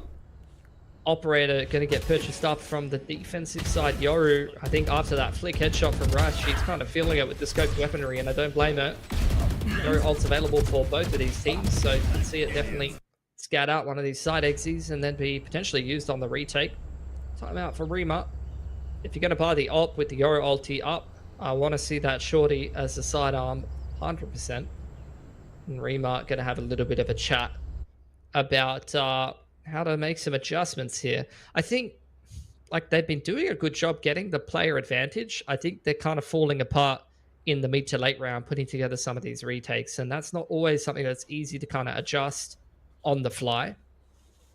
Usually is something that you kind of build up the habits of doing in practice and talk a lot about in theory, but you can definitely make some kind of small micro adjustments in the game and try to just keep people a little bit more on the same page, tell people to be a little bit more patient and take their time converting those 5-on-4s, I think. Yeah, I think for sure, though, despite it's pretty crazy that MNF, they're able to just come back from losing a player so early on, and they make it look easy as well. I think that their pivoting mid-round has been super good. And also, I think that in terms of just their post-plant, Money First has been really good about the positions they're setting up. There's always like an initial lane that they're pressuring, and it just makes it so difficult for RIMA to come back into it. Yeah, some of those like late mid pushes and things like that can definitely be difference makers in some of the breeze after plants on attack. Very passive hold here for Money First after the attack timeout. Anticipating some aggression. You are playing against double duelist. There's the peak straight into the line. Beautiful crosshair placement from Americano. Operator hits the deck, and Rice, unfortunately, we were talking about how well they've been able to find player advantage, and this time it's gone the other way.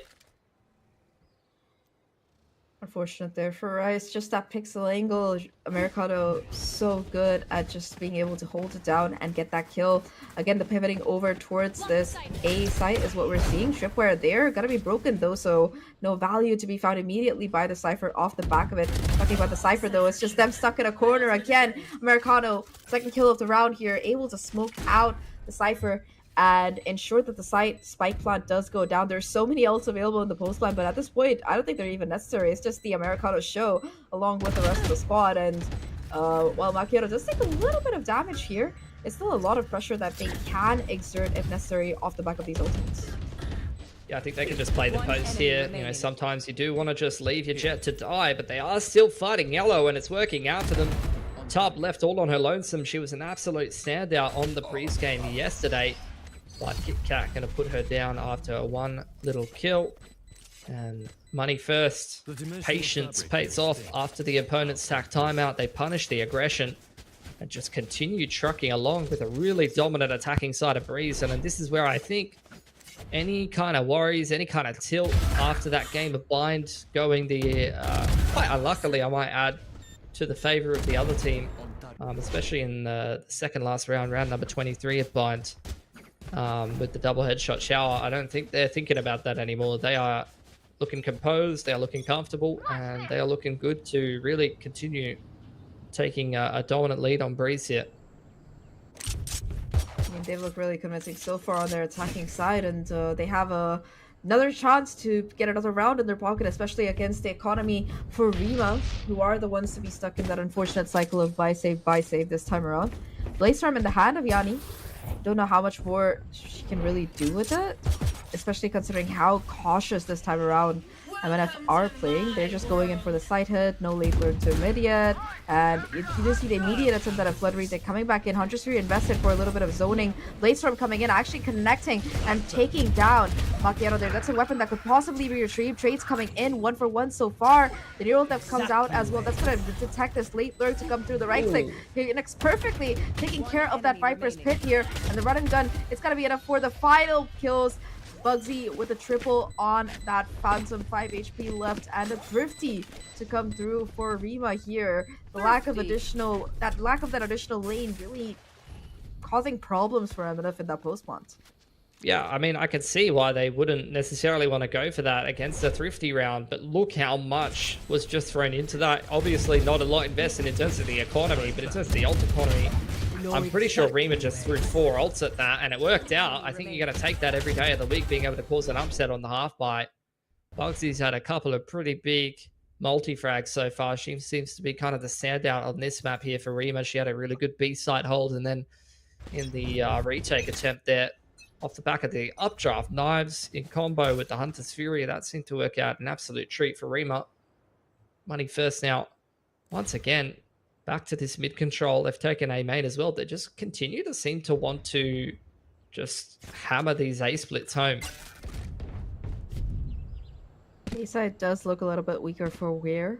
There still is another player this time around, though. One player going to be caught on site by the Cypher Util. I think that's that Euro clone, so not going to be quite faked by it. That's going to at least give away the position of one of these trips, and now you're going to be seeing that mid-A split finally kicking in with that Viper wall, or at least the assumption of it to come through. Tripwire is still present on site, at least temporarily. I think the question is how much value are we really going to be able to find here? And the answer, unfortunately, is not too much. Popo takes care of that first one. The spike itself goes down, but Macchiato, again, an opening kill of Rice being shut down on the rotation here. A lurking jet, never something you want to be seeing here, but Macchiato makes it work out just perfectly in time. And this operator, it could have been huge in the beginning, but it's just going to be so much difficult right now to make it work within this retake. And the late lurk as well towards mid. There's 2 players just waiting to come into play, plus at least able to find a single kill here. Bugsy as well takes care of mid, but there's still a couple of players left to find, and Macchiato finds a triple already. Hunter's Fury invested, takes down Top takes them down, and now it's just a 1v1 here. There's no time though. Macchiato, all she has to do is play the clock. Can just be on time. Have to defuse, has to be stuck here, but just no chance in hell as Macchiato comes through on top with a 4K. Yeah, really well done from Macchiato. She was all over that round. Aggression in the early round, just being able to catch the defense unawares, start things off, and despite the fact that Rima was really starting to look pretty good in that retake, she comes up huge with a 4K, just denying the half to Tub there. It was fighting pretty hard. You can start to see Rima making adjustments, looking better and better in some of these retake attempts, but unfortunately, once again, after a singular round win, Money First has broken their money straight away. Yeah, you win the Thrifty, you lose your buys, RAP economy. That seems to be the call here. And this time around, not as many ults to try and work with the exception of that Viper's Pit, as well as the Dimensional Drift. Not the strongest ultimates you'd want in a retake situation, with the exception of that Dimensional Drift, I would say, since it can be useful. There is a Hero Rifle as well. Recon Bolt, gonna be catching out a player with the Cypher Cam. Oh, but that being broken down early on is gonna be forcing the Euro to pivot out here. And in the meantime, Felcha is able to take care of Yanni and find that opening first kill. You're once again seeing the attempt at a flood in here from the defenders, but because of that being the case, rather, MNF, they're playing so much more aggressively on site, and they're just rewarded by value. Once again, the late lurk through mid, it caught the Jet. It was Macchiato last time around. It is KitKat this time, and this time gonna be caught between a Cypher and a Yoru. Gonna be able to find that kill, but still 3v3 situation. Sheriff comes in, Tub finds a kill. Both players on site here. Could be a huge victory, but Americano and Macchiato, they find those final kills, and it's all up to Rice here. 1v3, gets the first. How much more damage can you really find here? And with that clock ticking, it's just gonna be a safe call for that gun. Good call, I would say. Unfortunately, not too much more that you can really do. Yeah, these A hits are relentless from Money First right now. Working very, very well. 7-2, attacking side of Breeze. Knives are back up. Got to find some kind of answer to this contact play out here. A here for Rima. Got to be a dart timing, or maybe, you know, flashing through the wall on the Yoru, or even just contesting A main from the get-go. Getting some flanks going, pushing down halls. Like, they got to do something differently, because sitting right back on this A side has not been working for them, unfortunately. Money First. Here. Do another gun round for themselves. Seem like they're sizing up for a B side hit. Cypher is set up over here. Bless has been pretty big on some of the multi-frags. Both duelists from RIMA pushing down mid and getting a lot of info before this B-side hit comes in. This time around, Cypher gonna be on B. This is where they were able to find a lot of value the last time, but oh, what a play. Macchiato just going in for the updraft peak. Bless not ready for that helicopter shot, and while there is some revenge found at the end, it's still a 2-for-1 trade. So once again, MNF gonna be able to get that spike down with the numbers advantage, and they are just so good at map control here. Look at this late lurk from KitKat. Popo spots out the player, goes for the bait here. It's just a bait and switch tactic, and Bugsy between these two players, just not much more that they can really do. The flank comes in, but the awareness is just there throughout this round from MNF from the beginning to the end. And with this being a 4v2, I think the call here should just be to go for a save. I know it's 2-7, but you guys really don't have the money to try and duke it out. Popo with a 3rd kill on the round here, and it's all down to Rice, who did save that rifle last round, just looking to get a couple of exits this time possibly, and we'll be looking to save it once again. A really nice entry from Macchiato. Like you said, helicopter approach, just updraft dash straight on in there. No trips, playing around the dash up towards the top left there. Sometimes got to kind of choose how you think the other team is going to enter the site, whether you're playing around the Yoru TP or the contact play or the updraft dash. You can't cover everything, which is where you really need to have your setup well drilled and know, okay, I'm putting my trips here, which means I'm weak to this, which means I need to be ready. And they were not, unfortunately, ready. Did not place the trips for the updraft dash and didn't play around it either. Got caught completely unawares. Sova playing anti-dart and Cypher flicking the wall. It happens to the best of us, unfortunately. Viper's Pit straight away on A main. And once again, money first, looking to size up this B site hit. Same setup from RIMA. Doctor is going to be used to try and take care of these tripwires. I think that they did connect with one of them, but the other one is still there. So right this time around, able to find that first kill. Blazestorm not able to get anything. Stinger, in fact, coming out on top here. Felcher, though, at least takes that trade, finds Bless, and brings things down to a more manageable level. Although that lurk gets shut down quite early on here. It's just the trades coming in succession. Still, though, numbers in favor of RIMA. Just 2 players left alive for MNF, one of them being at 2 HP here, so just not much to work with for Felcher. Americano, though, the awareness as perfect as always. Another kill to come through, bringing this down to a 2v2 situation. But Rice gonna make this a big challenge right now. 4 kills for Rice, and the round again for RIMA. Very, very nicely played in terms of retake. And I think the main difference here, Pilski, was just that they were able to take care of those late lurks so early on here. Rice's positioning, clean. Oh, for sure. Yeah, the Yoru did massive work clearing out the elbow flank. They did a much better job of holding the site hit as well, even though money first, you know, the execute was pretty well drilled. You had the double shotguns on the left side with the jet, cloudburst, dash to mid site. I think the setup that was run there by RIMA, they did a much better job defending the initial site here, as well as you mentioned, clearing out the lurks. So starting to slowly adapt to what money first is showing them on the attacking side. Unfortunately, you know, unless they can scrape a 4th round together, it's still not going to be a particularly close half. And they've got a lot of big impact ults here for money first. Does Fury and the Yoru ult, bit of a wombo combo at the best of times. And it looks like they're going to walk straight up through halls here early on behind the Viper orb. It hasn't quite gone very deep. They might have to invest, jet smoke deep halls side before they kick off this A split here, Zach. To the door this time, and again it's just perfection to come through. Popo as well as their fellow duelist crunching in the jet here. That said, though, really nice utility usage. Shock dart to take out Americano, and a 2nd kill to come through as well to keep numbers in favor of RIMA. The neural theft comes in, but KitKat able to find that kill and keep themselves alive and on site here. Will be able to make this a little bit more of a challenge 2v3 situation right now. It's going to be the Yoru ults for the info here. The flashes as well. They know exactly where KitKat is, and unfortunately for KitKat, there's not much you can really do here. Still gets the kill though, and is able to clutch it out. You might be flashed, you might be hit by a TP in the face, but it doesn't matter because KitKat will still come out on top. Money first with a huge lead at the end of this first half, and it is everybody's favorite number, especially our analyst does. 9-3. Was that a team flash from Rice as well as the Yoru ult? Like, I know that she's trying to flash for herself. I don't know if the teammates did turn that flash as they're coming in from yellow. But look, we'll have a little bit of time to discuss that over there on the panel. 9-3, 9-3, 9-3. Well, 9-3 halftime for Money Fast. Rima, though, a very similar way of playing the map to Bind, but Money Fast first, it looked like they kind of learned their lessons and they were ready to punish Rima's early aggression. Yeah, I really love this early aggression coming through from Rima. But the thing is, I think that while this is Rima's map pick, it comes back to what I said about this particular team already so adept at playing this map about 1 to 2 years ago, and I think that this hasn't changed at all. Americano especially has just been so adept on her calls, understanding how late lurks are coming in from Rima and just really punishing them for it. Yes, Rima was adapting throughout this entire round just to really catch them off guard, and each round has come very, very close because each team is just out reading each other. It's very, very scrappy. Each round comes, I think, toward the last man standing. A lot less hero plays to come through as well. So I'm really excited to see what Rima has in mind for the second half.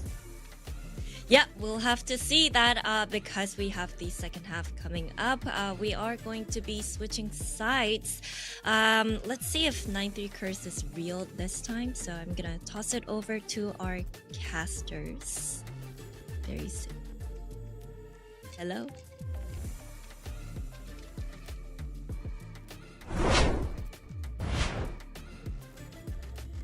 Alrighty, let's get back into things. 9-3 Curse. I mean, we're talking, there's a lot of superstition going around on this broadcast. That's what I learned, Zach. We'll see if it's real or not. As Rima, they got a lot of work to do on this attacking side of Breeze, but they look pretty adaptable and they played it pretty well against Dangerous Rose yesterday. However, I'm getting kind of the sense that Money First is looking like the big sister scary one of the two Thai teams on this map. No, I completely agree. I think that they look very, very convincing during their attacking side. And while the Cypher was able to find a lot of value for Rima, it wasn't as much as they would have liked, especially since a lot of these rounds it was the combination of the shock darts / the updraft that really just did the Cypher in completely. So I'm hoping that for Money First they're able to kind of overcome those obstacles. That said, though, looking at the setup here, it does seem to be a sort of retake play towards this A side. Again, though, the crunch is just perfect. The TP immaculate, and Americano gets shut down. Popo, though, on the site is able to take care and make that sacrifice count as they find a couple of kills of their own, forcing a possible rotation out of the squad on Rima. Yeah, the spike was left behind right from the get-go, though, so this was always going to be a late round rotation. Back to B, you can see Bless trying to lurk onto the site, but the camera and the trip still right there. Shock is going to clear the trip. In goes the Jet, dashing on in combination with the Cage, but there's already a quick flank here from KitKat. She is not anchoring the site anymore. Coming in from the back lines before they can even get that plant down. And nice. Tub gets off the plant rather. Popo for one, traded back and forth between Tub, Macchiato, and Bless, who ends up in a one-on-one and wins it again.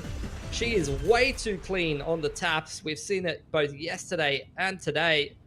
And she's going to clutch up a really important round there for Rima. Yeah, that one's definitely a blessing, especially since Bless custom. Okay, I'm sorry. But overall, you mentioned about the aim there, but I think it's also positional awareness, right? Throughout this round, it seemed like the whole team had it in spades, like the awareness to watch around for that flank. You did see a couple of nice individual kills coming out of Popo, but I think despite that numbers disadvantage, Rima, they were so used to playing off each other that they were able to come back from a bad situation and just off the back of sheer awareness. So they continue to do that.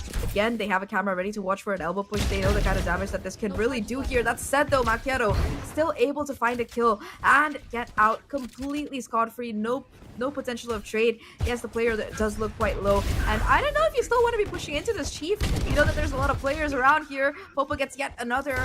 Bless at least able to find that trade. And now it's all up to Americano. The Guardians at range just doing absolute work here. And 5-9, suddenly this huge lead. It is getting demolished bit by bit. It is, yeah, not too bad damage though, has to be said from Money First. They take 2 guns away and they break a couple of sets of armor.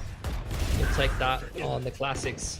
The multi-frag from Tub, gonna get a little closer to the Hunter's Fury as we head into the anti-bonus first gun round for Money First.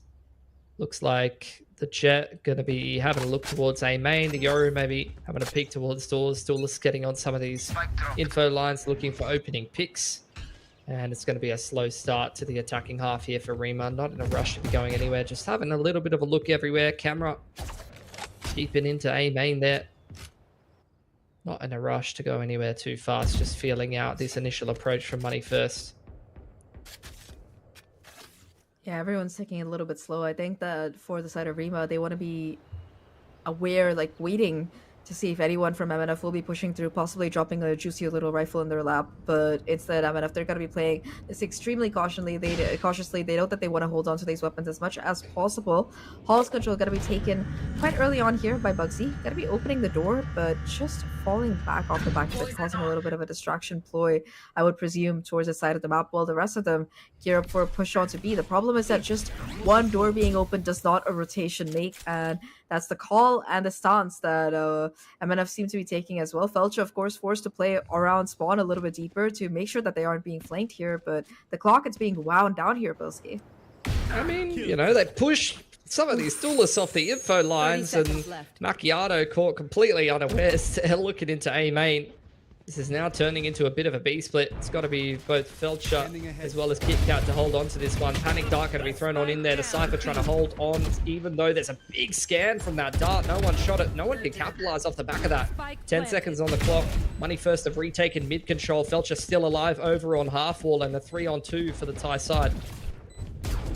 3-on-2 indeed, but the Guardian's still doing absolute work here. Now a 1v2 though. Oh my god, Bless does it all! 4K on the Guardian, a bonus for RIMA, and just an absolutely disgusting clutch to come out from the Cypher. First in the pistol, now in the bonus. It seems like nothing can really stop Bless.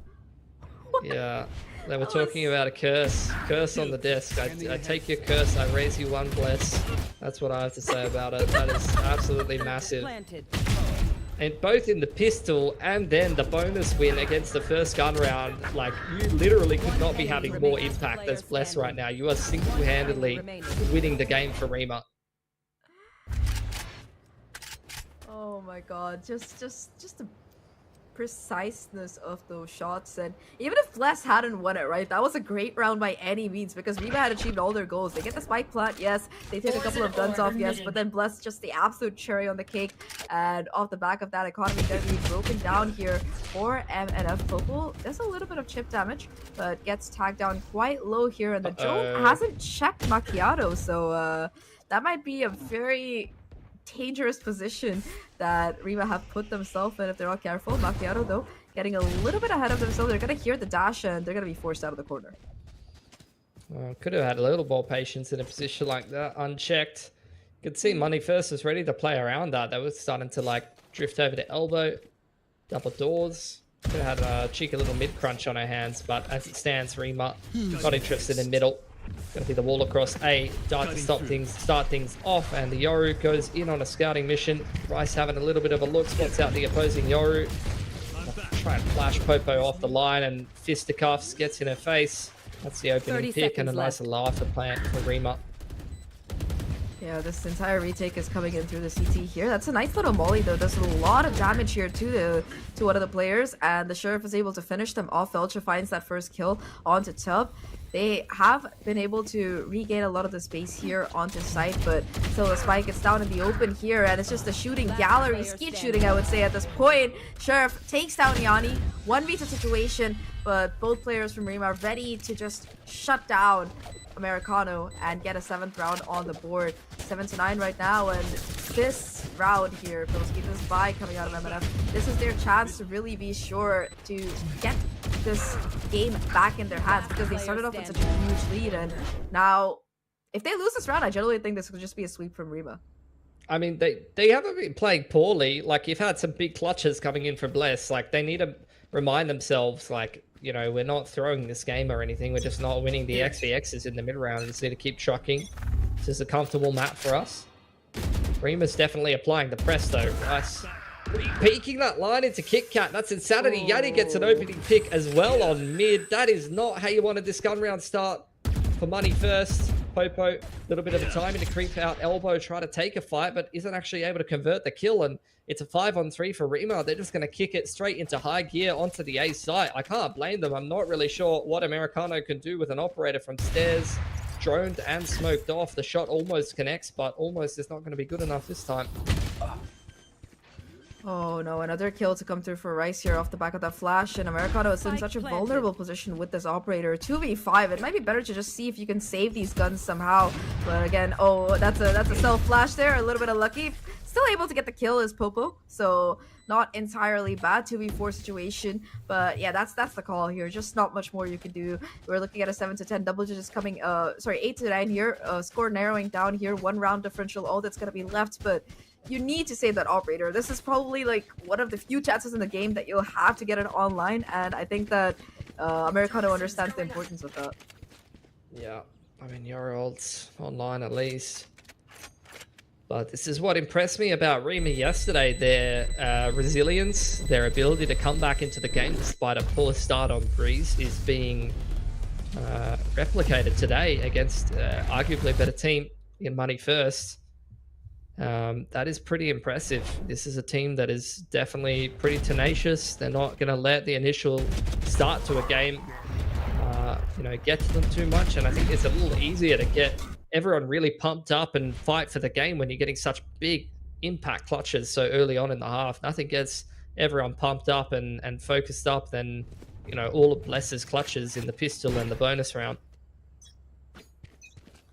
I mean, yeah, those two are probably going to be good enough for you to find the momentum for the rest of the game, especially if you play your cards, right? Bit of a half-buy situation here, aside from the gun saved for the side of Money First. That operator going to be in position. Sova drone very wisely used to try and catch them out of the angle. Gotta be forcing the operator back, and that's gonna be the cue for Yanni to try and take some space here. Macchiato, though, still on site, still being a menace, and will have the Bladestorm accessible after that first kill. Finally, after several rounds, that's the first blood going in favor of MNF here, and they're still gonna be able to hold down this operator sightline and keep things calm. That said, though, I mean, looking at this mid control, there is some mid presence already out of Popo as well, so this rotation is going to be caught if RIMA decides to go for it. Yeah, I like what RIMA are doing in this 4-on-5. They're just cutting noise.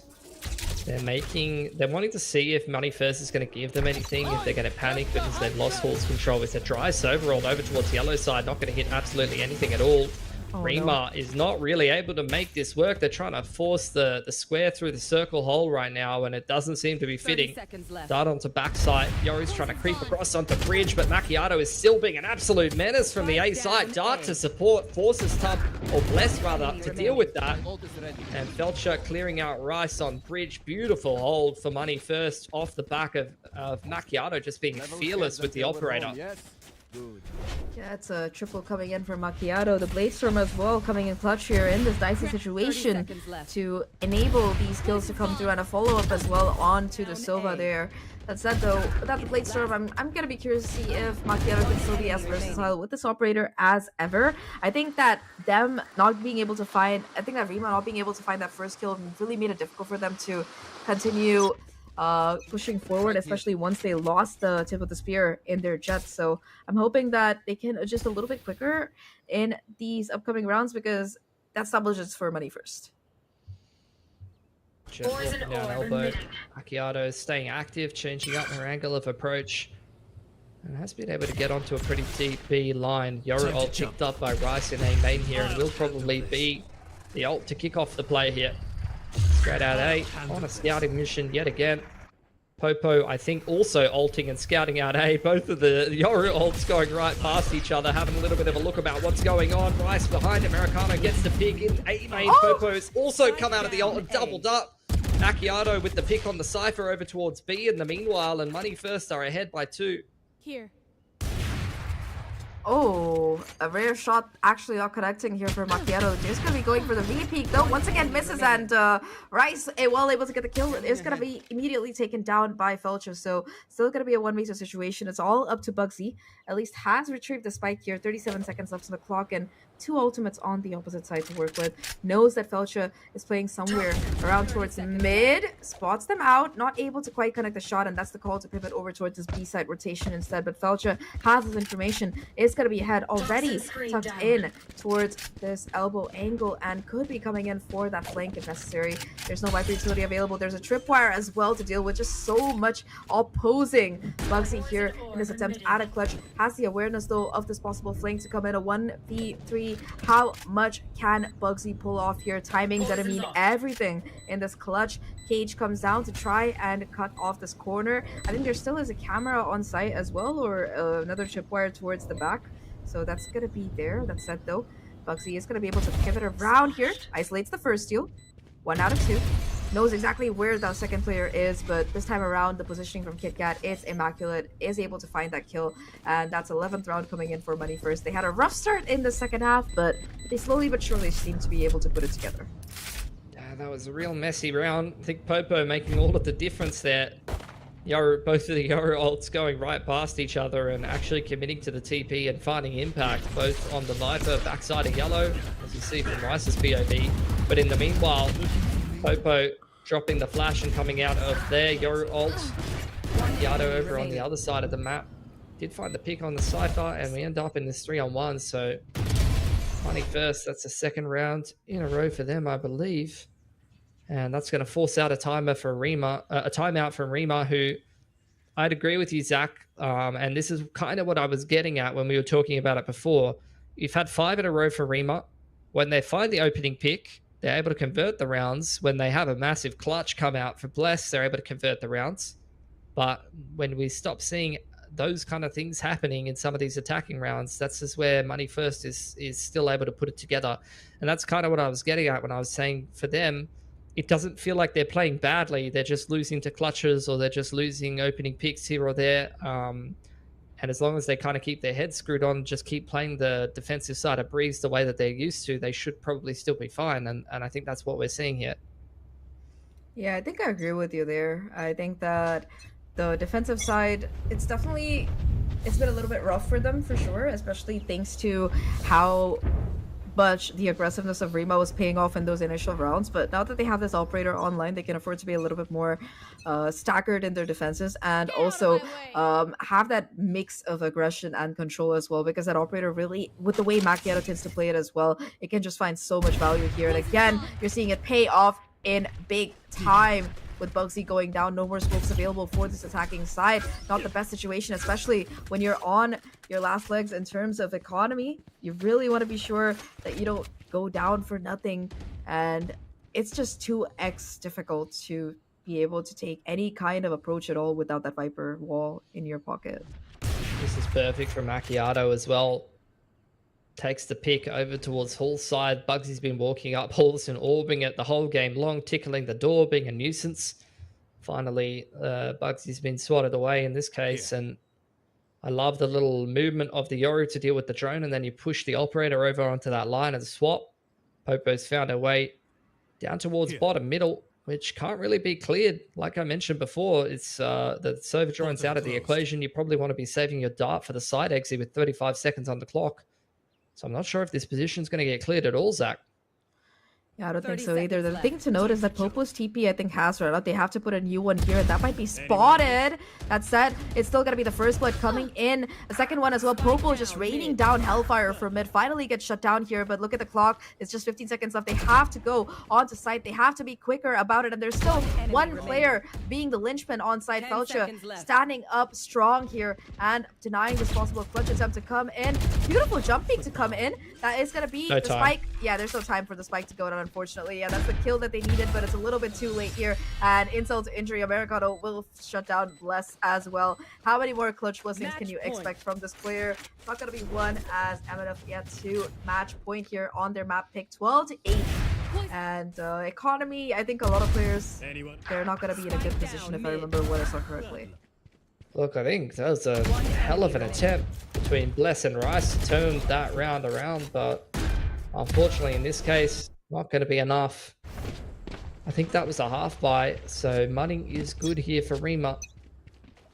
As we head into map point here for money first, despite some unfortunate occurrences. That's a nice shot from Macchiato every single time, finding impact with the operator off the back of the Yoru flash.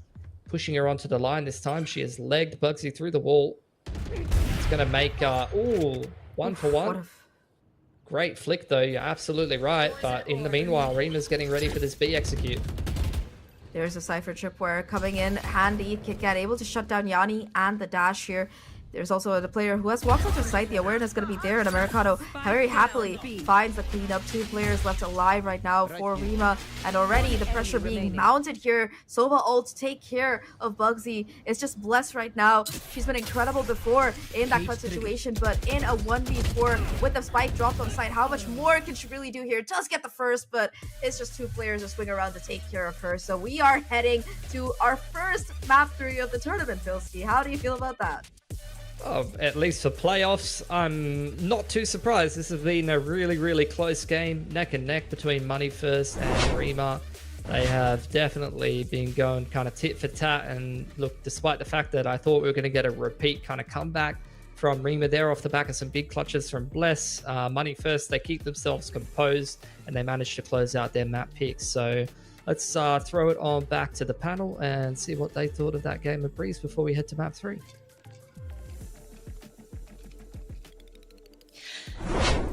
9-3 was almost real this time around, but Rima just almost clawed their way back. But Moneyfast just, once they had the operator online, they just completely changed the way they planned, and there were so many things that they could do with the operator, so much value that they found with that operator in hand.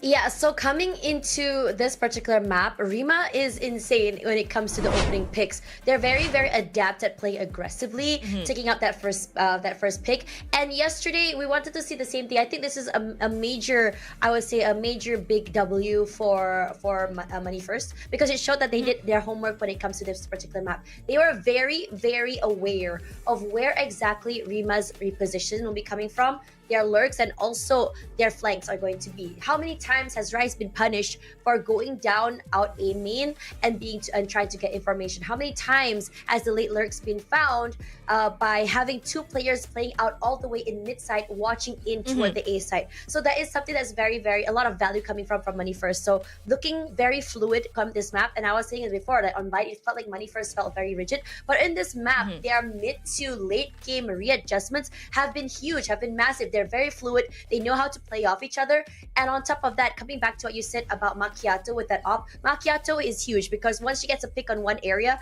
it's almost that she's just so quick with that reposition to ward off a hold into another area. She can go from either halls all the way to the right side of A pyramids. And it feels like in a lot of rounds, Rima had spent way too much time just trying to clear her out of the area, thus wasting so much time, and they're not able to take the round.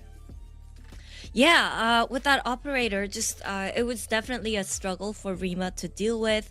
But in the beginning of the second half, though, I felt like maybe Rima was going to make that comeback because of, Moneyfast doing everything perfectly in the early rounds, especially getting that mid control, but a little bit shaky when it comes to those duels, just keep peeking one by one. No one's getting traded, and those mistakes kind of snowballed. And I thought maybe Rima was gonna make a comeback, but guess not.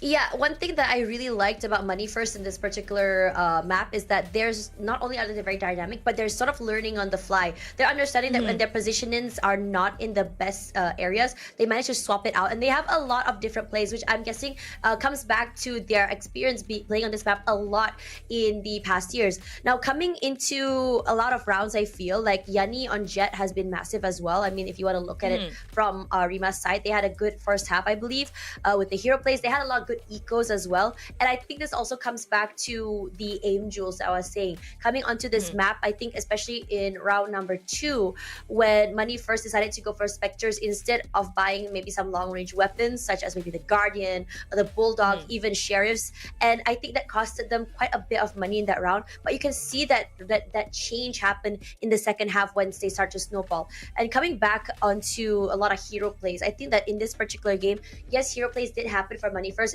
especially there from players like Macchiato, as well as Popo. But when you look at Rima's side, it's a lot more prevalent, and you kind of a lot of them were thanks to Blast, honestly, because I think the comebacks were thanks to her. Her taps were immaculate, especially on that Ghost, on that Guardian. But in these situations, you can't really rely on one person to be doing the heavy lifting for your team. Again, this is a 5v5 tac shooter. You want to be able to play with your team, to be able to communicate with your team. The reads from Rima were a little bit late when it comes to understanding the late rotations, or rather the anti-flanks coming in from MNF. But MNF is just so quick to change and readjust. And a lot of times, Rima were just left scratching their heads, like, we just readjusted again, and they swapped up again. What are we supposed to do? Can we brute force it? Not really. Can we try and play our usual plays? Not really, because we're getting picked off. When it comes to the aim jewels as well, every time, how to counter these raw aim jewels coming through from players like Tub, from players like Bless, is by having 2 people going in for the flank, so they can go in for a trade at the very least. On the other hand, though, I'm glad you mentioned Yanni on attack. I just felt like she didn't find that much impact because she didn't get enough support from her teammates. It was, I believe, only Sova's drone maybe in her entry. But let's see if that changes on our next map, Sunset. We're going to take a little bit of break to, prep ourselves. But don't go anywhere. We'll be right back.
Welcome back as we get ready for map 3 Sunset. Now with Money Fast taking Breeze, map 2, the scoreline is tied at 1-1. Now Tash, I'm just so glad that we got Breeze out of Money Fast because we were really able to see what this squad is capable of. Yeah, and again, that's why I said that they really need to bring back that confidence to themselves because they need to remember that this is the squad, or at least the 3 of them, has gone all the way to Berlin. They need to remember who they are and what they're capable of. And yes, I understand that they didn't have the best of the starts of this tournament, coming in really rough in the Swiss, coming out very rough, coming up against like really strong teams like Boba. But now is the time for them to really prove themselves and show us what they can bring back from 2022 to this year in 2024. Now coming into Sunset, this is really exciting because the last time RIMA played this map was yesterday against Dangerous Rose, and it was a landslide, a 13-5, and RIMA looked so dangerous on the attack side. And when you look at Money First, the last time they played this map was against Vandals, and Vandals, I would say, they're a team that has competed before, and you know, have players like Pips, Pilski, Paiti, and Sheena, who it's definitely not a team to be trifled with, and it went 13-11, which means that it's a very, very close match. And what's best about this particular map is that for Money First, they look so adept on attack. They were just, again, coming back to that momentum-heavy team. This is Money First. They were stringing 7 rounds in a row before finally in the second half they managed to get 2 and then 3, and then finally that 1 round they needed to win. So like it or not, they are a team that really can come back on top if they wanted to, but they just need the momentum on their side. And coming back also to Money First is that they are also a team that on defense, they're more toward playing that retake. And we saw that happen on Breeze as well, which I believe it's a lot better because they do play that strength and numbers sort of strat, which I prefer honestly. But on the side of RIMA though, I believe Buxy and Bless, they were on fire yesterday, especially on Sunset. Oh yeah. I think they had the total of like 8 kills, 8 opening kills. And it's, you know, like they have Phoenix and Raze able to farm up kills, especially on those maps running such aggressive comps. So I feel like if Money Fast cannot stop Buxy and Bless, who are having a great day by the way today, it's gonna be a walk in the park maybe for RIMA.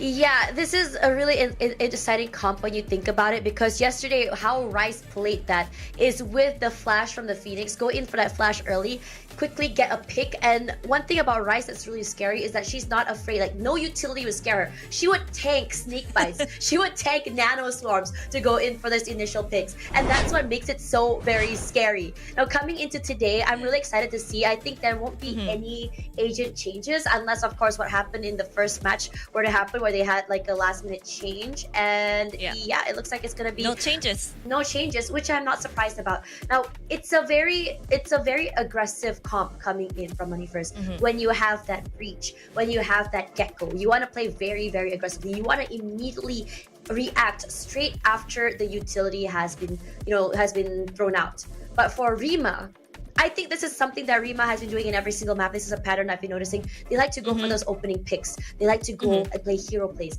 If Money First can punish those hero plays, can punish those opening picks, especially from Rice, especially from Yanni, especially from Yet Bless, this map could go straight in their hands. I just find it really funny because, you know, Money Fast eventually figured out from their game against RIMA how to deal with those kind of early aggression or high risky plays. And then RIMA, at the end of Breeze, I feel like they kind of did the same thing to Money Fast. They kind of made Money Fast really wait inside the site, but then kind of baited them into just walking out of the site and kind of punishing them. So it will be interesting to see that kind of mind game between the IGLs, and also about how one team punishes the proactivity and how one team just, you know, goes straight up. You know, we might see Rice walking into the mid once again, gathering that important info.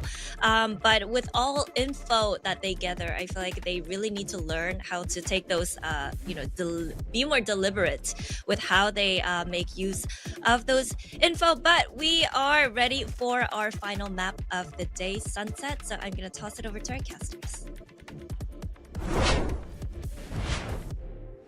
Thanks, Jen and Tash on the desk. Sunset to be the decider to see who's going to stay in the competition and who's going to get knocked out here, Zach.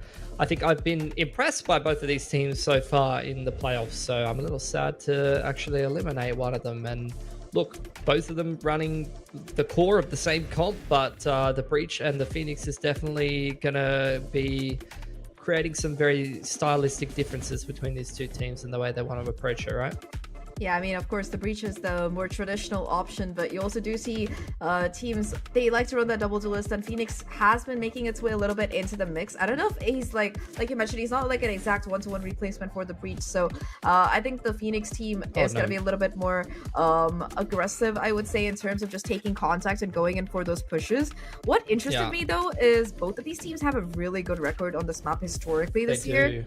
Yeah, so I think this one, it could genuinely swing either way. I have no idea. What is it? I think it's like one of them is 4-1 and one of them is 4-0. So both of them having a lot of success on Sunset and having a lot of reps. I think it's a great third map to be fighting for your tournament life with.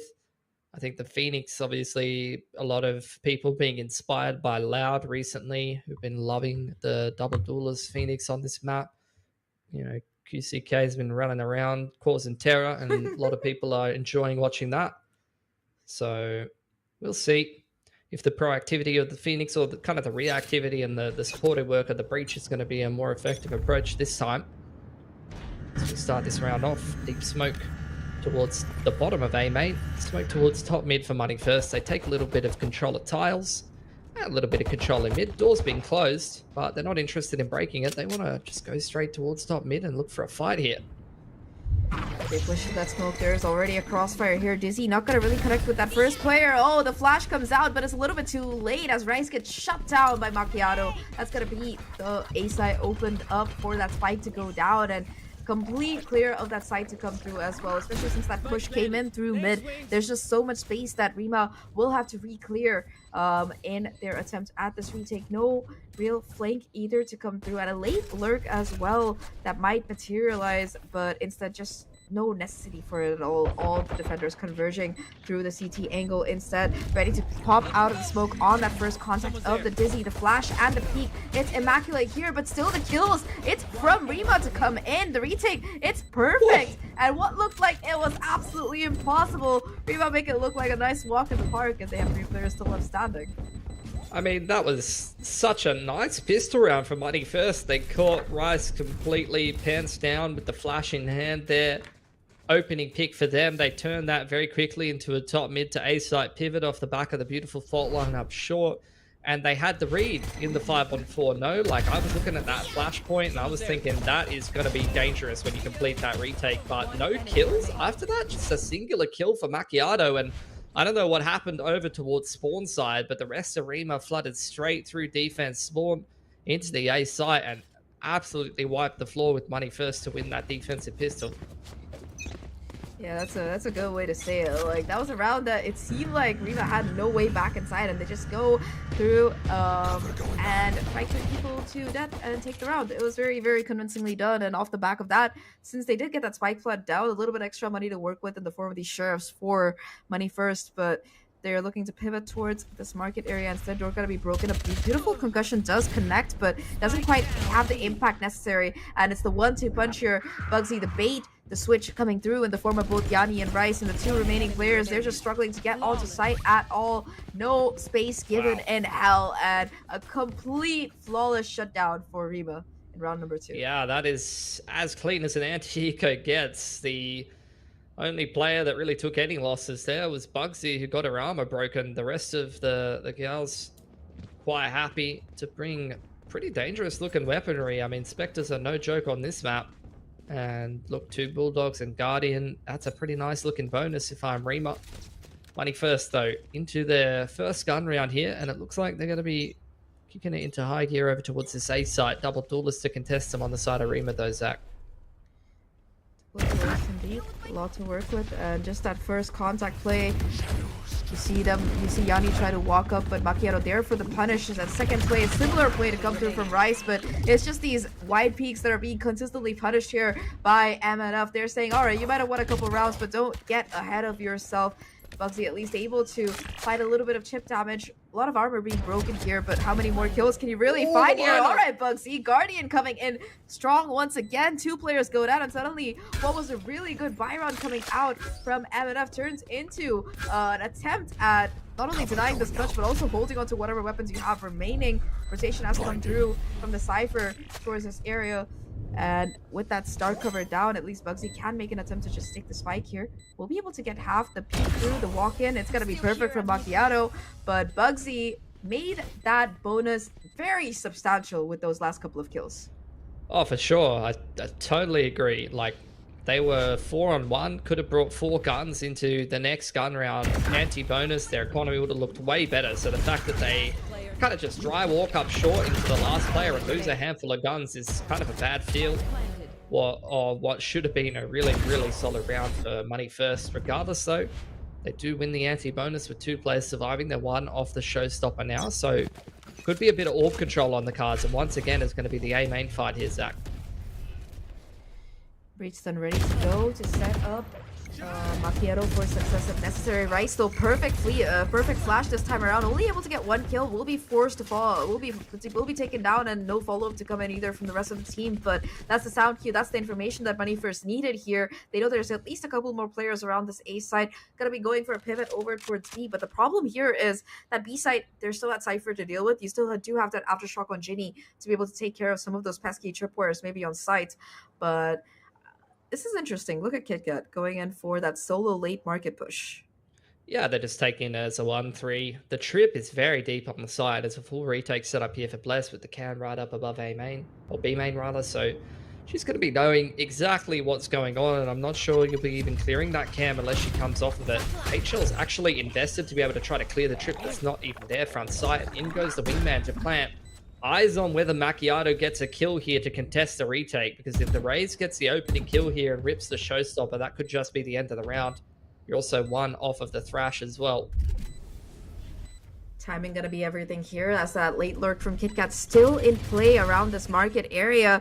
Tub though gonna be the one to find that first blood. KitKat chiming in with that refrag, still keeping the rotations from really pivoting through and making the impact happen. Now a 1v2 attempt to try and clutch out here. Spike gonna be tapped here. Still 2 players peeking together, exactly what you want. And once again, RIMA, they make this retake look so easy. Nice try by KitKat to be able to keep the round in here. 6 seconds. Just a little bit too much time left to be burnt, and I think that push through from backside, it was pretty inspired. Like it was so clean there. Yeah, the paranoia was beautiful. Good little reactive util there as well over on A main. That's a very popular way to kind of play that part of the map at the moment with the get-go on this map. With Dizzy up over the top, you see the KO popularity as well, so you can keep cycling flashes on A main and keep re-peeking.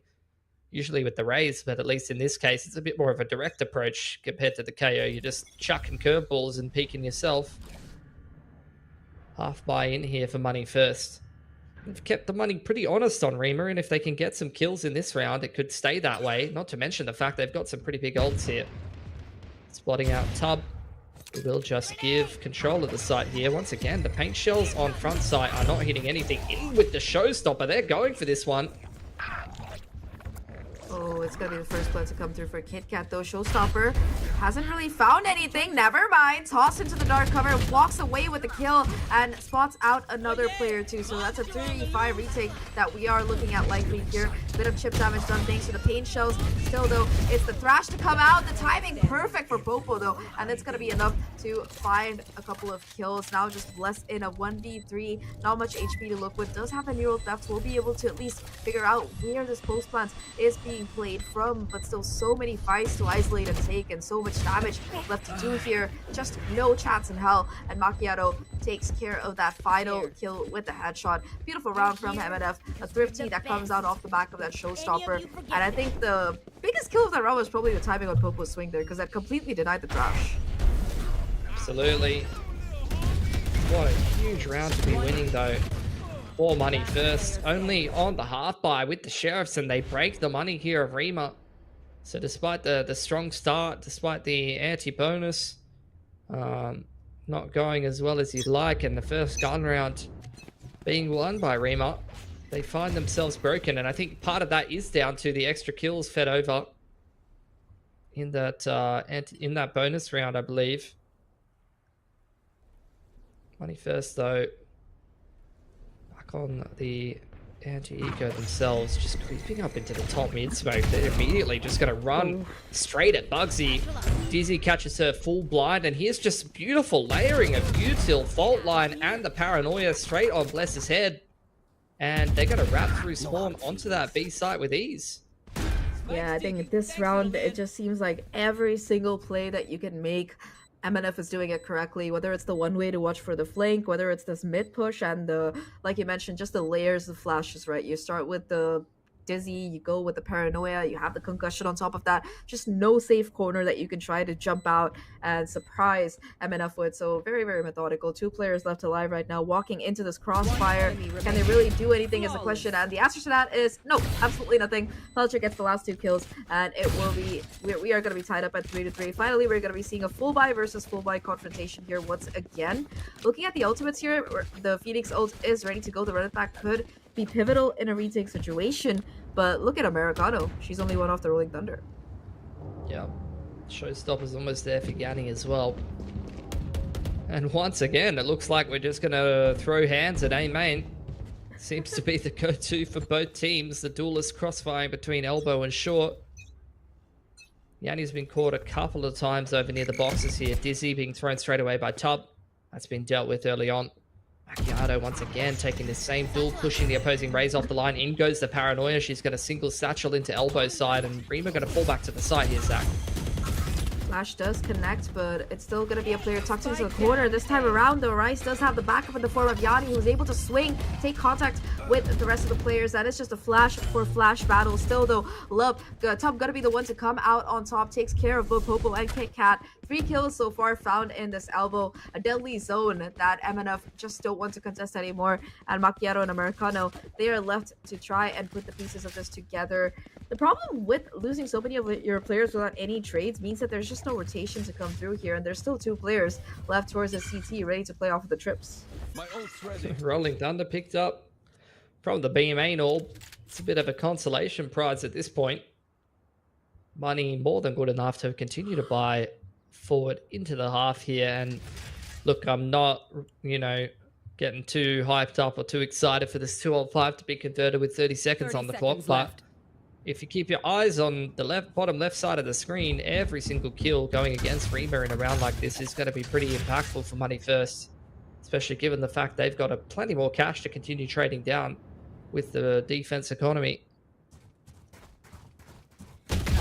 Box sticking, they gotta get onto site here, and they gotta get it fast. At least one opening kill able to get taken down by Macchiato, and there is the cover as well as that spike goes down. So 2v3 still very much a winnable proposition here. That said, it's gonna have to be perfect from Americano, and she falls at that first obstacle. It looked like they could do it, but even the Phoenix though doesn't get burnt at this point, so just gonna be a pretty simple diffuse. Gecko ult's also very close to fruition, just one away for Thrash to come online. So Rima, they take the lead here and also conserve a lot of these really crucial ults for the next one. Money First, of course, still gonna have the economy, I think, if I'm not wrong.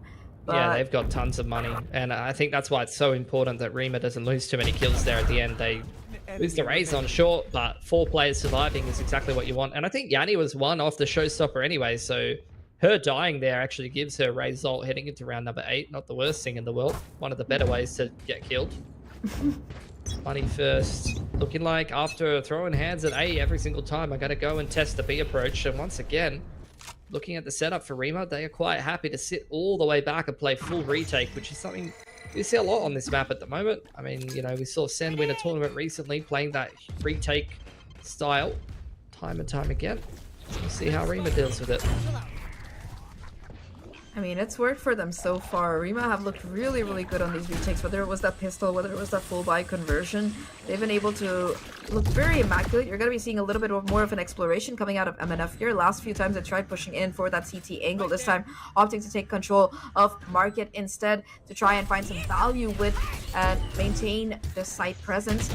Multiple players, in fact, going to be playing around here. The showstopper does find one, but it's still a trade for a trade here. Going to be forcing out the Phoenix ult right now. Run it back to to try and find some damage with Macchiato on the swing, able to do so much here. Tub once again shut down without being able to find too much at all, and it's just a 2v4 right now to try and convert this retake, make that a 1v4. Rice versus the world, stuck inside the star cover, desperately trying to find at least a kill, but it's just going to be the spray through the smoke, a headshot to shut them down at the end. Very expensive round for MNF as they lose 3 of their players to that spike exploding, but they still win it, which is what counts. Yeah, so RIMA taking a lot of losses themselves in that round. Have to consider whether they even want to buy into this next one. And that's where the retake style is going to bite you in the butt a little bit. Running into a breach ult in the trying to attempt to retake through spawn side is pretty difficult. And I think you saw the prime example of why that is in that last round. Despite trying to kick things off with the showstopper and the run it back, the breach said no entry into B site here. Mighty first having a look towards the mid again this time. Dark cover towards top middle. They're waiting for a push on the A side of the map for RIMA, who have been pretty active with both the Dizzy and the dark cover, as well as tickling the orb, I believe. Oh yeah! Monster on the loose! Is he going to be used? Doesn't really contain anybody, but does enough to enable Macchiato to get that first opening kill. Showstopper gonna be online, gonna be the target. 9 HP left. It's gonna be enough to chase down this player. No, it's not, but Popo is the one to put down the fire. Siren's on as they get the kills here. One more player towards CUT. You don't even need to see them to take them down here. Your squad has your back, and it will be the spike to go down. Isn't even necessary, honestly speaking, because MNF just slaughtered everybody else surrounding it. But a little bit of extra money, always nice to have. 4 to 5. Look, it wasn't even the investment. I think they anticipated maybe RIMA to buy there because they threw the kitchen sink at that one, Zach. You saw it on the ults, the thrash, and then the showstopper being picked up off the kill gets burnt instantly, as well as from the shadows towards spawn side. Money First really did not want to be losing that round, and they threw all of their ults at it. Up now 5-4 on the attack side. As I mentioned before, they've had a great start to this half. Really hard to wrestle control of it from RIMA, though, has to be said, but they have now really built themselves up a very solid economy. They're probably going to be buying out the rest of the half, so with this timeout for RIMA, this is where they need to be able to string these gun rounds together as best as they can to try to make this defensive half as fruitful as possible. They've been playing retake B a lot. It hasn't been working too much. Money First have definitely been able to get onto that B site pretty easily, so really wouldn't mind a little bit of an adjustment for RIMA. Maybe instead kind of shift the Cypher over. I'd love to see a cam top mid, because you've seen the top mid play come out for Money First a couple of times. You can run a little trap play with the Gecko or the Phoenix off that. You can shift the Cypher trips onto A, and I'd like to see them be a bit more active somewhere else. I was thinking B made, but honestly, a mid walk into tiles might not be a bad approach. It seems like Money First pretty heavily stacked up over towards middle themselves, though, so we're going to get a bit of a fight right off the bat. Oh, beautiful satchel movement. Not able to find much, but RIMA, on the other hand, not only do they shut down Macchiato despite her getting a kill, they also find an additional one on the top of that, so gonna get them the numbers advantage early on in this game. Money First, they're gonna slow down quite a bit after that, just cutting noise, trying to see if anybody else from RIMA is gonna be pushing through here. But now that RIMA have the advantage, they're happy to just find the safety numbers and stick together. You're talking about the mid push, Pilski. Here it comes once again. It seems like that's the call, and this time around, there's a couple players just waiting around the bend to try and take that contact here. Mosh to isolate and push these players out does succeed. Completely clears it. I think it's difficult for Money First. You know, you've lost all your entry potential with the Gecko and the Rays going down, so you're gonna have to kind of go through the motions here. Cage helps them cross smoke onto market side. That's a hell of an entry from Popo. There's the paranoia trying to keep Bugsy alive in the back of the side. She's trying to turtle, wait for those rotations to come in, but maybe she doesn't even need them. She keeps fighting. The breach flash doesn't stop her from killing Kit Kat, and Americano now in the 1-on-2. 1-on-2 indeed. Already though, both players towards CT, ready to walk up here, gets the first fight but not able to tuck away in time, and Bless gets the refrag and the defuse here off the back of that timeout. RIMA convert the round 5-5, and honestly speaking, it was a really good round from both these teams, because RIMA were able to find that initial advantage and start off strong with those 2 kills, but MNF, despite being a player down, were able to find a battle strategy that worked for them. And I think it's just a little bit unfortunate for Americana that she wasn't able to pull together the clutch, because we've seen her in situations similar before where she's been able to come out on top. I think it's just a better trade potential that really came through this time from the defenders here to make it possible. And of course, Bless has been just so dependable in a clutch. Ooh, another timeout, nice. Yeah, I mean, exactly. It's what you mentioned, the clutch, and I think that's the kind of main point that I'm looking at, is just the fact that it did take a 1v1 clutch for RIMA to pick that up, and that's expensive for them. They're the team on the worst end of the economy, and Money First recognizes that. They know the money on the defense side is very poor right now, and they have got some real reset potential. This is an important round. They're going to take a timeout to discuss how they could potentially break the defensive side economy, potentially give themselves an easier 7-5 here. No real ults to speak of that would have, you know, big impact on these next couple of rounds. I think the double duelist approach for RIMA has not really been getting it done, it feels like. Money First has been doing a really good job with their comp of bullying these double duelists off the line. You know, you talk about those A main fights that you're seeing at the start of the round a lot of the time. Very difficult to fight into, you know, fault line, paint shells, dizzy, just layers on layers of utility paranoia, wrestling the line off of you. RIMA once again starting in a 1-3-1, and it's going to be the Cypher retake on this A site, which means Money First once again will just waltz their way onto a side pretty easily. Ooh, the Dizzy might not connect properly, but Macchiato's headshot does, and she's looking to go further here. Oh my god, 11 HP just running into spawn takes care of Bless. No more Cypher utility available for that retake. Bugsy at least able to stop the bleeding, find some consolation in being able to take that pick, but it's still going to be a 3v4 retake. No ultimates available either to try and make this work out. A beautiful flash, and the shot connects as well for Rice, so Popo gets shut down. A little bit more space garnered. The Flame really kicking in high gear here. It does get shut down by Kidden, so it's still gonna be just one player left alive. How much more can this Gecko really do here? Tubbs surrounded by enemies, taken down. 6th round on the board for MNF, and RIMA, Last round their in the economy in half. this final round, I am not sure, but I think Yeah, it's gonna broke. look pretty dicey. They're so broke. Very dicey. Perfect timeout into a reset. Really well organized from Money First, has to be said. You know, I was looking at that A execute, and I didn't even expect them to shove up into short off the back of that breach flash, so how can Yanni be ready for that? They just left Lil Pro to plant the spike on Jenny, and the rest of them just dive straight up short A. RIMA caught completely off guard by that. Now, got to try to put the pieces together with not the best buy in the world. Big contest over B main here. Out goes the Dizzy. Won't be shot in time. That leaves Yanni high and dry. Paranoia reactively from Bugsy, trying to keep herself safe and trying to salvage something from that B main exchange, but still a player disadvantage here for RIMA with the worst guns. Worst guns. Again, Little Bro just gonna be able to get that spike down. Walk away in style. Thrash to extend and take a little bit more space as well.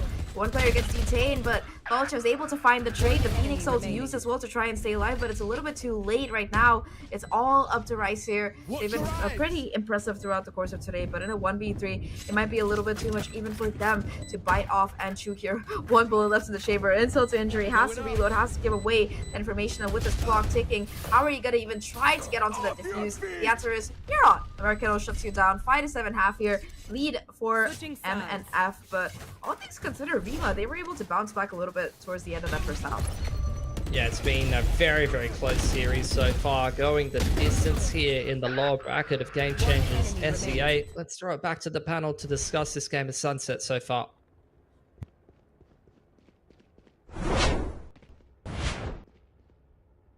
$7-5 back and forth in the first half. Honestly, both teams making this half look very respectable. Yeah, it's very respectable because it's early aggression, especially on the A side for both teams. It always goes for that early picks for both teams as well. So when you look at each round, it very much comes down toward the last player left alive, this 1v1s. And it's honestly just breaking each other's economies. We've seen some insane hero plays. We've seen some insane fights. We've seen some insane space taking from Macchiato as well. And I think that Macchiato has been giving MNF a lot of value, especially toward the second half of the first half, because it's very much her getting onto the side, getting a pick, and just straight up pivoting onto maybe CT side, maybe Ali, or even toward Boba. But at the same time, KitKat has been giving them a lot of problems as well. Her late lurks has been so hard for Rima to read, which has costed them so many rounds, because when they think that they've secured or crunched the other members of MNF, KitKat just comes out from the backside, just manages to pick up two, maybe toward market, maybe from A main. It has been such a thorn in their side. So Rima needs to be very, very aware of this coming forward into the next half. All right, so we have the side switching. I'm going to quickly send it back to our casters for the one last time today.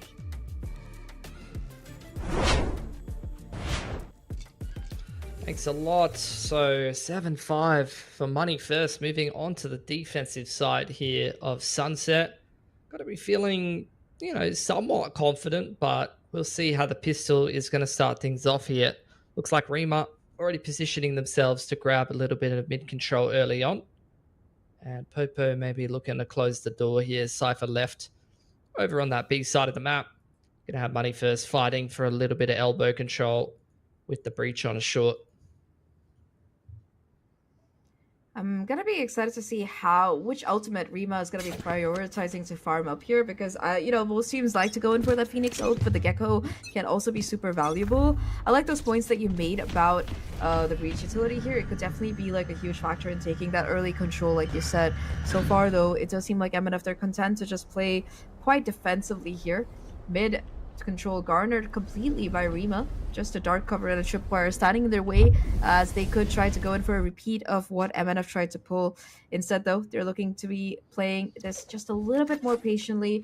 This B site, you can see Cypher looking to sort of aggress towards main, has a camera very deep as well, so it's going to be getting a lot of information in case they cycle back towards that B site. And on A as well, I mean, that one way, that deep hold, it's just going to be a lot of information that MNF is looking to get early on here. They've never been pushed off. So now into a 1-4 for Rima. KitKat calling the rotation. You see the defense starting to shift across. Will they be ready for Yanni in middle? Camera spotting out multiple players here in B main, and Rima getting ready for this execute.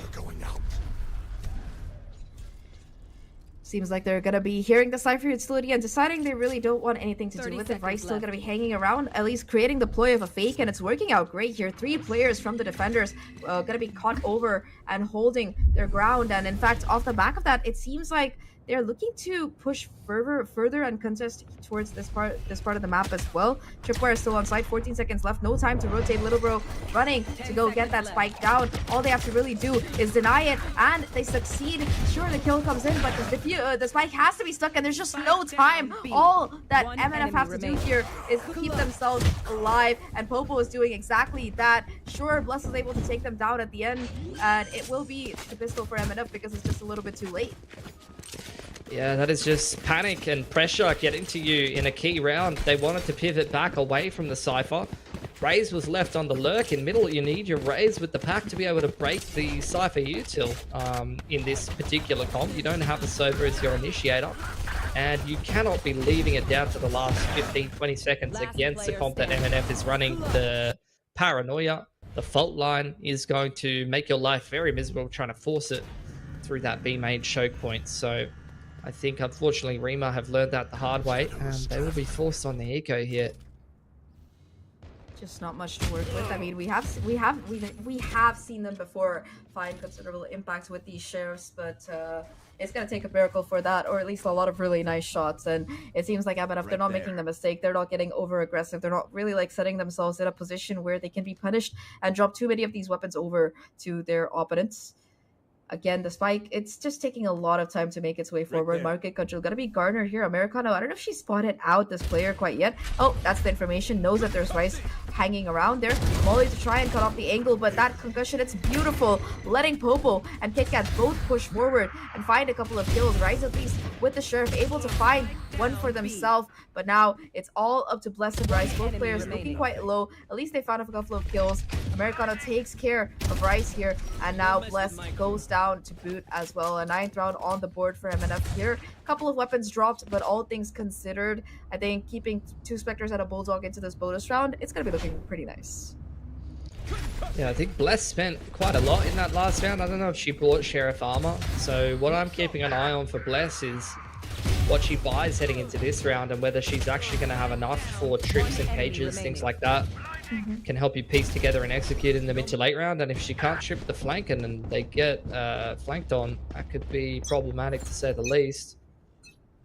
Got a bit of a bonus round coming out here for money first. And yeah, Bless down to the Guardian. Force their way through A main here. The reactive utility, the fault line, the dizzy, the paint shells. You cannot force your way up A main there. Look at that from money first. Beautiful reaction. Just to be able to deny any space over there. And RIMA sent back to spawn. Gonna have to go and heal up. And as far as Rice is concerned, and try to figure out how they can contest this round 3 on 5. Yeah, I don't even know if it's gonna be possible, at least on this part of the map, because there's just so much oppressive pressure. Like you mentioned, that first flash, of course, and that angle that was taken by Felcha enabled her to be able to find that first kill. But of course, a swing off the back of the Dizzy along with that one-way just perfectly isolating the fight and letting that second kill come through off the back of that Sheriff headshot. So yeah, 3v5 situation, at least a little bit of map control, an attempted expansion being made with that wall being, with that door being broken down here. Gonna be forcing the one-way out of the Cypher as well, but it's all a question of timing right now, and the timing is good for Rice. Takes care of Popo, so that's at least an opening kill that you can lay claim to. A second one as well coming in through this market door is going to open up this B site for that spike to go down. So definitely a round that's still winnable, especially thanks to those 1v1s that RIMA were able to take and win. 3v3 situation right now, and you can see Macchiato, the only one with a rifle on the side of MNF, gonna be the one to lead the charge here. They still have a Gecko in play, and Macchiato completely just able to find these crucial headshots. Tub, though, being the hero on the round here. 1v2 situation. How much more can Americano do? Is able to at least find the first, knows that the second player is main, but the timing on this peak has to be perfect, and the jiggle, it's gonna give away enough information. The wide swing comes through, but Rice at this point can just play ring around the rosy. Yeah, Americano gets the kill, but I just don't think there's enough time on the clock here. Pilski, or is there? Nope. No, there isn't. No. That's a massive missed opportunity for money first. They started that round so well, Zach. You know, they deny complete control of that A main, and they go up 5 on 3, but you put it perfectly, giving 1v1s in the mid round, getting caught completely out of position. This is how the round started. Look at this, 5 on 3, beautiful utility just to be able to put the opposing team in a difficult position. But when your Cypher and your Omen are playing frontside of B main behind 0 util, just out in the open instead of in a safe retake setup, waiting for numbers, or even fighting B main together, fighting market together. Like, as long as you're doing something together or just playing retake, anything's better than both of them being out in the open there for RIMA to punish and then push things into a 3 on 3 after plant that they're able to win. So, look, a missed opportunity for money first to just put their opponent in a very difficult position, go up potentially 10-5 against a team with broken money, to kind of paint the silver linings a little bit as we make our way through this timeout. Though, even though money first didn't win that round, and you know, it was a big missed opportunity in the 5 on 3, let's be honest, as far as a bonus goes, they did so much damage to RIMA's economy here. So you can see the effects of that here. RIMA's going to take a timeout. They've got to go down to Sheriff Armor and pretty much just a Bulldog on Tub. There's really not a whole lot they can invest in this round. It's probably just going to be a halfway, and we'll see if they're even investing any ults in trying to win it. I mean, they do have a couple of ults to work with, but yeah, they're not even investing in the Bulldog anymore. It's just light armor, a couple of sheriffs across the board. Like you said, that bonus, it might not have been the round win, but it was a pirate victory for sure for RIMA. And now RIMA, despite this low buy, they're going to be investing this Phoenix ult to try and take some space. To respect, they take control of A site. The Cyber Cage and Cypher utility still there, though, to be a menacing presence. So while there is elbow control garnered, at least temporarily, and it does serve to draw a rotation over towards this A site. It doesn't really do too much in terms of baiting out utility from the side of MNF. MNF are still, they know that they have a considerable advantage here, and the rotation itself of the Rima squad is towards this B side. Huge headshot though to come out of Rice and to shut down KitKat, which means that with that Cypher util gone, it's just pretty safe to get that spike down. I mean, Money First have no idea what's going on this round. The Phoenix ult and the push through elbow has pulled a full rotation right since the start of the round, and Money First, they've just left the B side open, which I don't blame them. Like, ripping the Phoenix ult that early and still fighting over on elbow side when it was a fake the whole time is some insanity to me. We end up in an afterplant, a nice and open afterplant with a trip on the spike. You've got Thrash. You've got paint shells still available, a double lurk setup. Like, this is actually looking pretty dangerous. And I just want to make it clear, Money First could potentially get reset if they can't complete this retake against a team that really hasn't invested much into this round outside of ults. Out of charges. Yeah, it was the Phoenix ult that started things off here.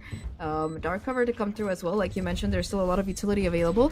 Beautiful TP there to be able to try and take a little bit of space, but it's going to be Macchiato and Americano between them to find the kills. The caffeine kicking in, Tub with a classic, at least able to find one of their own, and it's just all going to come down to Tub in this 1v1. Did more than enough through the dark cover, able to deny the defuse for Ginny, and it's a 7th round for Rima. You said it, Pilski. It was absolute insanity, and enough, they took the bait, hook, line, and sinker, and my god, they were sunk. They did. I don't even know if that was an intentional bait. I have seen that was a very strange round in terms of the timings of everything.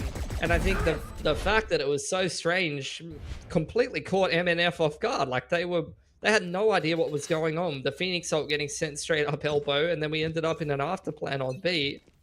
I think they just over-rotated a bit. They didn't have that Cypher cam on the B side of the map, and they weren't able to get a read on what was going on. So, credit to Rima. That is a huge round to win. Tub, what was that, 3 or 4K? Didn't even buy a gun that round, guys. Literally, classic light armor wins that round. I mean, obviously the rotation timing was everything there. But Money First, let's just say it how it is. We go back to the 5-on-3. They weren't able to win. They then lose to the half buy, and now they're broke in a pickle. This is a game that they should have realistically been up 10-5, storming away with things with a really strong economy, and now they've let Rima back into it here, Zach. Yeah, they still have a little bit of a lead to work with, but if they can convert this thrifty round, they're going to be back in terms of both that mental as well as that round lead. But realistically speaking, it's going to be a very, very difficult ask. A little bit more aggressiveness to come out of Money First this time around off the back of that breach flash, and perhaps reading it correctly. Oh no, Dizzy fell on top of the roof. That's understandable. Sorry, I get distracted by that. By Dizzy. Oh, yeah. RIP. No, that's true though. That was a real sad story. 30 seconds I think it's just going to be a pivot by Rima towards A. There's still the Cypher utility, this one way, the smoke that tries to at least buy a little bit of time, but it's just going to be the satchel into Popo's face, and nothing much that Popo can do about it, sadly. Showstopper at least on Macchiato, able to find a kill. Felcha chiming in with a second, thanks to that Sheriff, I was going to say Headhunter, and with 11 seconds left, Spike, it has to go down here. Bugsy finally going to be able to get it down, and while it was a nice attempt at buying enough time here, Rima still convert the round here, 8-9, and their economy is getting bolstered a little bit, victory by victory. Yeah, that did take their losses though. So this game is getting real spicy here. Tack timeout for Money First. 8 and 9. No more timeouts left here, folks. And both of these teams have pretty middling money. This is a real spicy game of Game Changers Southeast Asia here in the lower bracket. One of the better games I've watched for the first 2 days at least. And both of these teams really fighting for the win here. Got a tit for tat. Not to mention the fact that whoever wins this series plays or a diff. That's going to be another banger game. Like, we get nothing but bangers in the lower bracket, apparently. Let's see what we're going to get here for Money First, though. A lot of ults, very close for Rima. And Money First have a lot of ults of their own. Rolling Thunder and the Thrash definitely going to help on some of these retakes. Yeah, seen a lot of wrestling and control over A main so far, Zach, right?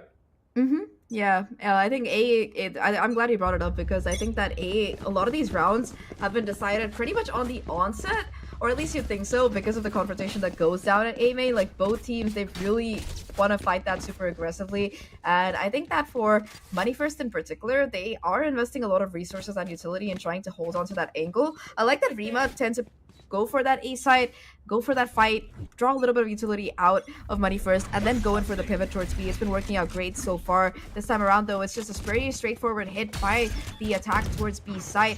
And, and the defense, they try to go in for that flank here. Bless those, stuck inside spawn. Gotta be watching for these kills. Bugsy able to find Macchiato, though. Oh, and that's a spike! Oh my god, Tub hanging around in the corner, tries to peek for a cheeky kill, but instead drops a spike in the possession. Omino's gonna be invested to try and retrieve it, but the side presence, it still hasn't been taken until now. Finally, the satchel comes through, the spike plant comes in, and KitTen has this information, might be able to walk in. In fact, the denial tries to come in with the rolling thunder, not going to be able to catch the planter though. Now it's just a push onto site here. Yanni still finds one, Phoenix Ult gets taken out. It's a 2v2 situation, and that's a beautiful molly that will let them get half the defuse here. The isolation of the fight is there, but the defuse is denied, and it's 9-9 here.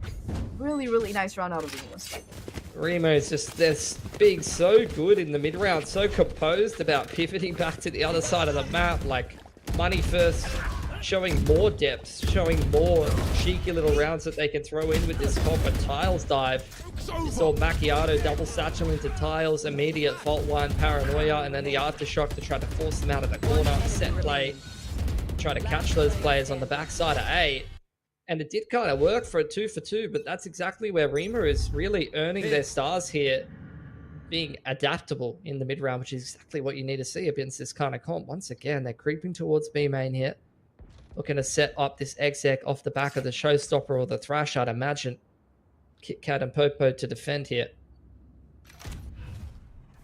I don't know if I like the strategy of MNF completely leaving this B side open for the retake in so many of these rounds. I mean, it hasn't worked out historically well, and once again, Yanni this time around with the showstopper, able to find an opening, kill a second one as well, shutting down the Cypher and taking out the Cypher utility. So that's two huge opening picks here. 3v5 retake is what we're looking at. Yes, there is that thrash available to try and re-clear some space, but it's there for the opposite side as well. And I mean, at this juncture, unless you get a couple of kills very quickly, it might be better for you to just try and save. Macchiato able to get the first, the second one as well off the back of that Dizzy, although Tub finally gets that refrag 2v2 situation. It's been a great job from MNF of being able to narrow this down. Both remaining players playing on site. Tub able to isolate and find the first, gets the second as well, and that's double digits for RIMA here as they steal away the lead for the first time in this game.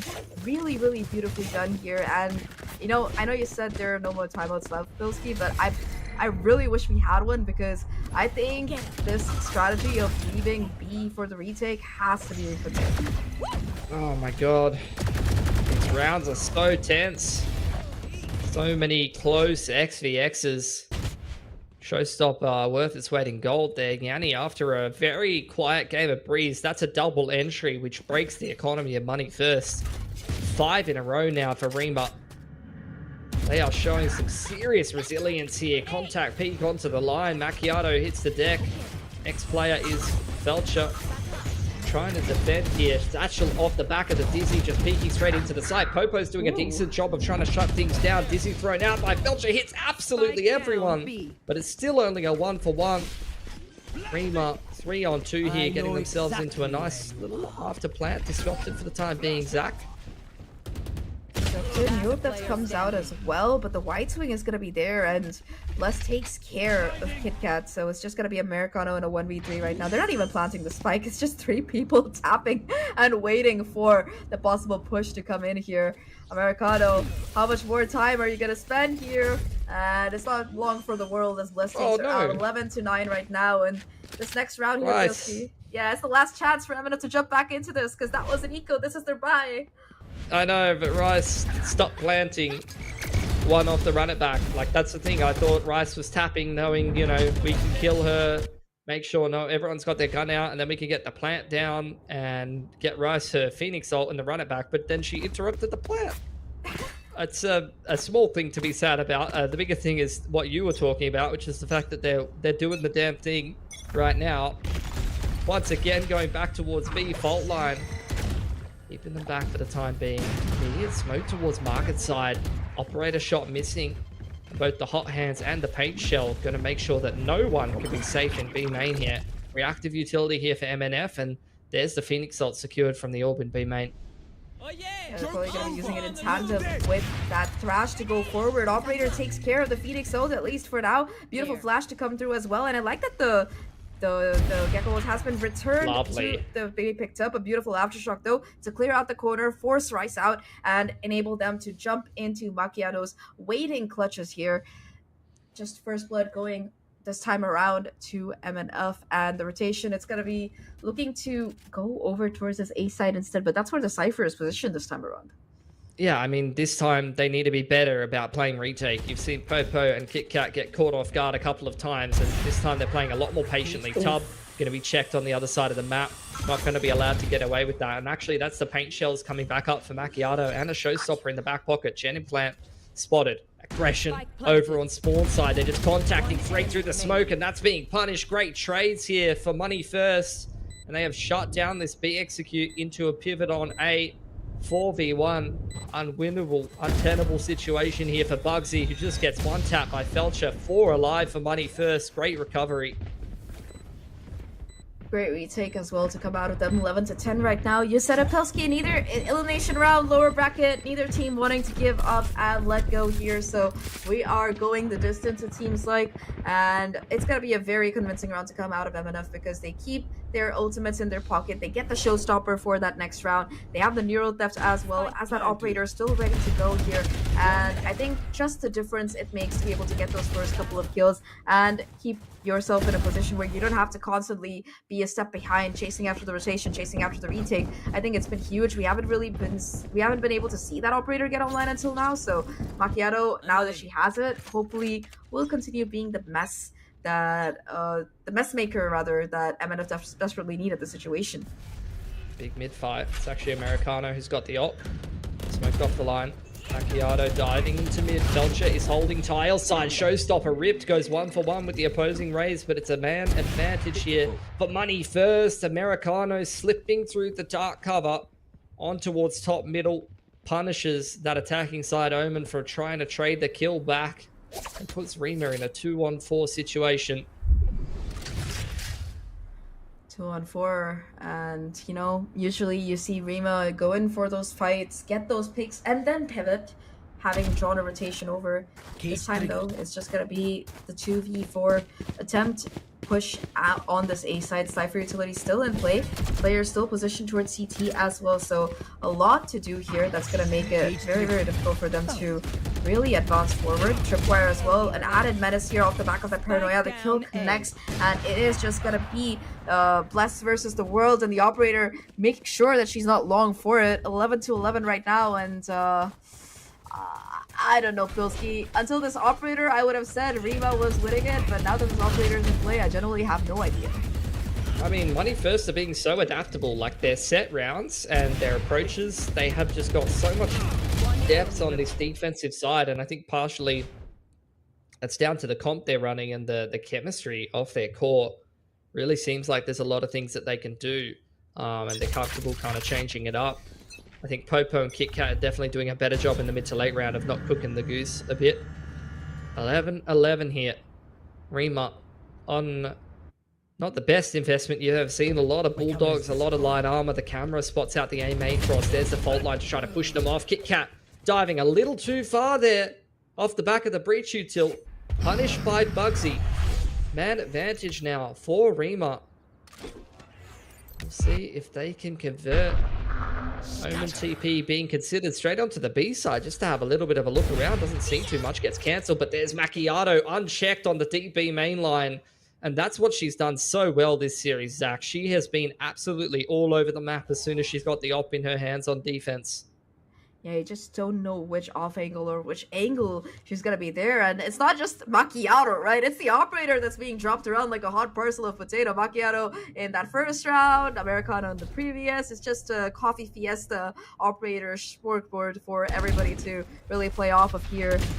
Well, that said though, aggression comes through. Once again, that contact play. RIMA able to find another kill onto Popo here, meaning that there's going to be no more smokes available for this retake if it does come through. Still a couple of players looking to play anchor on site. Felcher gets spotted out. Hot Hands used to try and pivot and push her back here. Not going to be really stopping her though. 1 HP, she takes the molly to get a double kill, and suddenly things are back in manageable form. Clock ticking once again, just not much time to work with Americano on site, looking to play spoil sport along with the operator. They succeed. It's the coffee duo to get MNF to match and series point here. 12-11, 1 round away from overtime, 1 round away from the series going in their favor, and they still have that operator. So close for RIMA. They definitely look like they're going to be resilient enough to win this series here on Sunset, but looking at this buy, I'm not feeling so comfortable and confident anymore. Showstopper and a lot of light armor and not so great weaponry here for RIMA. They're going to have to try to make that work up against the Thrash. In goes Yanni with the Showstopper. Not going to be able to find too much of anything. Can't hear the Omen TPing on top of the box. She got hit by the Paranoia, so they've been given control of the site. It's a retake setup here for Money First off the back of the Thrash. Let's see who's going to win this post plant. Really nice pain shows there. It does a lot of damage to KitTen. Almost, in fact, takes her out, but still going to be alive to use that neural depth if necessary. Beautiful peek, though, off the back of that flash. And RIMA, they're not giving up yet. They won in overtime. 3 kills already towards spawn, and just 2 players left. Felcha and Popo versus the Worlds here. The flash doesn't quite connect, and now it's just Popo trying to find everything that she can to deny this overtime. It's not happening, though. You said it, Pilski. We're going the distance for this one. First map 3 of the playoffs on stream. First overtime, I believe, of the playoffs on stream. Let's go. This game just keeps delivering. Like, if they sat stagnant on the site there, RIMA, after showstoppering on in and getting the plant down, they would have lost to that Thrash for sure. They would have lost to the Flood, but they stay proactive. The Dizzy and the curveball on towards spawn side made all the difference. They were just so fluid, and that's exactly what you want to see from their comp. It was so fluid in that post plant. Just taking the fight to the other team, getting in their face, and not allowing them to exec the retake that they actually wanted to go for. So RIMA moving back onto the defense here. Both of these teams will have timeouts now. They want to take a breather. It's been a while. Both of them burned their timeouts pretty early on into their half, but they're not going to take them. Just go straight into overtime here. Money First, not playing around. They're going to shove straight up into this ace right through short here. Nice timing on the flash, but unfortunately that dark cover, as well as the fact that nobody really got too greedy there from MNF, ensure that no kills came through. So it's just a 4-5-1-5 retake that we're looking at. TT control still maintained as well by RIMA. Finally, though, the aggressiveness, it comes through Popo, the first player to get punished here. Felcha, though, able to catch players with utility in hand, finds a couple of kills, and it's just the trades coming in. Bugsy now versus the Worlds, a 1v2, 11 HP and a dream to try and clutch this round with. Timing could be everything here, and while Bugsy does have the timing, Macchiato still has the shot, so it's gonna be match point again for MNF. 13-12. Match point. Yeah, Macchiato made all the difference. 30 bomb on the raise. Up against the wall here in the lower bracket. She is really making the difference on the primary duelist. On the Jenny position there, she actually, although we didn't catch it in the obs, got a double kill on spawn side and able to close out the round as well, when legit the entire team of Money First was fighting short A. She was the only person contesting spawn, and she's able to get 2 self-sufficiently, so really big impact from her on the primary duelist. We were talking about the alt plays, but even in the post plan on the rifle, she was absolutely massive there. She has actually just broken the trip, just spamming away over on A main. Really, really nice. Don't know if that was intentional or whether she's just spamming away, but she's done a really great job there. And deep smoke down on A main.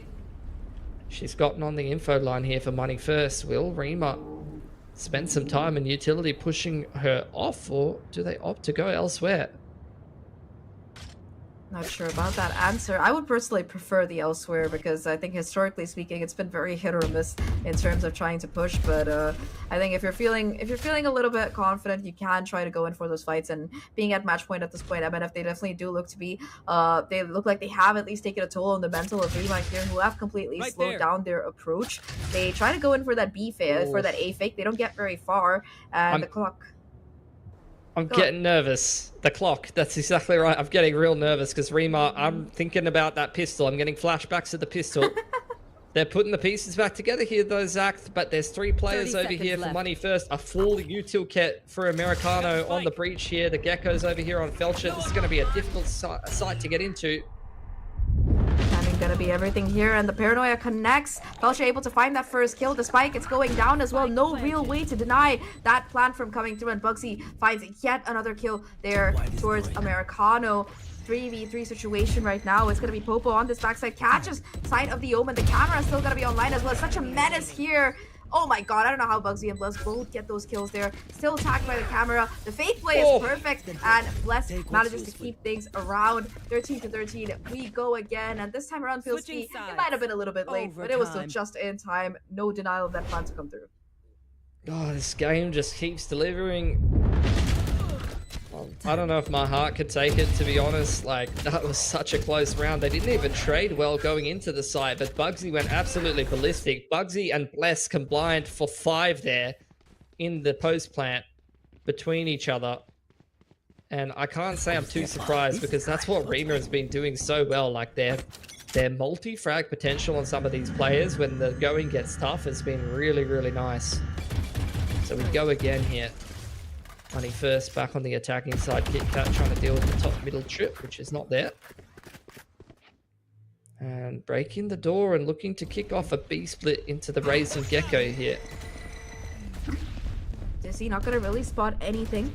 The stun doesn't connect either, so it's just gonna be a straightforward push through onto the side. The problem is RIMA still has a couple of players on this backside here. It's the bait and switch play though. Yanni on a sliver of HP, still going strong, still able to find the kills. Does have Tub now for the backup as well, so that's 2 huge opening frags. A third, in fact, found as well by Tub on that backside, leaving MNF in a 3-player deficit here. 2v4. Americano at least able to find that first one, but now it's Americano versus the world here. Gets the first. We've seen Ginny before. These clutch situations that can be even more tough, but that peek from Bless is absolutely impeccable. Just a sliver of a crouch, a clean swing through, and a headshot to get match points. This time around for RIMA, 14-13.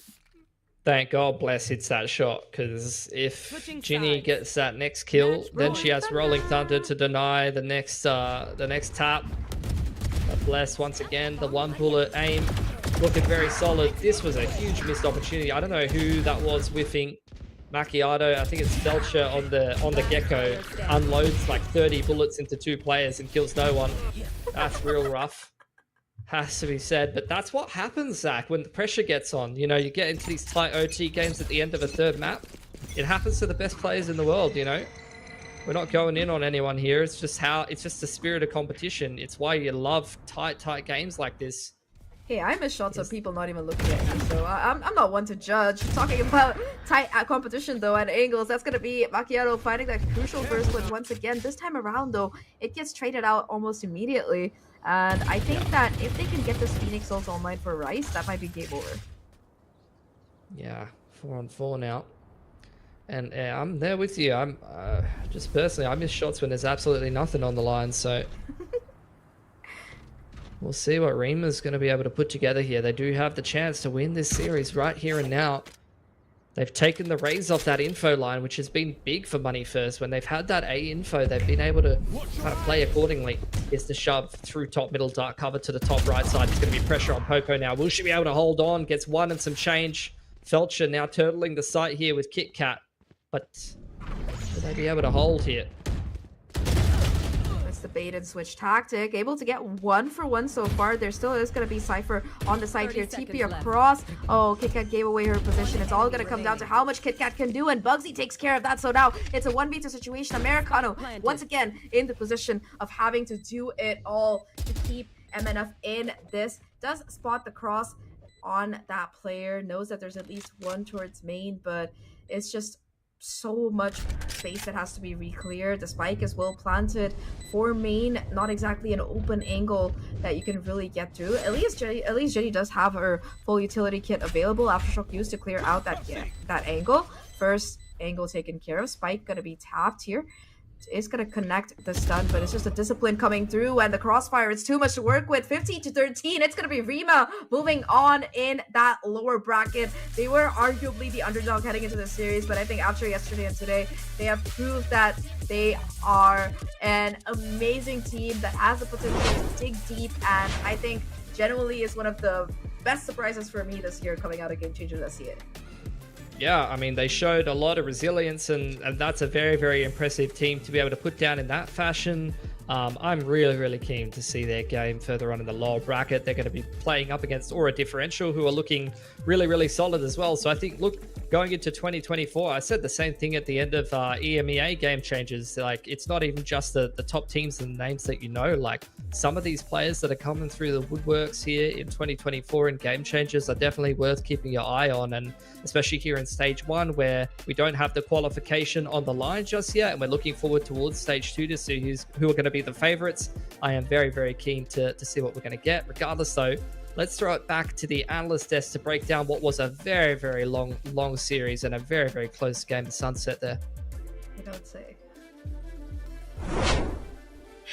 Thank you, Pilski and Zach. And oh my god, my heart just really dropped during that OT. I mean, two teams truly tested on Sunset, and yet RIMA just walking away with a well-deserved victory there. But I want to give flowers to both teams being able to, you know, we keep mentioning being fluid, be making that adaptation on the fly, and, you know, getting a good read on what their opponents are doing and making those adjustments that won them crucial rounds. And, you know, today went the distance, and I am happy that we were all here to witness it.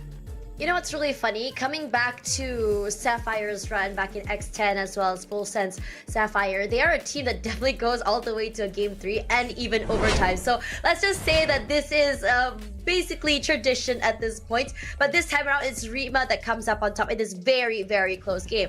Now, coming back to that Sunset map, I have to say that not only was it early aggression from both teams, it was also a trade and also very down to the wire.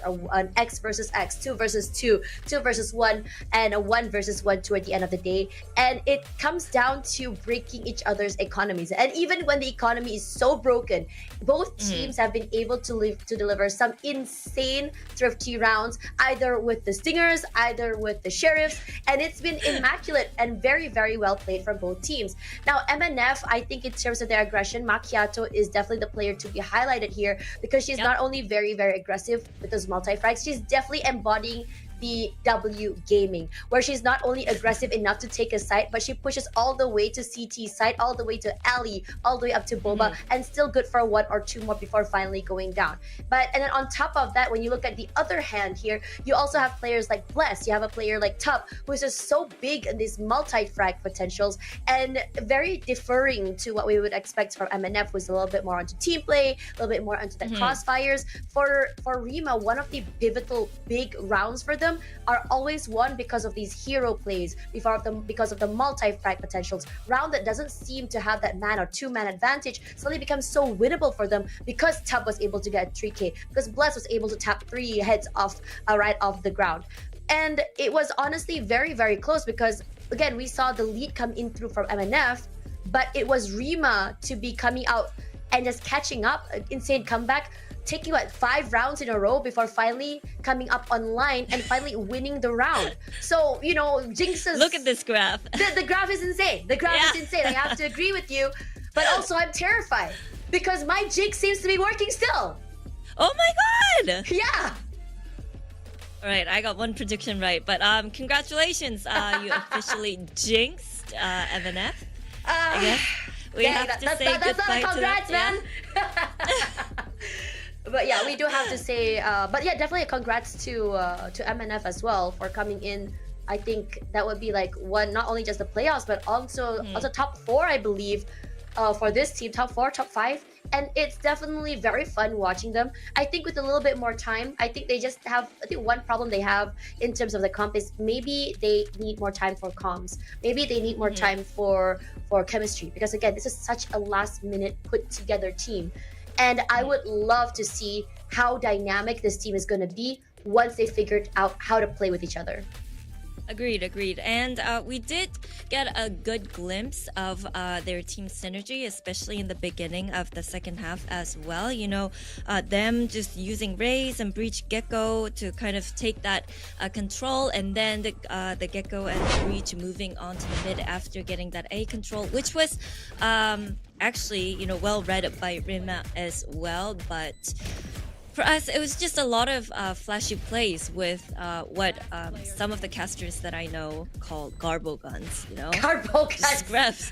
Scraps of whatever they have, and yet with what little they have, they were able to make amazing plays and win out those clutches. I am just deeply impressed. Yeah, I think that this year in particular, whether it be VCT, whether it be challengers, and now to our game changers, a lot of the time it comes down to these fundamentals. And I feel like now year 4 into Valorant, a lot of players have found this fundamental on being very consistent with their aim. So you can put basically any weapon in their hands, and they're definitely going to know how exactly to utilize and maximize use from it. Because there are so many rounds in 50s, whether it be from this, like this one, the classic, or even the sheriffs that have the been Sentinels classic. Exactly, the Sentinels classic. Make sure Zelz is.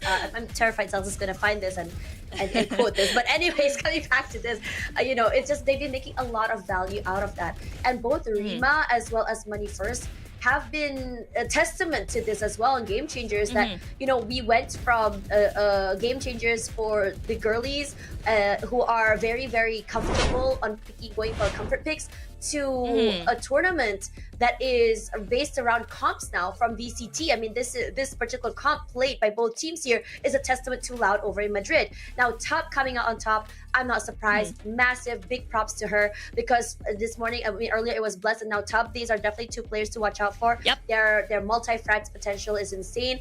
I would say that they're very, very trigger disciplined to really wait and see and get those multi-frags, because people are not checking these corners. Their teammates are just so good at shifting the attention away from them, so they're able to just pop those hits, and that's exactly what I wanted to see. And I think that despite the gun disparities, right, in this series, teams are not afraid to play aggressive. They're really there to take advantage of the lesser guns they have. And when they pick off this very, very pivotal agents such as the Duelist or even the Smokes, round starts very well for most of these teams. But it's no longer that situation where we're like, okay, the only win potential that they could have for RIMA is that they need to get for these opening picks or this multi-frags. It's no longer that. All right, I guess that's one question we can ask for a RIMA player. We will be heading into interview very soon. I just want to talk about those, you know, flashy plays from RIMA. Yanni today on Sunset especially struggled just a little bit, but it was their teammates able to, you know, make that not a big of a problem. But I hear that the interview is ready, so let's head straight to it. Hi. Hello. It's you again. Yeah, it's me again. Congratulations, Rice. Just my first question for you would be, you know, how relieved are you that this is over and you guys survived and advanced to the next round? Just how stressful was it, especially on that Sunset? Oh my god, you have no idea. Because I think some of my team, like some of my players were a bit tilted from the Breeze game. So it was just me juggling, like trying to call perfectly for them, and also trying to keep the team's mental up. But I mean, I could have done it without the girls lah. They also tried their best to like keep everybody's vibes up, because we always say like vibes up equals round wins, which is what happened in Sunset. Yeah, it doesn't matter like the score. We don't care about the score. It doesn't matter like how much we're down. We just keep continuing, like focus on 0-0. And keep the vibes up. It's all about the energy, you know. Take one thing at a time. Yeah, I think that's really exciting. I mean, coming from that match itself, you guys, especially on game number 3, were behind. And, you know, I think you must be very, very nervous, especially as a newer team, coming up against a team that went all the way to Berlin in 2022. Can you tell me a little bit of the prep and the mindset that you guys had in order to go against Money First today? What was that like for you guys from yesterday? Oh my god, like we were so okay.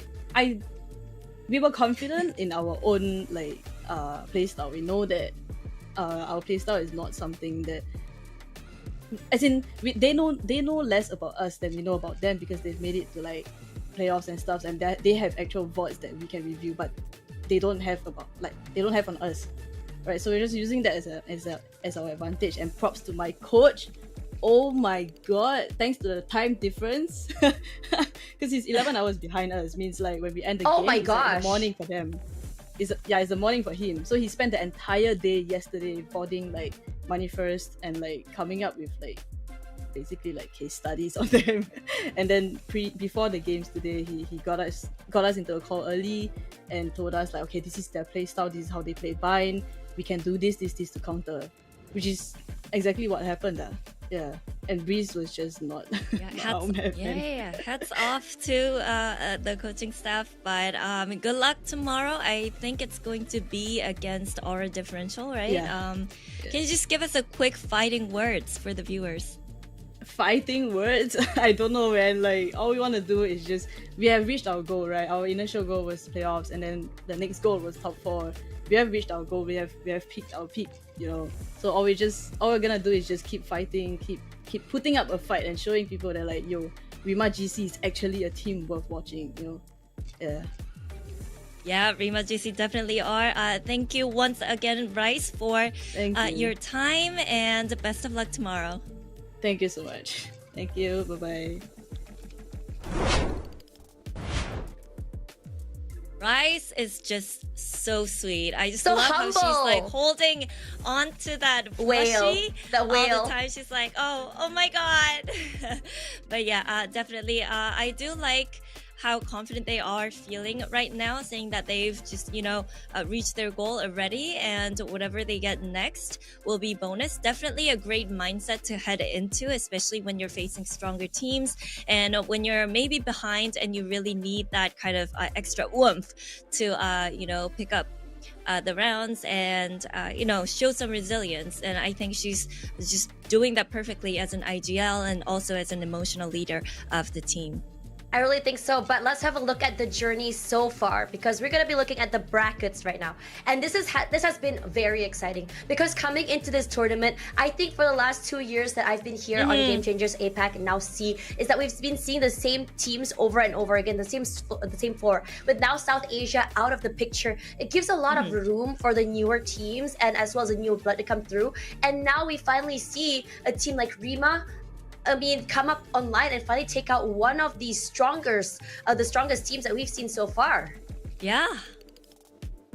And here we go. Tomorrow we have 2 matches ready. Zipto and Boba, definitely just 2 strong teams going head to head. Boba already saying, if you don't win this one, then we're gonna win the next one. And Zipto just super confident. And just they're practically just starting their dynasty at the moment. And then we have Aura Differential and RIMA, who are very much on a really hot streak. Yeah, very much so. I think Zipto and Boba is definitely going to be a very, very hot match to watch. But also Aura Differential RIMA, 2 very new teams against some dynasties of some rivalry from old teammates, as well as some very powerful plays as well. So it's going to be very, very fun to watch. So tomorrow will be the day that you guys do not want to miss. Same time, same place here in VALORANT Changers C. Right, so we do have great matches lined up for you guys tomorrow, but that's for tomorrow, so we're gonna have to say bye. Thank you, Tash, for helping me out so much, and thank you everyone for joining us. We'll see you tomorrow. Take it easy. Bye, everyone.